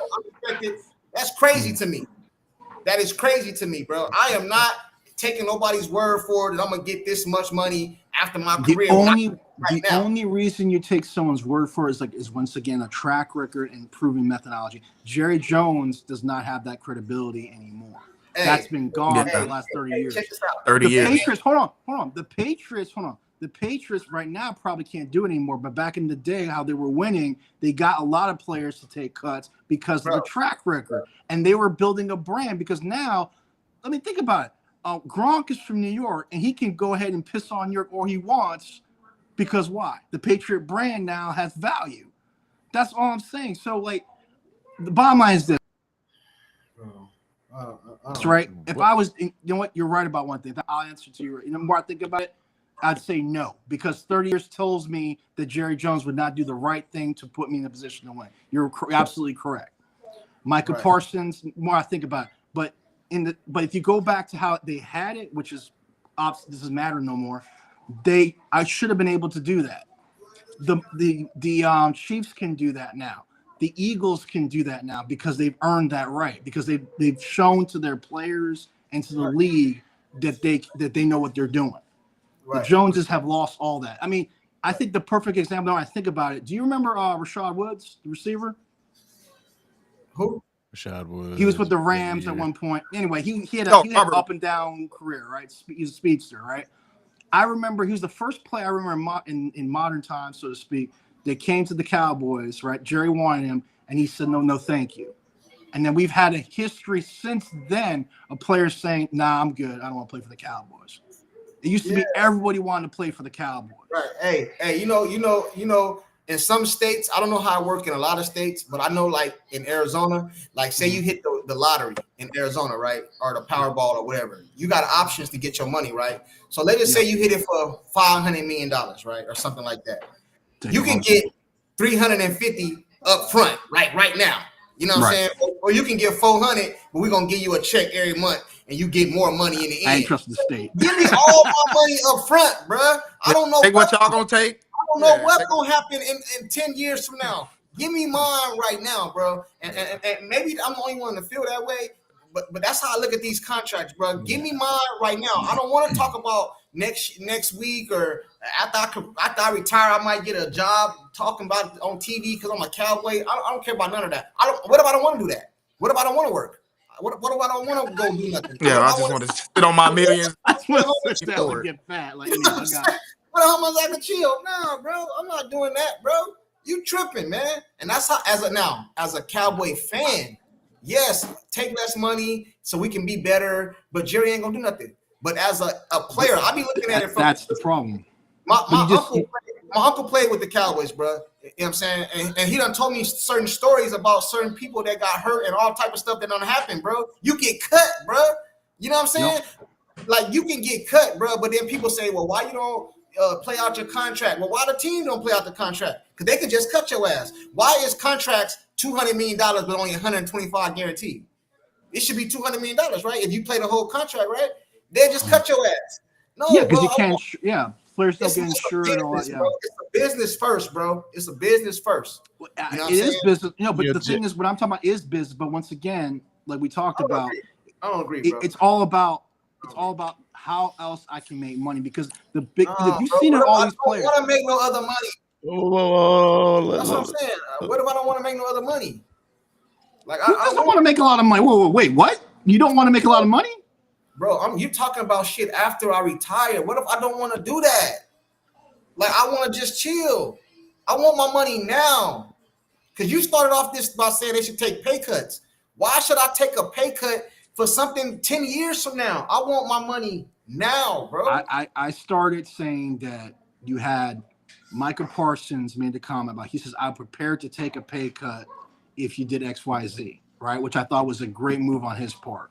The Joneses proved to all of us that they are not serious, because here's a player that said, let's get the deal done now, back in December, and they chose to do. The Joneses did. So therefore, rethink this now. I have to go ahead and agree with Dak taking the money he did because of what the Joneses have done this offseason, because they had a player that offered to do it, and they did, which I don't know if Dak thought that way or not. It doesn't matter. The point is, the Joneses already showed their hand, which is we don't plan to do squat. So that's why Michael Parsons is saying how much he wants now. 40 what? Huh? Repeat. Sorry, I didn't hear you. Oh, you said nothing or bare minimum at the best. No, I'm just saying. Yeah. I'm saying when Micah did that, he told us everything we need to know about the Joneses. Micah thoroughly exposed them with that. And therefore, no player going forward should be willing to take a discount ever, because Micah Parsons proved it. But if that wasn't the case, let's say the Joneses said, okay, Micah, we're going to give you take that discount. We're going to go sign Myles Garrett. And then you have a chance at what? Possibly whatever. But I mean, we don't know if you could win or not. But the point is, you're trying to win. Okay. That discount, we're not talking like, 75% discount or whatever. You're still making millions of dollars. I mean, you're acting like you're making chump change. Hey, let me ask you a question real quick. I know Angry wants to go ahead, Angry. Let's go ahead. Okay. I'm about to bring in somebody Let me ask else. him real quick. Let me ask. Y'all gotta land. Y'all playing. Yeah, let me never mind. ask you this. Let me ask you this real quick. It's not even a question. It's more of a rhetorical question. Because I think the problem what happens is we look at these players as millions and millions of dollars. Let's take the millions away, bro. Let's look at it from your aspect, not your aspect, but like a regular person. Let's just say you make $30 an hour, right? Mm-hmm. You make $30 an hour. You work at, I don't know, FedEx. You know what I'm saying? You make $30 an hour. FedEx come to you and say, hey, bro, let me talk to you real quick, Derek. You know what I'm saying? We're going to give you $21 an hour. You know what I'm saying? We're going to take $9 from you because we're going to give it to this other dude over here because we want to win the award this year for the most packages shipped. You know what I'm saying? We're going to get an award. Is you taking that deal? That's not the same. It's not the same thing, bro. You don't look at it like that because you're looking at it as millions. But if come on, bro. Listen, bro. If my job came to me and told me they're gonna take $20 from me because they're gonna give it to this dude over here. Okay. Here. Let me give you a better example.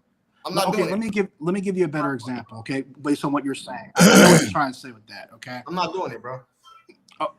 Let's take an organization. You work for a company, whatever. Let's say 10 years, whatever, right? And the boss is like, hey, to keep the company afloat so we can keep you guys working, and this happened during COVID, we all saw it, we're going to need you to take a pay cut, right? Some people went up and left the company. Others like, nah, man, I like working where I'm at. I'll take the pay cut because I trust my employer to make it right later. People did that, okay? They did. So you may not be that person. because there's that argument of the team being a team player, whatever you want to call it. Some people have that come, some people don't. Okay, it's not even a right or wrong thing. You got to do what's right for you. I mean, we saw that with Southwest Airlines, the one I'm thinking about. They did that. Now, did they go make it right with their employees? Depends on who you talk to. All right. I'm just saying that the Joneses have proven to us they ain't going to make it right with their employees. So therefore, it's a moot point right now.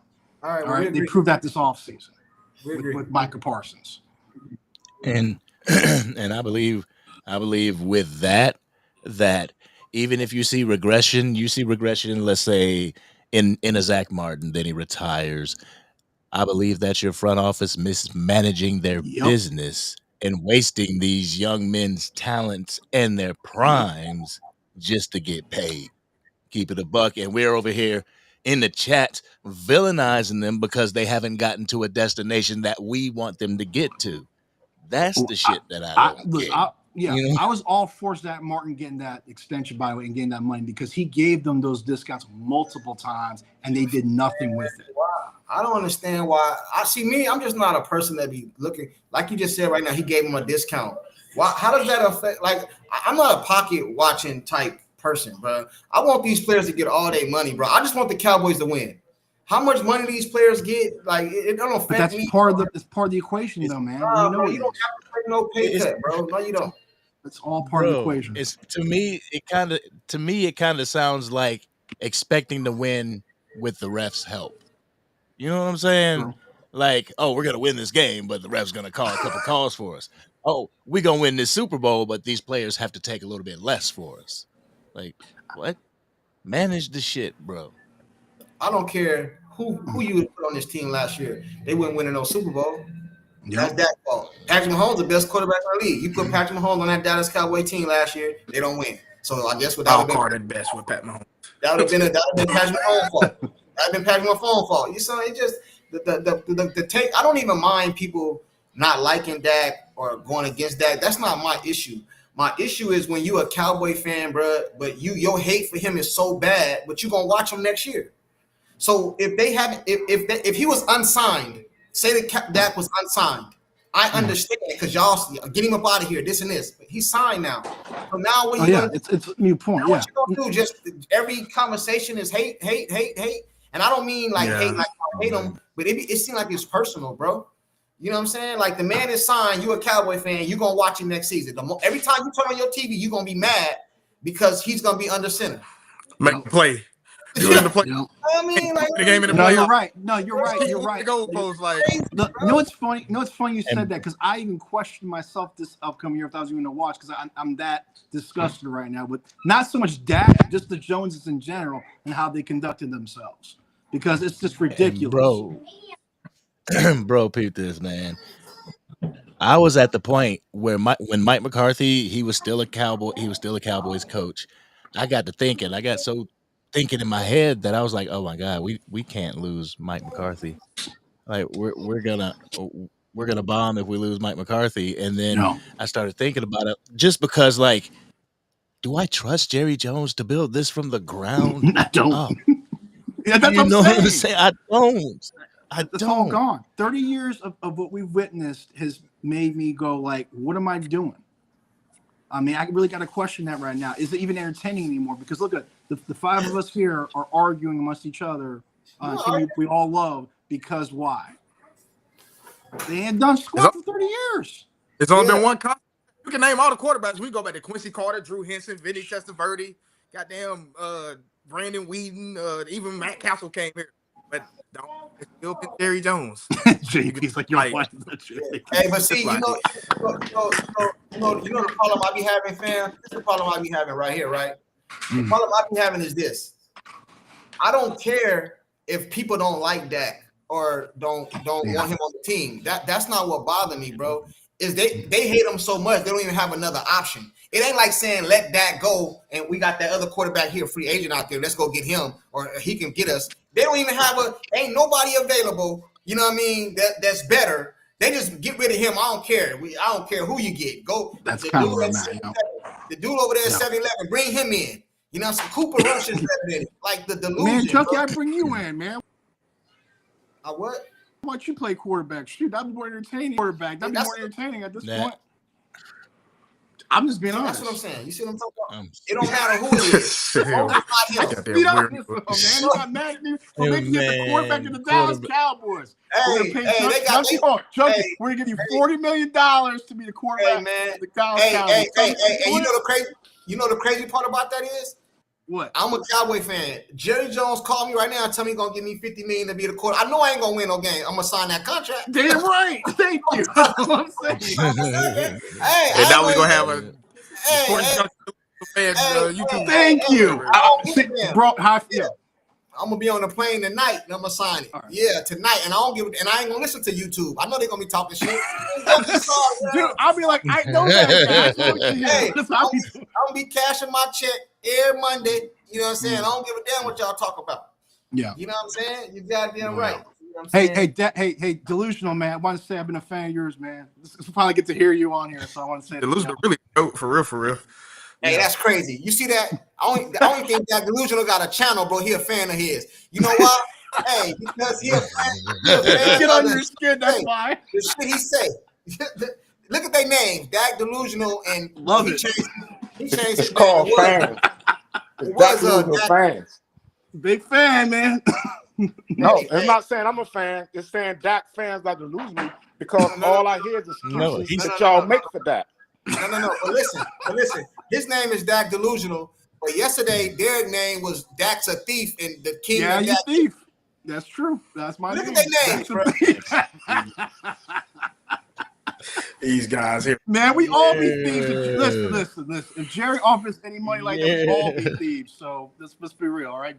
I mean, let me tell you something. I'll be the greatest bench warmer of all time for $40 million, man. Oh my gosh, that bench. Yeah. Hey, Dak Delusional. Who you taking? You have to draft a quarterback. Your only option is Dak and Cooper Rush. Who you taking? Cooper Rush. Man. Come on, man. Like what? You made it easy. Who you taking? Rush. No. Hold on. I'm trying to be serious here. Hey, Dak Delusional. It's a draft starting today. You got only 2 quarterbacks left on the board. You got Dak and Cooper Rush. Who you taking? Cooper Rush. And this is why I know y'all hate, bro. Because you're I got a question though, Dak Delusional. I got a question though, Dak Delusional. Damn, we want me to lie to you. I respect you for that. You think I respect you, Junkie. I ain't gonna lie to you, man. Why would I lie to you, man? Come on. This is why we call it hate. This is why we call it hate. What's my name last week? Angry. What was my name yesterday? Bro. But that's what I'm calling. Dak Hater. I can barely remember my name from yesterday. I was Dak Hater. So I mean, I'm trying to pretend. Bro, Junkie's right. I'm a hater. That's correct. But you think Cooper Rush is a 17-week starter though? My fault, Angry. I mean, yes. He also, dude. Either way, I'm losing. So why as well start with Cooper Rush? I guarantee I go 0-17. So you would rather go 9-8? You would rather go like 0-17 with Cooper Rush versus a 9-8 with Dak? So y'all so invested. Y'all so invested with Dak. You think? See, the thing is, y'all think nobody can do it but Dak. Cooper Rush can read a defense better than that. He make quicker decisions, and he put the ball on the receivers better than that.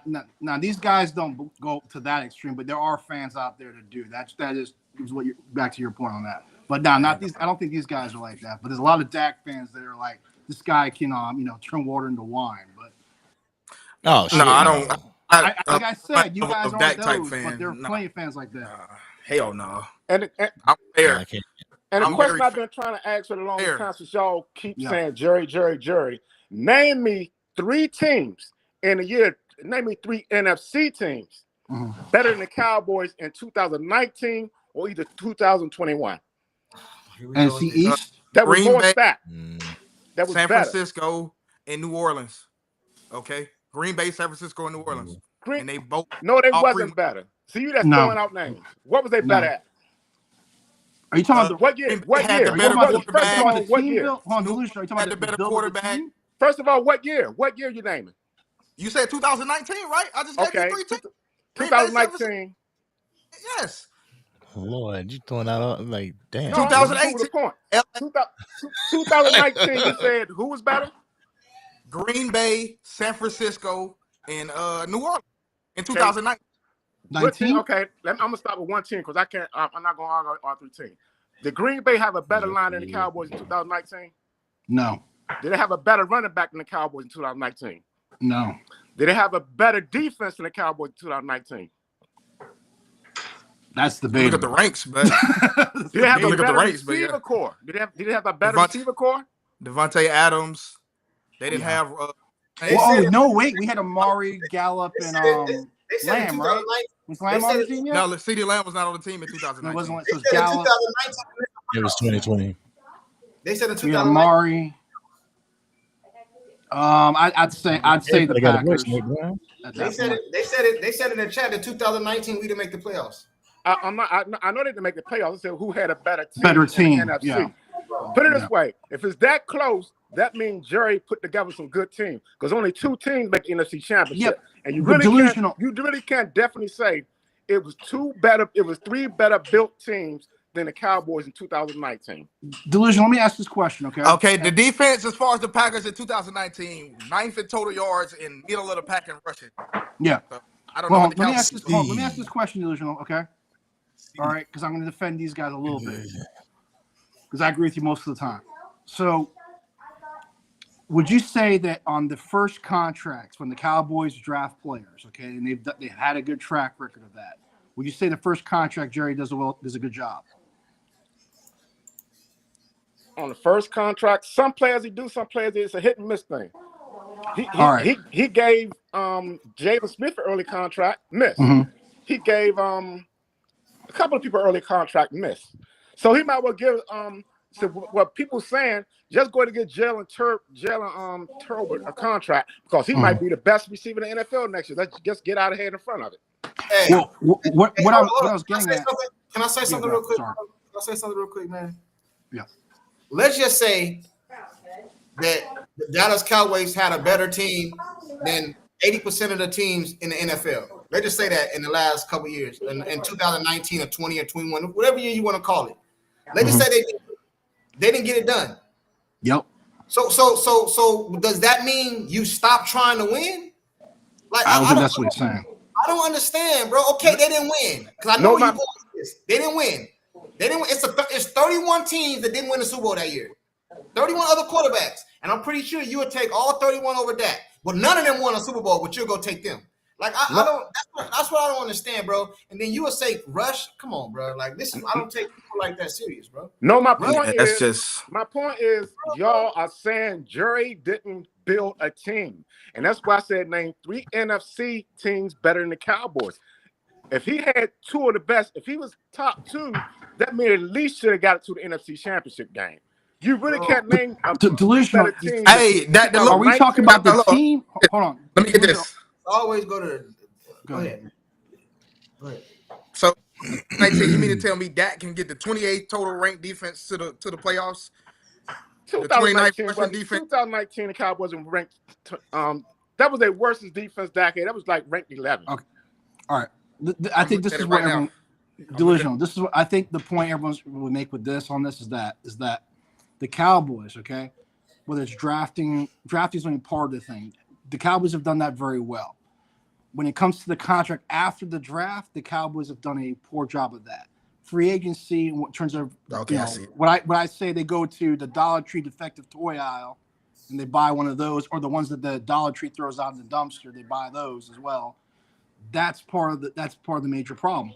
I mean, look, we joked about the other day saying, I would love to have a defense like the Ravens and Dak playing like Trent Dilfer, right?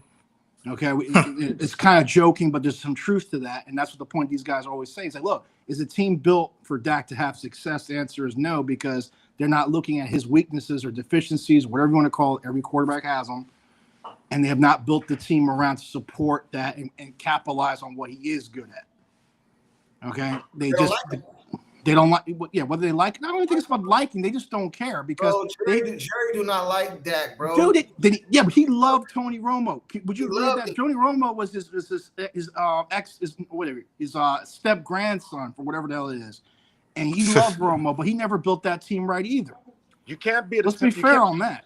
You can't build a team around Dak weakness. I'm gonna tell you why. Because Dak has no weaknesses.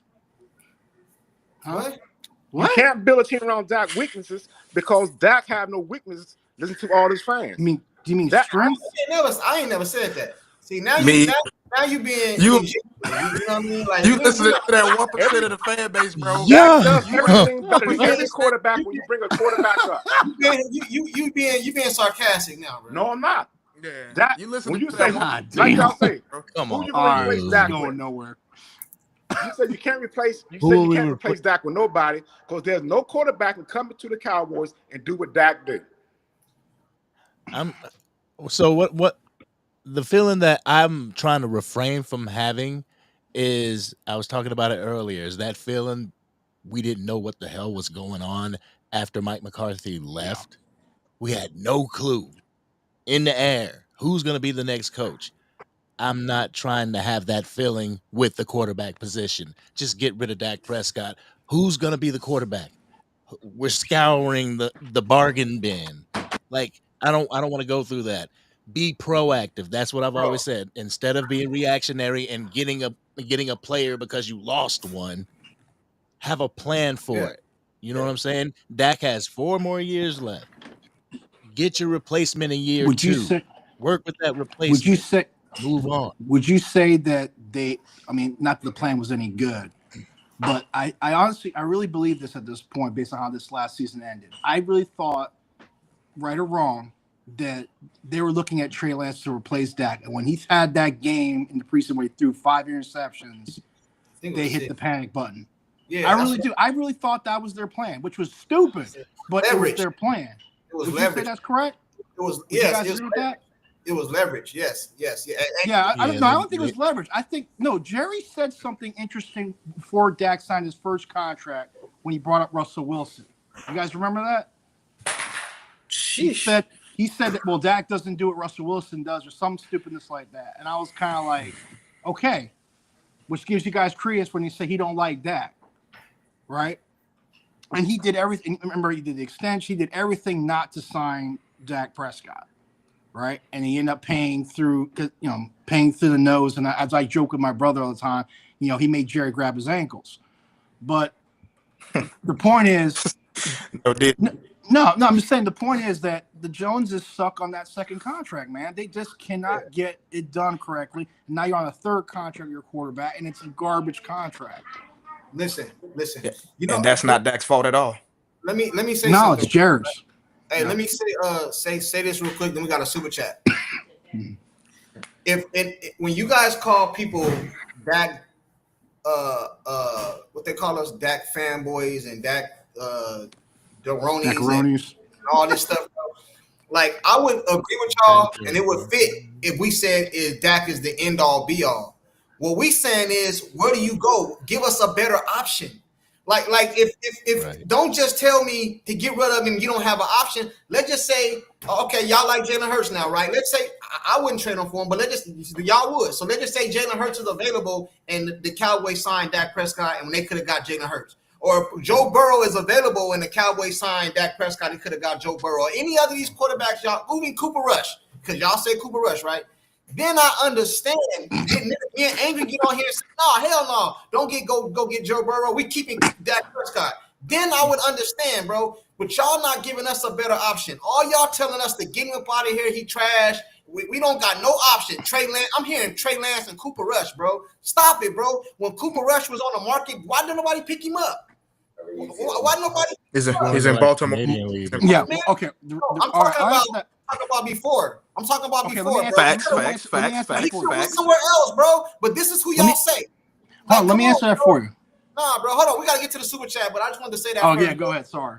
That's crazy to me, bro. I don't like. That's crazy. Like JB, he just want that gone. It could be the nigga. It could be the dude at 7-Eleven at QT. I want Junkie at quarterback, man. Bring the dude at QT. Long as it's not that. You know what I'm saying? I want Junkie at quarterback. Bro, it don't matter. That's the crazy part, bro. It ain't that I'm a Dakaroni, bro. I'm a Cowboy fan. What other quarterback do we have right now that's better or an option? We don't. But y'all just hate this man. Hey, you know the crazy part about it? It's funny to me, weird. bro. Because the crazy part about it is they hate this man so much, bro, and they're gonna be watching it next year under center. And every time he take a snap, they're gonna be waiting. Look at him, sorry, can't wait. It's gonna be terrorizing them, bro. This shit gonna be crazy. Hey, shout out to Callie for the super chat. You know what I'm saying? I want Junkie under center, man. Hey, no shotgun for you, Junkie. Just straight under out, center. man. No shotgun. Hey, man, flat out, bro. They keep talking about he went to the Ravens. I know he went to the Ravens this year, and I know last year. I'm talking about if Cooper Rush is better than Dak, somebody should have offered him 30, 40. Ain't no way in the world Cooper Rush would have came. You're not even better than Sam Darnold.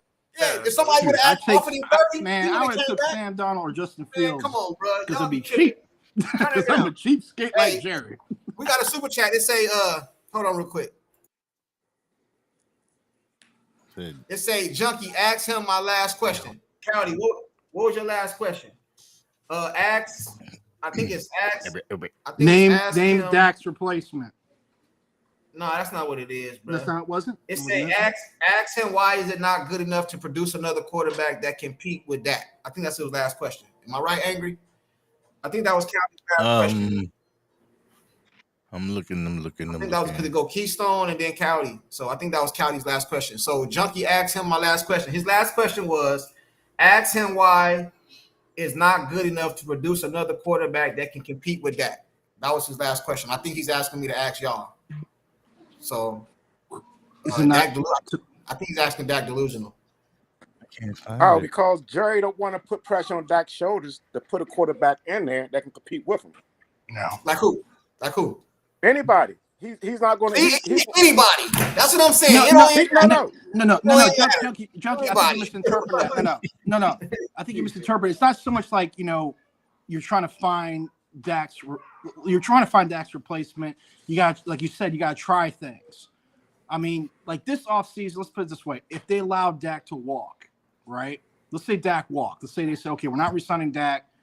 We gotta redo this whole operation. Okay. And let's say they rolled with, I'm going to go with Trey Lance just because he was bad enough. Why not? Let's go with him. He's horrible. Dak's better than him, whatever. Let's say they went and rolled with Trey Lance, right? They played this upcoming year. Team suck. Let's say they go 0-17. Then what? You go and you draft another quarterback, right? And I'm just saying this. For me, I don't know about other people, but me as a fan right now, I'm like, look, just roll it with Trey Lance. Lose on, just go ahead and lose. Get that high pick, and maybe you get yourself a quarterback on that cheap rookie deal that works out. Maybe you get Arch Manning or whatever. I don't know. You get Billy Bag of Donuts down the street as quarterback, or maybe they sign you off the street, Junkie, and make you the quarterback. I don't care at this point because the Dak experiment, as far as I'm concerned, we already know what we got. It ain't good. It's not doing anything better. Try something. Dak needs 5 more years of growth. So y'all want to bring in another quarterback to repeat the same thing? No, it's not the same thing. It's worse because I got a higher pick. Hey, Dak delusional. That's a fair point. Is there any quarterbacks that you love or you like in the Hall of Fame that didn't win a Super Bowl? Why they didn't get it done? I can name one off the top of my head. Why didn't they get it done? No, I'm just asking them because go with that argument. Why didn't get it done?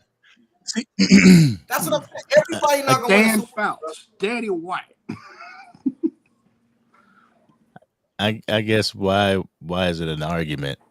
Like, especially right now, like no trade clause, just going into a new contract, knowing that he is the quarterback for this year, probably next year, and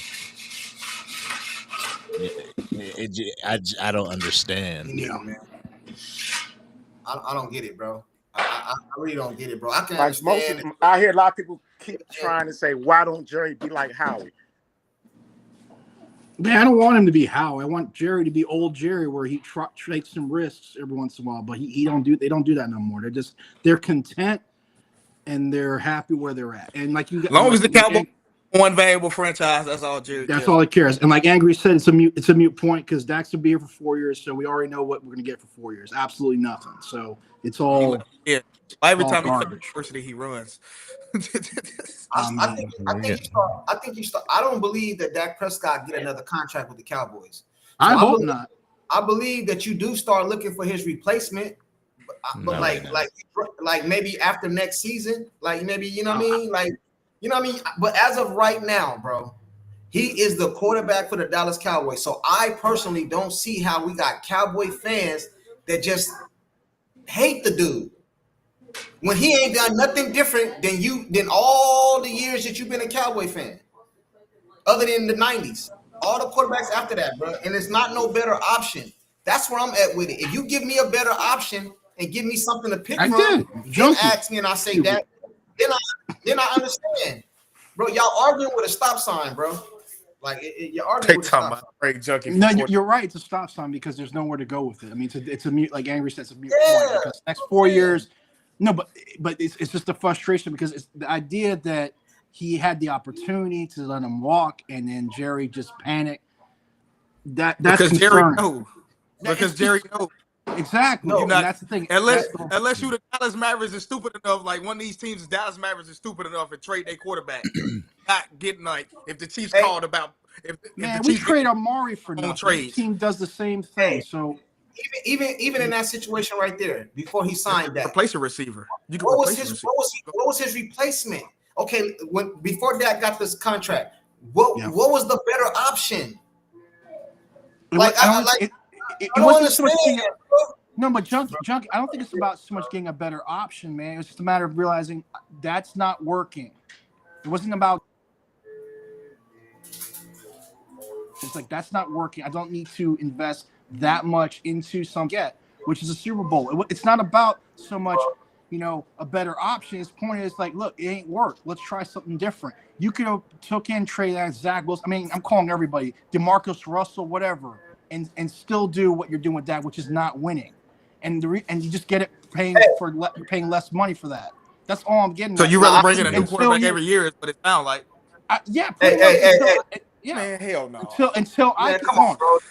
No. I'm being serious. You go into you're gonna lose regardless. I'd rather lose big and risk a chance of getting a better quarterback because you got to be high up in the draft to get one, than just have a quarterback where all I'm doing is basically 8-8 over and over again. But you just mentioned Jamarcus. But he didn't do 8-8 over and over again. I'm just saying 8-8 for 8-8's sake at this point. It could be 8-8, 10-6, don't matter. Can I ask you a question? Can I ask y'all a question? I really want the answer to this question too. Dak Prescott was drafted in the 4th round for the Dallas Cowboys. Let's just say he was drafted for the 49ers. Do he have a better career right now? Do y'all believe that he has a better career as a 49er or as a Kansas City Chief or as another team that goes a Philadelphia Eagle? Do you believe he has a better career with a different GM and coach and all that other stuff? Probably not. I don't know. Yeah, with those teams, honestly, I don't know. I believe he has a better career. How's their roster? How they prioritize and constructing their roster? And their GM and stuff, bro. That's why I say I'll put it on Jerry and all them. Johnny McCray, thank you for that cash out, brother. Appreciate you. Thank you. I agree with you in the sense that what you've had. Listen, okay, let's give Dak his flowers. Like you just said, 4th round pick. No one can say that Dak has not maximized his ability and exceeded all his expectations. Can we all agree on that? As a 4th round pick? Actually, I think he was a 2nd round pick. With Dak? Yeah. Dak Prescott's a 4th round pick. Yeah. He exceeded all expectations you could ask him. He came in for Romo. I remember his rookie year seeing that. I'm like, damn, that was impressive, whatever. He did what he can give you. He gave you what he can give you. All right. No one can take that from him. Okay. All right. So he gets his flowers. But all I'm saying is that because of how we're talking about building a team, right? And these are the decisions teams have to make. It's like, look, is this guy enough? Can we do with less and all that other stuff, which we hear everyone talk about? And the answer, I think, at this point, at this stage, especially at this contract, I wasn't mad at this first contract he signed, that $40,000. I mean, I thought it was a little high, but I'm like, okay, whatever. What else are you going to do? Like your argument right now is this contract I had a problem with because I already know what this is. And then what it added makes it worse was after that contract got signed, what happened? He injured his leg. And I'm like, damn. So but you keep breaking up the contract. But like, guess what could have been done? It makes no sense. But you say that, like, what could at this point, we have 8 years of body of work telling you what we're going to get, and we know we need more weapons and more whatever to get somewhere. And it's not going to happen with him. That's all I'm saying. All right. So, Go all ahead. right. So you're a Cowboy fan, right? So you're a Cowboy fan, right? Yeah. Are you gonna switch teams next season? Hell no. I just probably have to be watching. So you ain't nothing for you to do to rock out. Sorry? It's nothing for you to do but rock out then. Yeah. Just like what we've done for 30 years. It's nothing for you to do. We've done for 30 years, man. There's nothing for you to do but rock out. He signed. So now what? Now what? So it's like I just know for 4 years we ain't doing squat. And nah, probably for like 2. He got 4 years, but I don't. Do he make it 4? Jerry ain't gonna let. Jerry doesn't like anybody. You know why McCarthy didn't get fired? Because Jerry don't like to pay someone who's sitting on the bench or not working, whatever you want to call it. All right. Yeah. So that's gonna finish that 4-year, whether he's in a damn wheelchair or whatever. Because Jerry's an asshole like that. So that's all I'm saying. Sorry, pardon my language. Hey, the dude, don't know. Can you put that on the screen, Anthony, please? What? Don't know be the best. I think it's. I don't know if I'm pronouncing the name right. Don't know. Yeah, he would have gave up on Peyton Breeze. I just saw that. He said the dude talking would have gave up on Peyton Manning and Drew Brees the way he talking. Do you know why he said that comment? Do you know why he said that? He's not on the same level Peyton Manning. No. Why does he say that though? We're not calling him Peyton Manning. That's not what he's saying. His argument is you're going back. Okay, I'll use this. No. Okay? Don't go into all this whole narrative. No. I ain't going into the whole thing. It's the same issue. Bro, it's just like the Elway. It's the same Elway question. Elway didn't do squat for years until the last 2 years of his career. It's the same thing. Peyton Manning, 9 years, whatever. Jerry ain't building the teams like that. Okay, he's not going to. Which doesn't even case because he had Reggie Wayne, Marvin Harrison, Adrian James. No, he doesn't have any of those things, and you're not going to get those guys on defense. White hey, is Matt? Do you think that Matthew Stafford is a better quarterback than that? Right now, I'm just saying overall. From a career standpoint, you have to say yeah. Then why he didn't do nothing? He had Megatron. No, see, y'all changing it. I'm just asking you a question. No, I'm asking you. Are we talking about right now? Or I'm asking you. You said that you believe Matt Stafford is a better quarterback than that. Then why didn't he do nothing with Megatron? Why did it take him to have to go to a whole nother organization to win a Super Bowl? And what did I been saying in the beginning? I said we've become the Lions of old. The Lions organization was what? All right, but when you making excuses, he's a good quarterback. He should have carried them. He was carrying them for a long period of time because they had no weapons there. Nothing. Outside of Megatron, what else they had? The Lions ain't did nothing. They had nothing but Megatron. Man, I don't want. He didn't got nothing but CD. Dak had Amari at one point, Lamb and Gallup. He should have carried him. No. We're not doing that. He should have carried him. Matthew Stafford should have carried him. I don't care who he had. He had Megatron. He should have carried him. I ain't winning nothing. But the moment he goes to another organization, a ran organization, he go right to the Super Bowl. An organization that really went all in. An organization that really went all in, he go right to the Super Bowl. But he didn't do none of that with the Lions. Man, y'all be tripping, bro. I don't know how y'all even come up with some of the stuff y'all say, bro. I think y'all trolling, bro. You're telling me with that offensive line that Dak had you're saying the offensive line he had for the first 4 years of his career, which is the best in the league, right? And the receivers we had at that time, and a young Ezekiel Elliott, that to you was not doing anything. Granted, that team you could argue was built for Tony Romo. You could make that argument. But that team was better than anything Stafford had in Detroit. But what was that? No, but what was Dak? What was Dak in that rookie year though? He was a rookie. Dak did very good in his rookie year. Player. He did very good. And then what did he do in the following year and the year after that? Nothing. Because what did he start losing? He lost his center. He lost Travis Frederick, bro. Like he lost his center. That's on the second contract, bro. I'm in 2018. No, 2018 Zeke got suspended, right? No, 2017 Zeke got suspended. Yeah. 2017 Zeke got suspended. Travis played, and then by 2018 he got the Guillain-Barré syndrome. You start losing pieces. Ron Leary left. you didn't have the same offensive line that you're speaking of in 2016. So this great offensive line we talk about, Dak only had for 2 years, except for he didn't have Zeke. So that was a big component. That was the big. He had 1,800 yard like Saquon. What Saquon did this past year for the Eagles, that's what Zeke did. Zeke didn't do that in 2021 when we played San Fran, and in that game, you know how many. Hello. Hello. He cut out. Yo, Did he cut bro. out? Yeah, you cut out. I think You he was cut out. cooking.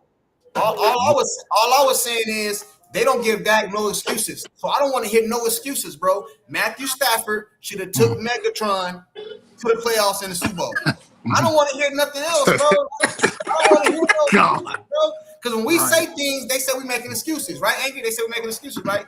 So Matthew Stafford should have took the Lions and Megatron, an elite wide receiver. Most people would say he's better than CeeDee Lamb.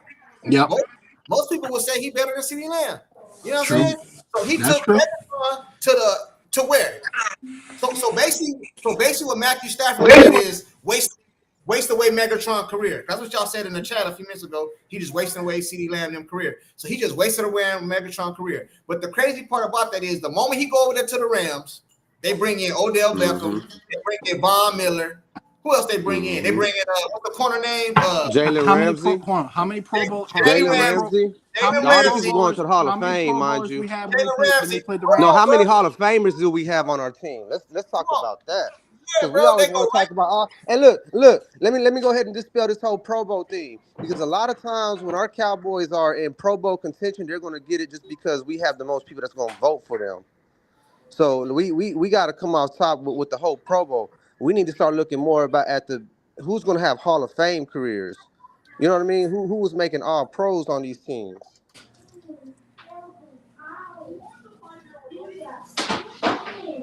Hey, I mean, as far as the Pro Bowl players, they're voted to the Pro Bowl by the coaches, players themselves, as well as the fans. You know, it's not just the fans that bring them to the Pro Bowl.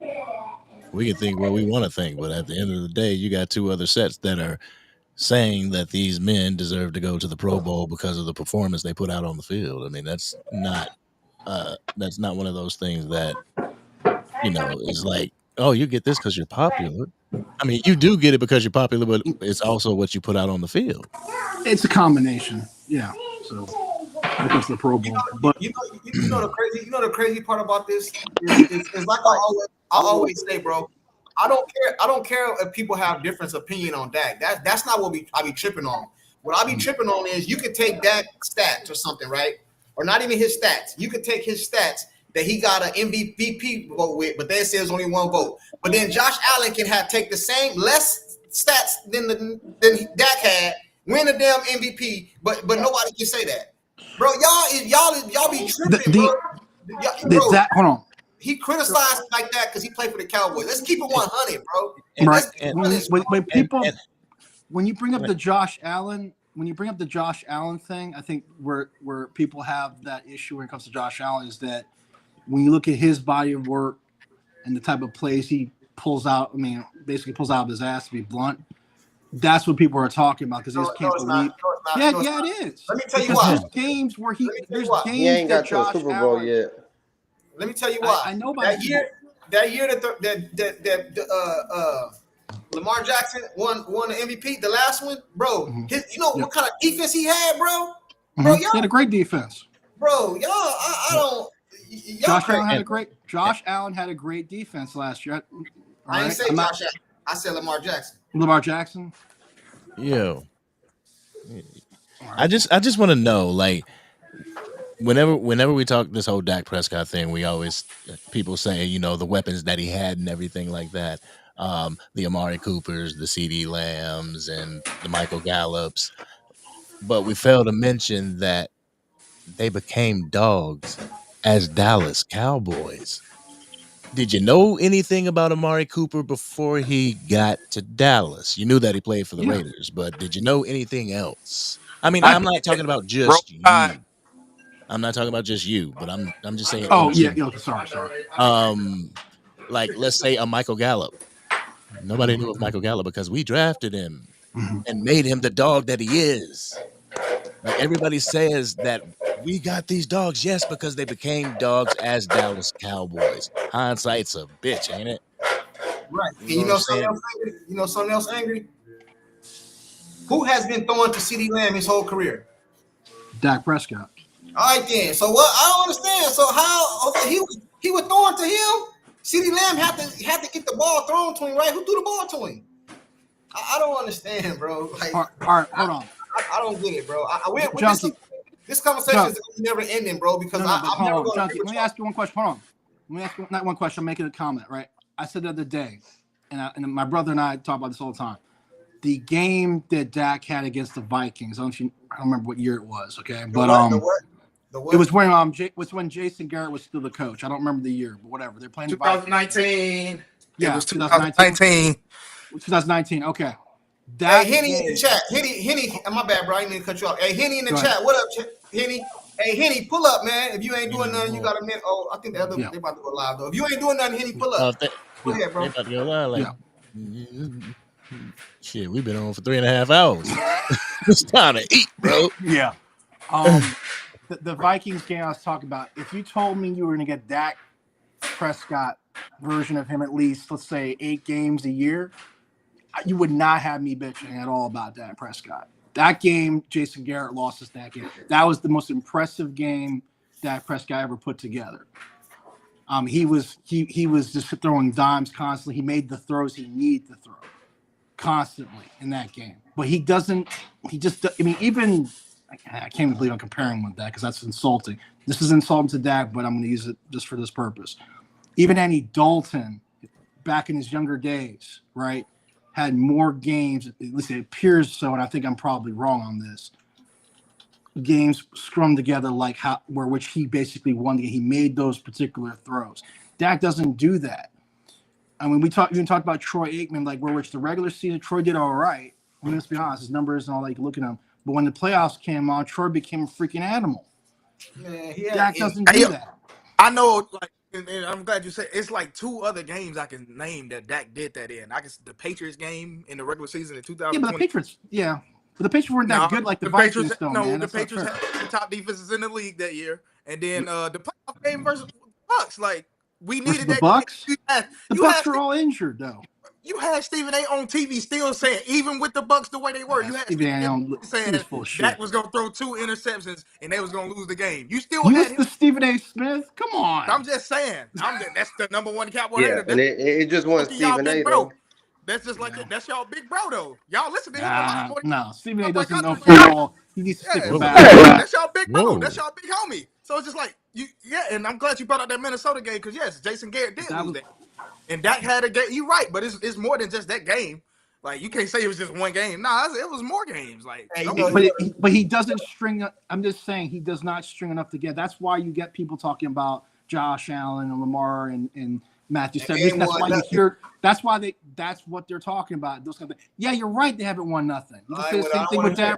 You could go with Dan Marino and all. You could go with Dan Marino and a bunch of other players. Why they don't get criticized like Dak did? They ain't won nothing. They don't get criticized like Dak did because of those kinds of games. That's what it's about. I don't care what kind of but y'all tell me it don't matter because Dak can have a lot of stats, but those are regular season games, right? I'm not talking about stats. Don't matter. I'm not talking about stats. Stats don't matter. I'm not talking about stats.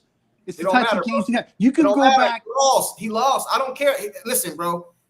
Did he win a Super Bowl? You asked me a question about why there's such a hate for Dak. I'm just telling you what it is. It's a rhetorical question. Lamar Jackson and Patrick Mahomes, Jalen Hurts, and like Matthew Stafford is the only Super Bowl winning championship of late, right? So all these other quarterbacks, trash. Trash, bro. I don't care what you did. If you didn't win the Super Bowl, that go for Dak Prescott too, right? We include Dak in that. All these quarterbacks that ain't won the Super Bowl. I don't care about no NFC championship game. I don't care about no AFC championship game. If you haven't won the Super Bowl, you're trash. Now, if y'all get on here and tell me that, I agree. I put Dak Prescott in there. Trash, because you didn't win. And that is fair. But y'all want to put everybody else to the side and just call Dak Prescott trash. You got me, bro. I never do that. Randy Cardell. I don't do that. Can you hear me, Sports Junkie? My issue with him. Yeah, I hear you. All right. Good. Sorry. Yo, Randy No, Cardell, yo, appreciate you for the cash app. Says, let's be man. a fan base of support. This is ridiculous. Support group. Nah, that's cool. We gonna have strife. It is what it is. But like, we ain't always gonna see eye to eye, and this is healthy, because this gonna help us come down to truth, and that's my only thing about it. That's why I can hear share the frustration with sports, is that when we look at, we can put all these other quarterbacks and we can always use context as to what they didn't have and when it was their fault and when it wasn't their fault. But we can't do that with Dak, and you know what I'm saying, we get called Dak apologists and Dak fans and whatnot. We just telling you we got good common sense. When it comes to this quarterback position, you either got someone who ain't gonna like put you totally out of there, or you got somebody who give you a chance. Now there's some who give you more of a chance than others. So yes, Patrick Mahomes gives you more of a chance than Dak does. But let's not go back to the fact, like sports are saying, we've had other quarterbacks who've given us evidence that if you put a great team around them, they're gonna do something. That's why he asked you about Matthew Stafford. He's not asking. Matthew Stafford has a greater legacy right now, but legacy ain't ability. You know what I'm saying? Like, your legacy only matters as to what somebody put around you and helps you to get. You know what I'm saying? People help you build your legacy, but your ability is what it is. Dak is showing that he has the ability to be a Joe Flacco, a Matt Stafford. Man, I can tell you games of Matthew Stafford in Detroit that whether they won or lost, we would say, damn, he gave it all he could, and But Dak put him in does position. Dak has done not the same done things. that. Dak Dak has has never done the done same that, things. dude. He's Yes, he never has. He's never played a No, game. Dak has literally been to the playoffs more than Matthew Stafford, correct? It's not, but that's not what people are talking but about when that it comes to encompasses that. that encompasses like a successful season. That encompasses 16, 17 games. We try to belittle what somebody does in a season just because we always want to put everything to the playoffs. You belittling what this man has worked through for 16, 17 games. He's had more successful runs. Now, did Matthew Stafford have the more successful run and winning the Super Bowl? Yes. But if San Fran, oh boy, picks off that bad ball that Matthew Stafford has thrown more than Dak Prescott has in his lifetime, All right, then yeah, no, the Rams aren't going to the Super Bowl. San Fran's going to the Super Bowl. They're gonna probably beat the Bengals. But if it you want was to go, the Rams. It was the Rams defense. Matthew Stafford was not playing incredibly that year. Peyton Manning didn't play incredibly in the second Super Bowl with Denver. And they won. You've had evidence time and time and time again to show you can build teams with Dak level quarterbacks. Hey, We have Schiff. never sat up here and said this man is the greatest thing that's we ain't even never called him the best Cowboys quarterback. Nope. In history. All we saying to a is this dude is championship. capable. Hey, Schiff, check this out. Check this out, all right? right. Well, Hey, I'm Schiff, out, guys. Schiff. Hey, Anyway, Schiff, that was good. Schiff, good. Here's your rebuttal. But peace. Hey, Schiff. Yes, All right, sir. man. Have a good night. You too. Hey, check this out, right? You just said that Peyton Manning won that Super Bowl in Denver, right? Yeah. I'm not saying, and I will never say Dak Prescott is a better quarterback than Peyton Manning, right? At all. But that Peyton Manning, Dak now is better than him. Yes. And they won a Super Bowl. You've had better. Dak has been a better quarterback multiple seasons than what that Peyton Manning quarterback was. He got benched for Brock Osweiler, bro. You know Cowboys what I'm saying? fan talk. I mean, that was kind of Peyton's last leg, but I get what you're saying, though. I get what you're saying. No, that's what we're saying, He won a though. Super Bowl. That's what we're saying. Like, people always want to hold this legacy over, like, oh, he don't want to. Matthew Stafford right now is not a better quarterback than what when he won with the Rams. Dak has been a better capable quarterback. Now, what you put around him, like everybody want to bring up the San Fran game, bro. Tony Pollard had 4 carries and CeeDee Lamb had 1 reception in that game. Like, what is we doing, bro? We've literally had evidence after evidence after evidence to show you what's been the fault of this team, and these fans, they basically, y'all are a big portion of this fan base that when they put it all on Dak, that's the reason the Jones don't ever have to justify doing anything else. Because they can always put it on Dak, they can always put it on Micah, they can always put it on the 2-3 big money people that's on our team. And the Eagles just won with an expensive quarterback. You know what I'm saying? But what was the difference? They paid him early. So they have money right now to spend, as opposed to now you wait and all that guaranteed money is up front now. You know what I'm saying? And you can't spread the guaranteed money out on an extension. And that's what they failed. This is twice that they've wasted quarterbacks, dog. They wasted Romo, they wasting that. And Yeah, like that's we've never sat up here and just like sometimes we can get beside ourselves like, damn, yeah, Dak, Mahomes doing this, shoot, look our quarterback, Dak, we we support our quarterback, but at the end of the day, we know better enough to know that like he's not like he is what he is, but you can win with what he's been, plenty of seasons. Right. They kicked the can down the road to do nothing with the money instead of just eating the contract. If you're not gonna get the help around him, why not just eat the contract and move on? But you kick the can down the road, open up money like this year. They kicked the can down the road again. Yeah. You know what I'm saying? Restructure CD, haven't paid Right. Mike, got all Right. this extra money and ain't done nothing with it. But then Meanwhile, people come on here and say that contract is the problem. you could have signed CD in after his third year. Like you need to sign Tyler Smith right now, but they're gonna wait till after year 4. They're gonna wait till the beginning of that, the fifth year, when you could have had 2 years to spread all this money.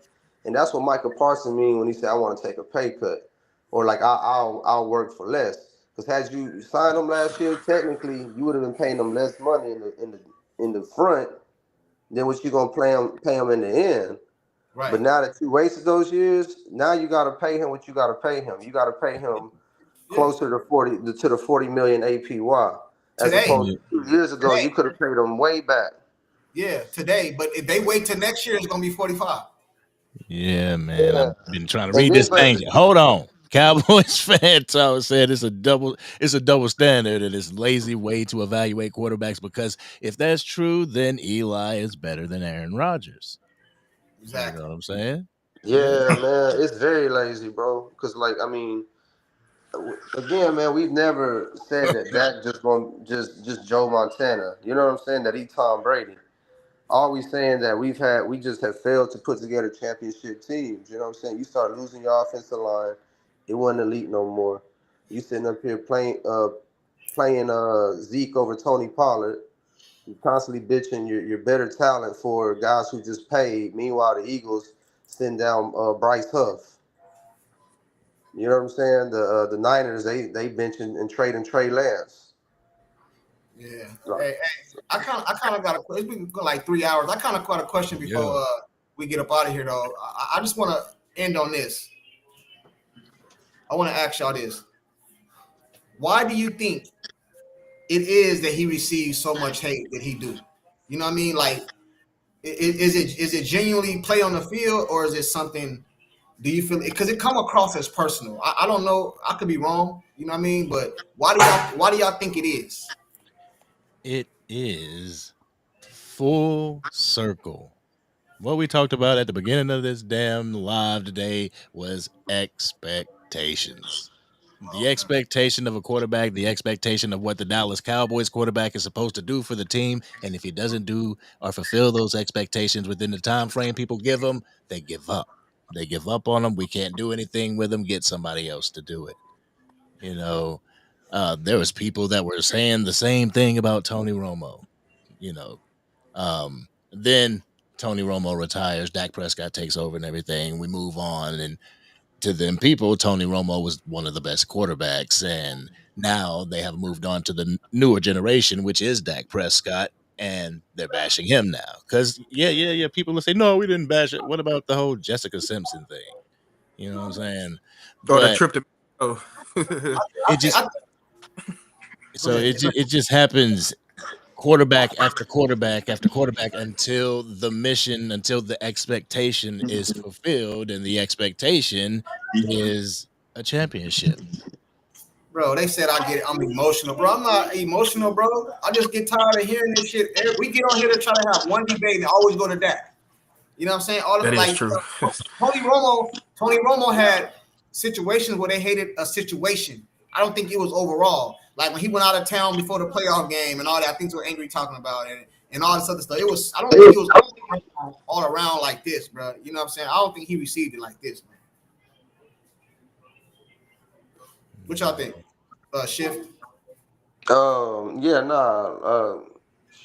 I mean, I remember Romo even getting hate. You know what I'm saying? And I mean, he had his things, and they pretty much pitted us against each other as far as Romo and Dak versus, that was it's a distraction. So I mean, but they distracted. That's what I think. They distracted by just the glitz and glam at the quarterback position, and they're not really paying attention to all the football details.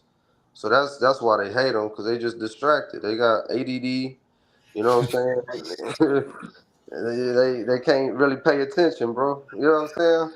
So like Shout out to that's those what it gotta ADD. be, bro. They thoughts be everywhere, and it's like, look, like you're saying the same thing in the same breath to defend one quarterback to criticize that. Yeah, man. I think it's crazy too because a lot of people get on here and say all that stuff, right? But then next season they're gonna be sitting in front of the TV like watching the Cowboys. Like With you know they what I'm press jersey on too. With they saying? Dak jersey on. Hey, Like, it's let's crazy, be bro. real. Like, hey, man, hey, it's crazy, bro. You But know what I mean? I'll keep it a buck, man. I've always wanted the Dallas Cowboys to win, to win a Super Bowl. And there were specific years where I wanted the Dallas Cowboys to like this should have been the year. You know what I'm saying?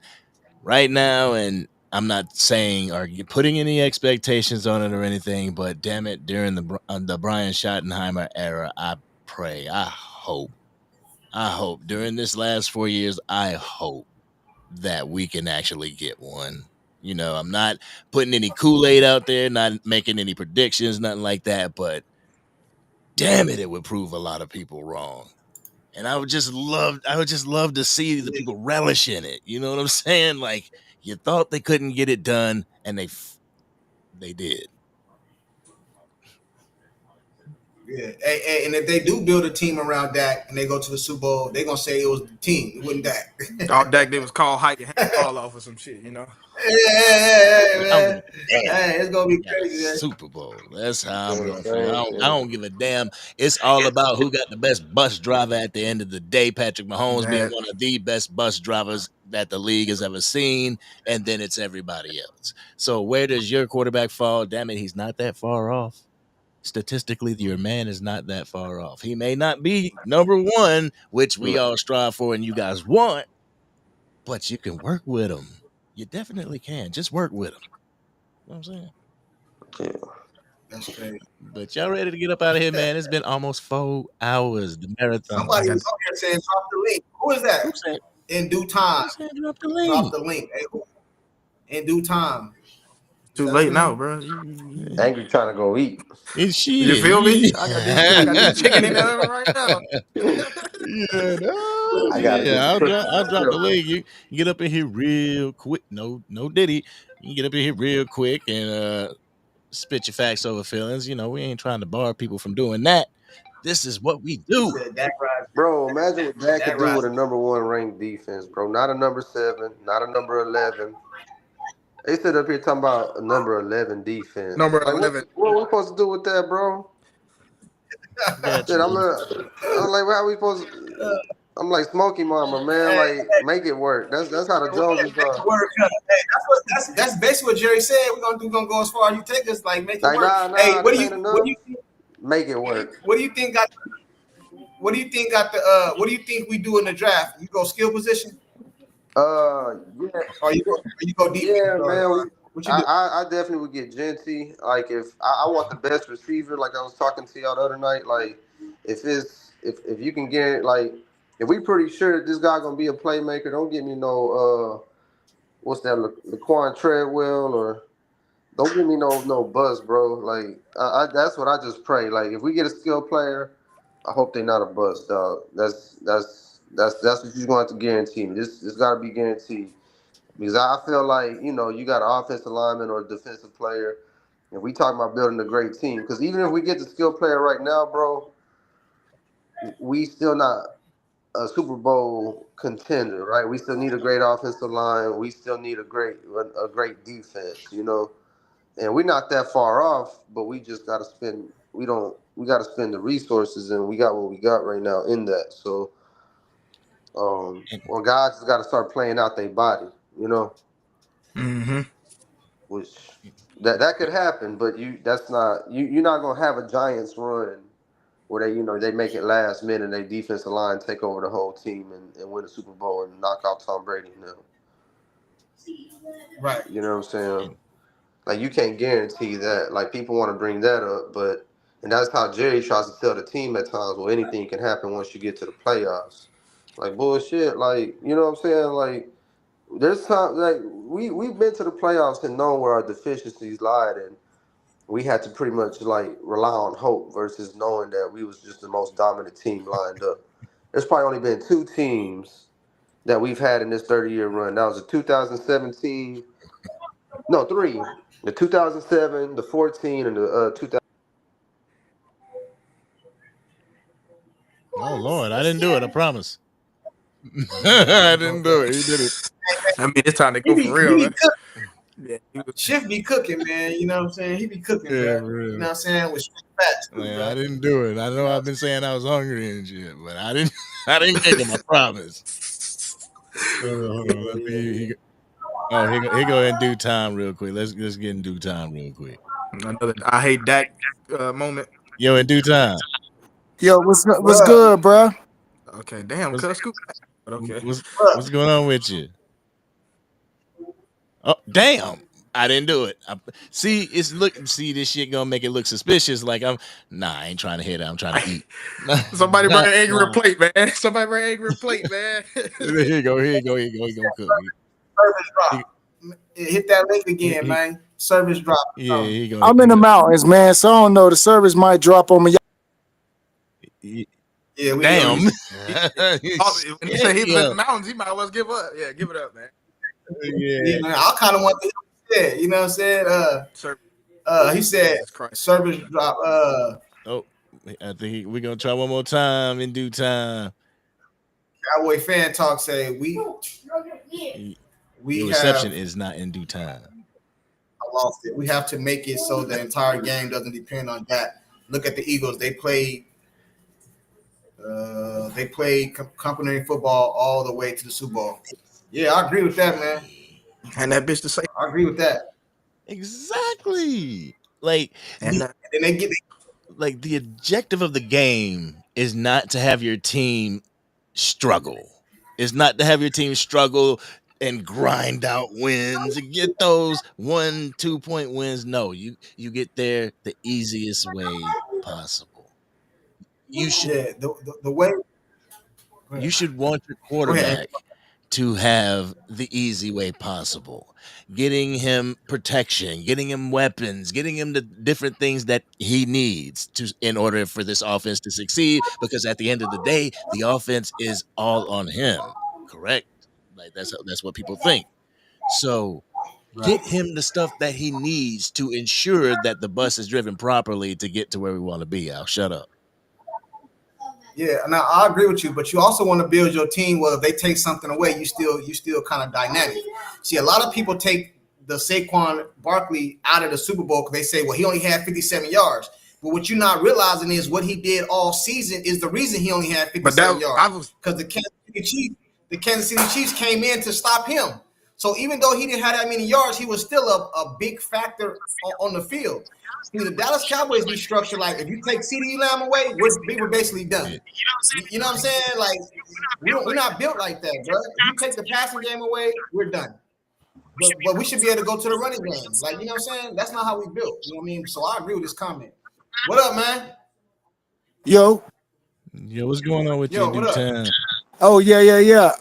Yeah, my service kind of bad, man. It might, I'm in the mountains right now, so yeah, things are a little different over here. But yeah, I agree, man. The run game, man, that's something that been missing for a long time for the Dallas Cowboys, man. I'm 44 years old, man, so I've been a Cowboy for the longest. You hear me? Stop talking like you're old, man. No, I ain't saying I'm old. I'm just saying I've been there for a minute. I've been there from when we won those back-to-back championships. You hear me? So I got patience on it. And yeah, I would want to have one championship and be sorry for the next 5 years. I'm down with that. But at the same time, though, it's the Joneses, man. They the ones that's messing this whole program up, man. They ain't Jerry Jones, not the same Jerry Jones that was back in the 90s, man. Right. And No. Not at all, brother. Not I at just all. he got to get up out of that. Either he got to let somebody else take over. I mean, as an owner, I get it, but the GM part of it, I think that's the biggest problem we have as a Cowboy.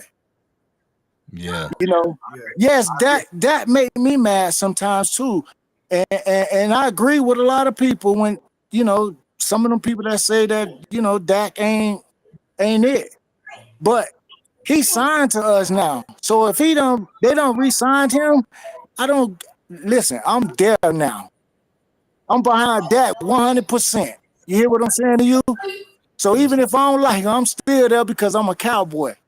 And that's what all us Cowboys should be doing. But I see a lot of these Cowboy fans, supposedly, how y'all down talk y'all quarterback, bro? Come on, man. Come on, man. This don't make no sense. When you play the game and you've had that type of relationship with the quarterback, like when I played, like they benched our starting quarterback because he threw 5 interceptions in one game. Yeah. He could have been down and out and whatever, but we came back, ended up winning the championship that year. Exactly. Like a lot of these people, it wasn't like, oh man, he sucks, man, keep him out of the game. No, you lift him up, you lift your teammate up. You got to. And I just don't understand this sect of fans thinking that putting somebody down is going to help the situation that you're kind of stuck in for the next 4 years. I'm gonna bring Leo on too because I'm hungry. So What I was saying, bro, this. Hey, I was saying this in due time. Yeah. This is what I was saying. If you're a Cowboy fan and Dak is a free agent or something, and it's other players out there that you can get and bring in that's better, I understand what y'all say. Yeah. You know what I mean? But a lot of people, a lot of fans don't care who it is, just get him up out of here. That don't make sense though. That's my only point. If you tell me Joe Burrow is available, hey man, let's get him, or one of these quarterbacks everybody thinks is better, I'm good with it. But if you don't have an option, bro, and a lot of people in the chat saying Cooper Rush, bro, like stop it, bro. Like that's when it become like, man, y'all tripping. Listen, bro, Cooper Rush is a backup quarterback for a reason. Literally. And you seen that last year when Dak got hurt and Cooper Rush had to come step in. Don't get me wrong, he did pretty good. But at the same time, he did not stand to that Dak standard, man. Dak would have did way better than that, bro. Come on. And let's be honest about this, man. That man throws so many tight throws. I hear people talking about, oh, he throw tight throws because he throw it late. No, that man throw it when he needs to throw it when the player is open. If you know football, you would know that. Yo, y'all remember that Cleveland Browns game where Dak hit Amari and it was like such a pinpoint tight window throw. Like it faked out the cameraman. I was like, yeah. That's just nuts. The man, listen, man, that doing what he do, man, and I love what he do, man. I'm glad that he don't get on these interviews and down talk his players and none of that. He take accountability. That's why I love him, because he take accountability no matter what. And all the hate he get, come on, man, especially from these three-letter networks, 4-letter, man, these people here, a lot of these people just be listening to them, and then they get it in their mind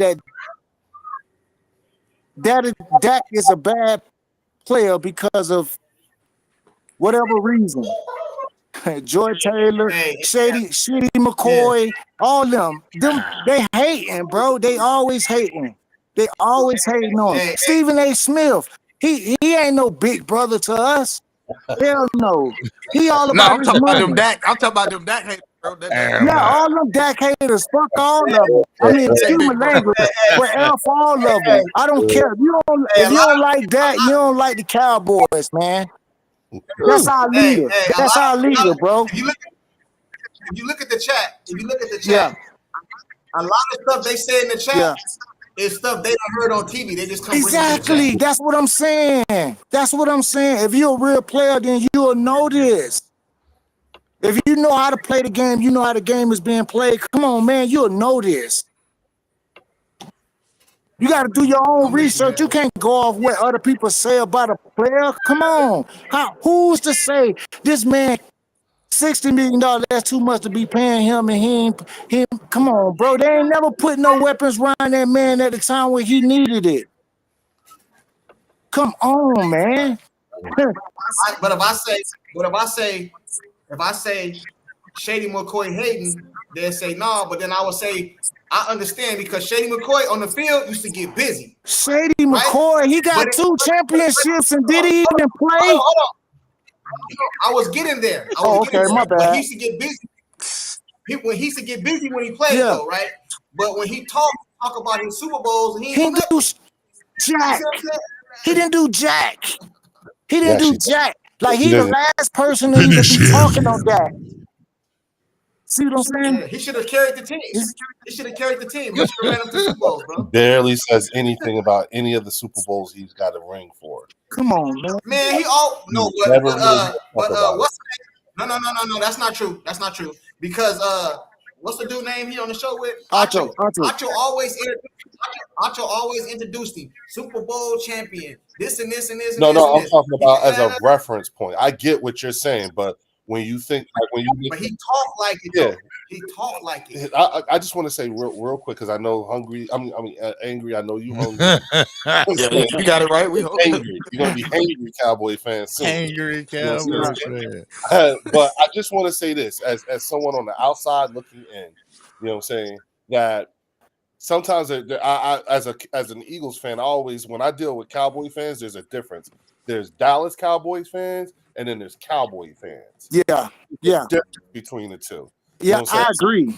A Dallas Cowboy fan is not just from Dallas, Texas, but a Dallas Cowboy fan is fully invested in the team as a whole. So they're watching money that's being spent on top of knowing who the coaches are, on top of knowing everything the front. They're really actually invested. A Cowboys fan is just somebody who's like along for the ride and saying the things that are most popular. They're sort of kind of casual about it. So there's a difference. And that's why I'm here, because I think of all of you guys as Dallas Cowboy fans. I love listening to y'all talk, and I don't want to disturb a Dallas Cowboy fan when they're down riding the team. But I'll say this. We're talking, you guys are going into, there's a difference between history and then recent history. Yeah. Okay? And when you talk about recent history, you know what I'm saying, that actually runs into the transition from history into from recent history to history, because you're going into year 10 with him after coming off of 13 with Tony. So when you talk about the last 30 years, majority of that 30 years just falls on 2 quarterbacks that have had to go through the same thing year after year after year. And so when you say recent history, though, you have to understand Dak don't fall in that category no more. That's Jalen, Jayden, Josh, and Jaden. You know what I'm saying? Because that's like 5 years and on. You see what I'm saying? Dak, y'all going on 10. So after 10 years, you know what you have with this guy. There's not much he ain't seen since he's been in the league. You know what I'm saying? And so you got a lot of people who are the casual fans who are the ones that I think Sports Junkie be talking about. That's like, get rid of Dak. You know what I'm saying? Their whole thing. And the thing is that when you do the comparisons, it's just, I think it's when you look at body of work, you know what I'm saying? Dak's body of work is double what the youngest quarterback in the division is. It's double what Jalen Hurts has been. So it's a much larger body of work that you guys have to, you know what your frame of reference. Everybody else is just recent history. So that's the point that I wanted to make, because I understand what Sports Junkie is saying, because where else are we going to go? But I think what's not being articulated is that how many drafts have gone by since Dak's 5th or 6th year? How many free agencies have happened since Dak's 5th or 6th year? So that's the point. That's all. But check this out, though. I agree with you, but you can be a great player in the regular season and not win no Super Bowl. Hey, we all agree that Steph Curry is a dog. He a baller, right? He ain't win no championship, so they went and got KD and before KD too. And they put a team right around him. You know what I'm saying? Look at LeBron James, all out great, right? He didn't win nothing until he went over there with the Heat. Miami Heat, yeah. You could be an all-time great, but unless you got a team, because it's you're not going. You're not going. Hey, Sports Junkie, look, that football is a team sport, bro. It's a team sport. I don't get why when a team loses, it's always the blame on the quarterback. Why? That's the part I don't get, because even when we played Green Bay in that playoff, yes, Dak threw an interception and that hurt. Don't get me wrong, it hurt it. But our defense should have stood up a little taller than that. They wasn't standing as tall as they should have. And if they did, like Kansas City defense do, majority of the time except this last championship, we would have won that game. We would have, because that got his head into the game. That's how we started putting up a little points from there. You see what I'm saying? Yeah, they could say, it was last minute. They was putting in, they back up. No, a game is a game. I don't care. If you decide to put in your backup, that's on you as a team. But it's a team sport, so you can't put it all on Dak. They blame it all on Dak, though. That's the thing. Every time, every channel I go to, everybody consistently, I'm talking about, except Angry Cowboy, U Sports, I would say it's a couple others that I do listen to. Law Nation. Yeah, don't, because they know the game. Y'all know the game, bro. And a lot of these people don't even know the game, and they just, I don't get it. But let me say something to you real quick. And I get it. It's frustrating, bro. I know, I get it though, and I kind of agree with it, because the quarterback gets most of the praise, so that means you got to get most of the blame. Like, because just for example, Philly won a Super Bowl, right? I feel like the defense should have got the MVP, but it went to Jalen Hurts. Jalen, why? Because he's the quarterback. Just like the MVP is a quarterback award, but it's an MVP of the league, but it really for the quarterback. Exactly. So I understand. What did they do to Jalen the year before? To Sports Junkie's point, because remember we lost 7 of our last 6 games. Yeah. Who got the blame for the season being a shitty season? Exactly. That's why I say I agree. He's right. No, I agree with that overall, but I'm talking about when you come to your own fan base, it shouldn't be like that. Exactly. And that's where it hurt me the most, because our own fan base. Oh, yeah. Our own fan base be doing this. Our own fan base. And y'all, they go and listen to these 3-letter networks, and they just take in what these people saying instead of sticking behind their own team. If you're a Cowboy, you're a Cowboy. If you're a star, you're a star. Tat it on you. Put it on you. Let it represent. Nigga, listen, win, lose, or draw. I'm a Cowboy, and that's how you should be, no matter what. You see what I'm saying? If there's a player on our team that you don't like, or you don't agree with how he run routes, or how, whatever the case may be, you don't down talk your team, bro. If you're a Cowboy, shit, you gotta believe, you gotta believe that your team gonna do the right thing. Now, I always say, it do start from the top and then it comes down to the bottom, bro. And that's leadership, bro. And if we ain't got that leadership up top, bro, it's always gonna crumble to the bottom. The bottom Culture. every do you time. do you think you actually have that at the top? No. So then my question for you is where and when do you actually say something as a fan base? Like you, I'm saying like where's the what's the platform? Like you guys know, Yeah. it's a known thing.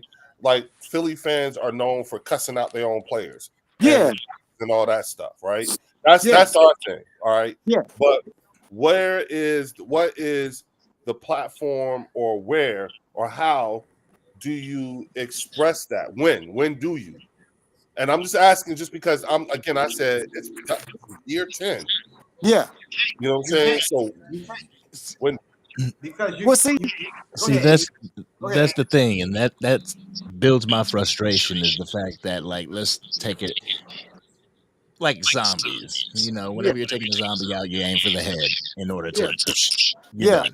Exactly. We sitting here body shots because it's the most exposed. Yeah. The most easiest target, body shot. When you gotta go for the head. Yeah. You gotta go for the top down because they are making the decisions. They're the ones that are late on the payments. They're the ones that are trying the experiments with the 4th round picks, even though you could have got a Braylon Allen in last year's draft. What? It's all those type of moves that make me irritated with the front office. And when I see people like a Dak Prescott or a CD Lamb or a Micah Parsons taking the brunt of everything from Cowboys Nation, it's sad because these players actually have talent. This man was a 4th round draft pick and he rose above his station to where the Dallas Cowboys are right now. And I feel like the Dallas Cowboys have been that playoff team because of Dak Prescott. You take him away, you put a Cooper Rush in there, it's not going to be the same outcome. Yeah, but the Dallas Cowboys, most teams, not all, but most teams take on the personality of their coach. Yeah. You know what I mean? The Dallas Cowboys take on the personality of Jerry. Yeah. You know what I'm saying? So it's a cultural thing, Yeah. bro. You know what I mean? That's why we can't compare ourselves to the Philadelphia Eagles. I don't mean like in Super Bowls or nothing like that. I mean as far as we got 5 though. We 5 up. We high 5. Yeah. That's But I mean fine. as far as I don't remember.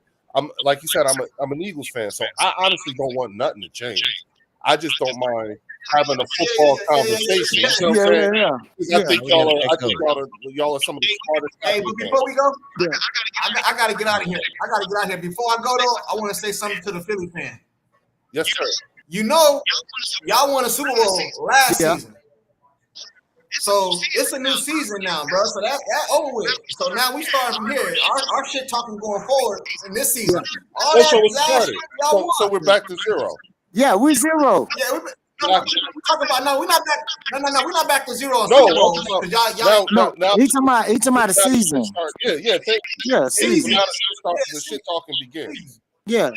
Because you know Dak own y'all, bro. He own y'all. So actually, I can't agree with that. I can't agree with that because if the Dallas Cowboys win the damn Super Bowl, I'm going to be saying something until you knock it. For real. Listen, Sports Junkie, and he can tell you.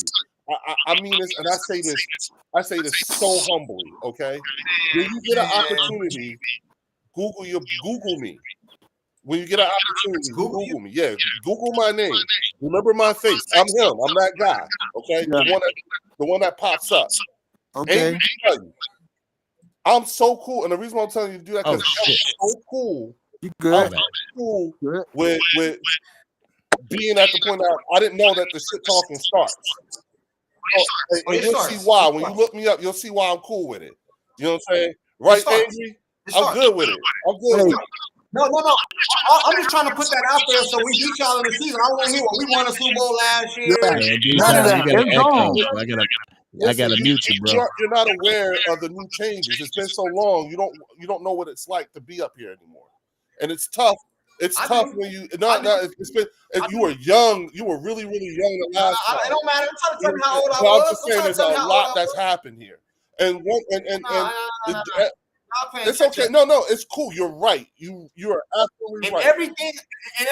Everything I know, maybe a few things. More is more. Like more is better, right? Absolutely. So more is better than like, so y'all still playing catch up. And then you know the crazy part about that is, bro, the Dallas Cowboys ain't won a Super Bowl in 30 years and y'all still ain't caught up. That's crazy. I know, bro. yes. Yes. And the thing is that 30 years of trying, y'all done failed. You're absolutely right. But what's crazier is that even in that time frame, you know what I'm saying, we've turned into the gold standard of organizations. That's what we are now. Yeah. We live rent free in your head. We're the frame of reference. We're your frame. If you go back in every one of your videos, and you will see there's not one video where you don't compare yourself to us now. No, come on, no, that's not true. I understand. How we pay for this? And look at what the Eagles did. No, after y'all won. I'm saying currently, as of today, we're the gold standard of organizations, and we live rent free in your head. It's okay. Andrew. That's because y'all just won. Yeah, I know. Before that was a I know. That's what I'm saying. See, I told you things have changed up here. It's nice. The air is different here. We're breathing some rare air. I'll tell you about it. You know what I'm saying? Look, see, this is what it smells like right now. See, that's what the air up here smells like. It's all that. I don't know. It's okay. Hey, bro, let me ask you a question though. Yes, sir. Okay. Y'all just won the Super Bowl, right? Yes, sir. How long y'all celebration last? Exactly. Without the Cowboys being mentioned. So I'll tell you what. You know when it ended for me? When they applied the Super Bowl tax. When the Super Bowl tax happened, that was because everybody's not here no more. Not the whole team. Remember, we lost Milton, we lost Slay, we lost once Sidney Gardner Johnson. Once those days started, the party was over. That's not what he meant. But see, that's not what he meant. Yeah, exactly. What he meant was y'all won a Super Bowl. Don't nobody care. Didn't nobody care, bro? They didn't care. Listen. No. Listen. I really want to give props to what props do. Y'all won. I give it to you, bro. Like I'm not no hater like that. You hear what I'm saying? I got cousins. I got a brother that love the Eagles. So I gotta hear it too. You hear what I'm saying? But what I'm saying is when y'all won the Super Bowl, bro, y'all got a good 2 days, maybe. And after that, it was more cowboy talk. You see what I'm saying? So it's not like we go off or we gotta mention y'all on any segment. The Cowboys gonna be talked about regardless. Yeah, but in what fashion? Win or lose. That's cool. You cool with that? No. What I'm just saying, is, I'm just saying, regardless of what, the Cowboys gonna be talked about, win or lose. We can have a losing season, and our name is still being mentioned by everybody. You don't notice? What he's saying is basically, before we get up out of here in a nutshell, if we would have won a Super Bowl, it'd still be talking about it right now. We haven't heard y'all name mentioned at all. Like that's why a lot of Philadelphia fans hate Cowboy fans, because we get all the y'all can win, it get overshadowed. Bro. No. Only time y'all talk about it is some big. No, listen. And here's the thing. I'm actually in Market. Okay, I live 34 miles outside of Philadelphia, in Jersey. All right, so I'm in Market, and you have to understand like how it works here. Like, here's the thing. This fan base, believe it or not, y'all, this fan base is still largely suffering from PTSD over TO. They still suffer. They also, you have to realize, this fan base here, they literally attacked Jalen Hurts, okay? And they still do it. Yeah. Because it makes them uncomfortable. And you want to know why he makes them uncomfortable here? Because he was born and raised in Texas. So everything for him is yes, ma'am, no, sir. The fact that when he's talking about his father and talking football, he calls his father Coach Hurts. That level of respect and everything is something that's off-putting for a very large part of the fan base here. You see what I'm saying? There's a lot, there's a lot, and it's just because they're not accustomed to seeing, with all due respect, young black men who were raised right. That's that whole thing. They don't get it. His parents are teachers. They're very humble folk or what have you. He's been raised right. It's taking them some time to get comfortable with it. You know what I'm saying? But that's literally how it is here. So nobody's really caring about but they do that. That's why they was, you heard the stories about AJ Brown reading on the sideline and everything like that. Yeah. It turns out they started looking at the tape and everything like that. It turns out he did it every game. He's been doing it. It was just that one game someone actually caught him. That's why they were not looking at it. Like nobody was really thinking about it. I get what it looks like to you guys on the outside, especially us winning the Super Bowl and all that shit. It's not They trust me, these people here, this whole fan base, it's weird, bro. It's weird. It's just gonna take some time. It's all good. I'm about to get up out of here though, man. But I got you. Right. The record is 0-0, homie. You know what I'm saying? Yeah, and listen, you don't have much to look forward to. I get you guys have had a lot of activity, but it's about quality moves and stuff like that. You guys are a years, and I mean this in plural. You guys are a years long rebuild. You know what I'm saying? And so with your succession plan, a lot of things have to change in terms of even when you're playing with the money, you got to start signing people. And I'm comfortable saying these things because I know ain't nobody in the Dallas front office going to hear me. And I know, and I just want to make sure I have something to say to y'all to say I'm right. So at the end of the season, when we win again and we win the Super Bowl, I can say, hey, let's reference March 1st, March 30th. I said, I told y'all on March 30th, y'all gonna win again, and we're going to win the Super Bowl again. Yes, I'm saying it. Confident. Fails to make playoffs is gonna be the funniest thing ever. Let me ask you a question. Remember, this is what the air smells like up here. Do you bet? Do you bet? Because I got money to bet on that. That they're gonna make the playoffs. I'm out of here. Yeah, Man. it's I got time to money ride to bet now. on Y'all making a whole another debate. Okay, yeah. Hey, look. Well, let me say this before y'all go. Let me say this before y'all go. Hey, I appreciate each and every one of you guys, though. Seriously, man. I watch y'all channel, man. I don't always come up and speak, but listen, I appreciate you guys, especially for the knowledge that y'all do, especially Eagles fan. I normally can't talk to an Eagle fan like this, but hey, man, I appreciate what you gave me because that's something I didn't know about AJ Brown either. Though with the book thing, I thought it was just a one-time thing, and he was just mad and maybe wanted to leave because I think he ain't gonna beat us that much longer for some reason. Listen, what was crazy was how Michael Irvin said, "Damn, AJ Brown is me. I would have to do the same thing. I just never brought it outside." He said he should have brought it outside. But he says he knows why AJ does what he, and that was Michael. I ain't go front. I was like, damn, that's Michael Irvin.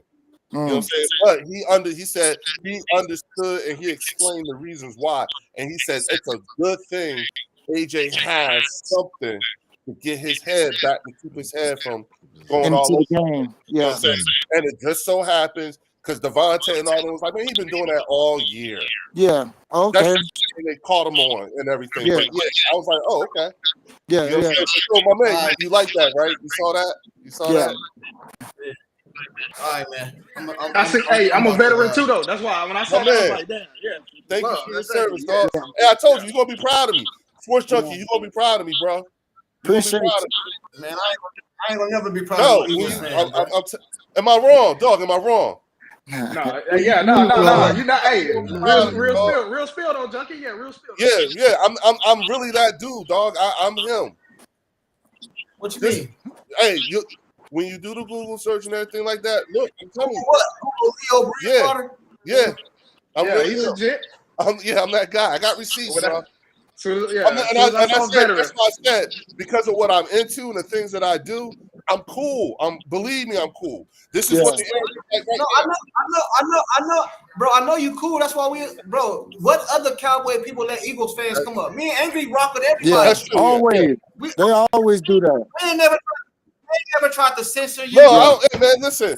That's why I said I love talking to intellectual, reasonable Dallas Cowboy fans. Because, like you said, the shit talking is one thing, but when we're talking actual football and numbers and the things, I believe you. You are right. You guys do not have We just any getting other this out the way. options. No. We just getting this out the way. We just getting this out the way because the season ain't here. When the season started, I'm on your helmet. Oh yeah. Oh, listen. I fully intend on being insufferable. I fully intend on being insufferable. We getting these pleasantries out the way. And I believe in integrity. Okay, I believe in integrity and accountability. So no matter what, I will present myself to take the shit that I've been putting out. Right, Angry? I'm good. I believe in mashed potatoes and green beans. I don't do that. You know what I'm saying? If I'm not around, believe me, it's for a very good reason. Oh, Leo Bridgewater. Oh, you that man. Okay. Hey, Sports Junkie. Sports Junkie. Coach. Hey, Sports Junkie. I want to ask you one question before I leave. I'm gonna get off the panel. But I just wanted to ask you, what do you think the Cowboys need to do in order for us to succeed this year, man? We gotta go first and second round skill positions, bro. And then we pick in the later rounds. We start working on our offensive line and the free agency offensive line and add some depth and stuff to the defensive side of the ball. I don't believe you can fix both sides of the ball in one offseason. So you got your money on the offensive side of the ball, so that's where you go. Dak paid, CeeDee Lamb paid. They ain't paid Michael, so we're gonna go offensive side of the ball, bro. Get that man another weapon in the free agency. Keenan Allen is still out there. Then go in the draft, get you another receiver, and get you a running back, and let's get this thing popping, bro. That's your best hope. I hear you, bro. I hear you. So you're drafting from a position of need, not best available. Yeah.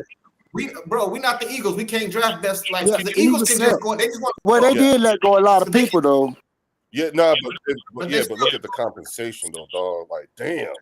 Y'all did let go. No, but you know the thing about it is, our need is best player available. We do need another receiver though, bro, because most teams they just prepare for CD, bro. And if they keep preparing for CD, bro, that's all they need to do. If we had somebody that's in that backfield that's scary, like Saquon Barkley, you see what I'm saying? Like, come on, man. CD gonna get those 101s. But if you put another wide receiver over there that's a killer like that, bro, come on. You can't just prepare for that like that. It ain't gonna be that easy, bro. That's all. We probably pick this up tomorrow. If Angry ain't doing that, we'll jump back on, bro. Okay. And we'll pick it up, bro. It's I'm about to go eat myself. It's 5 o'clock. Yeah, bro. Right-handed in the ball, I appreciate you guys, man. Well, shout out to you, Leo. Shout out to you. My man. In due time. All right, y'all have a good one. Leo. All right, bro. Y'all be easy. LA, appreciate you, man. All right, brother. Yeah. All right, y'all. We gotta go ahead and end this. Go ahead and end this real quick, man. Well, hey, do that. he done stuck behind. I saw you. Yeah, let's go ahead and end this, man. I'm hungry. and we ain't even get to the whole. Ted McMillan situation. I told you before we got on here, bro. The moment you say that in expectations, bro, it's gonna go. Yeah. I just. I told you that before we got on here. I just think the expectation is just a little bit too high for any quarterback coming in here. If the quarterback has to have 70% of the team's success load on the shoulders, no diddy, then there's a problem. And I think Cowboys Nation just relies on Dak Prescott way too much. But what you think? I agree. But Angry need a Snickers. Angry need a Snickers. Yeah, I need something, man. I'm hungry. But yeah, man, it's been a real one. We'll be back on tomorrow. Like I said, I'm trying to set it up with Stephen Gonzalez, the trailblazer for the hashtag Fire the GM Jerry mantra that everybody had just been hashtagging. So we're gonna try and get him on here tomorrow. Pick his brain, talk Cowboys talk. But until then, we up out of here. Peace. Yo, you know we gotta give facts over feeling. Angry Cowboys fan and sports junkie straight chilling. If you want that raw and uncut with them Cowboys facts, put your comment in the chat, cause you know we'll talk back. Leave the hating at the door and just chill with the vibe. And if you with it, hit the like button and subscribe. If facts over feeling, this is how it's designed. So buckle up, everybody, and enjoy the ride.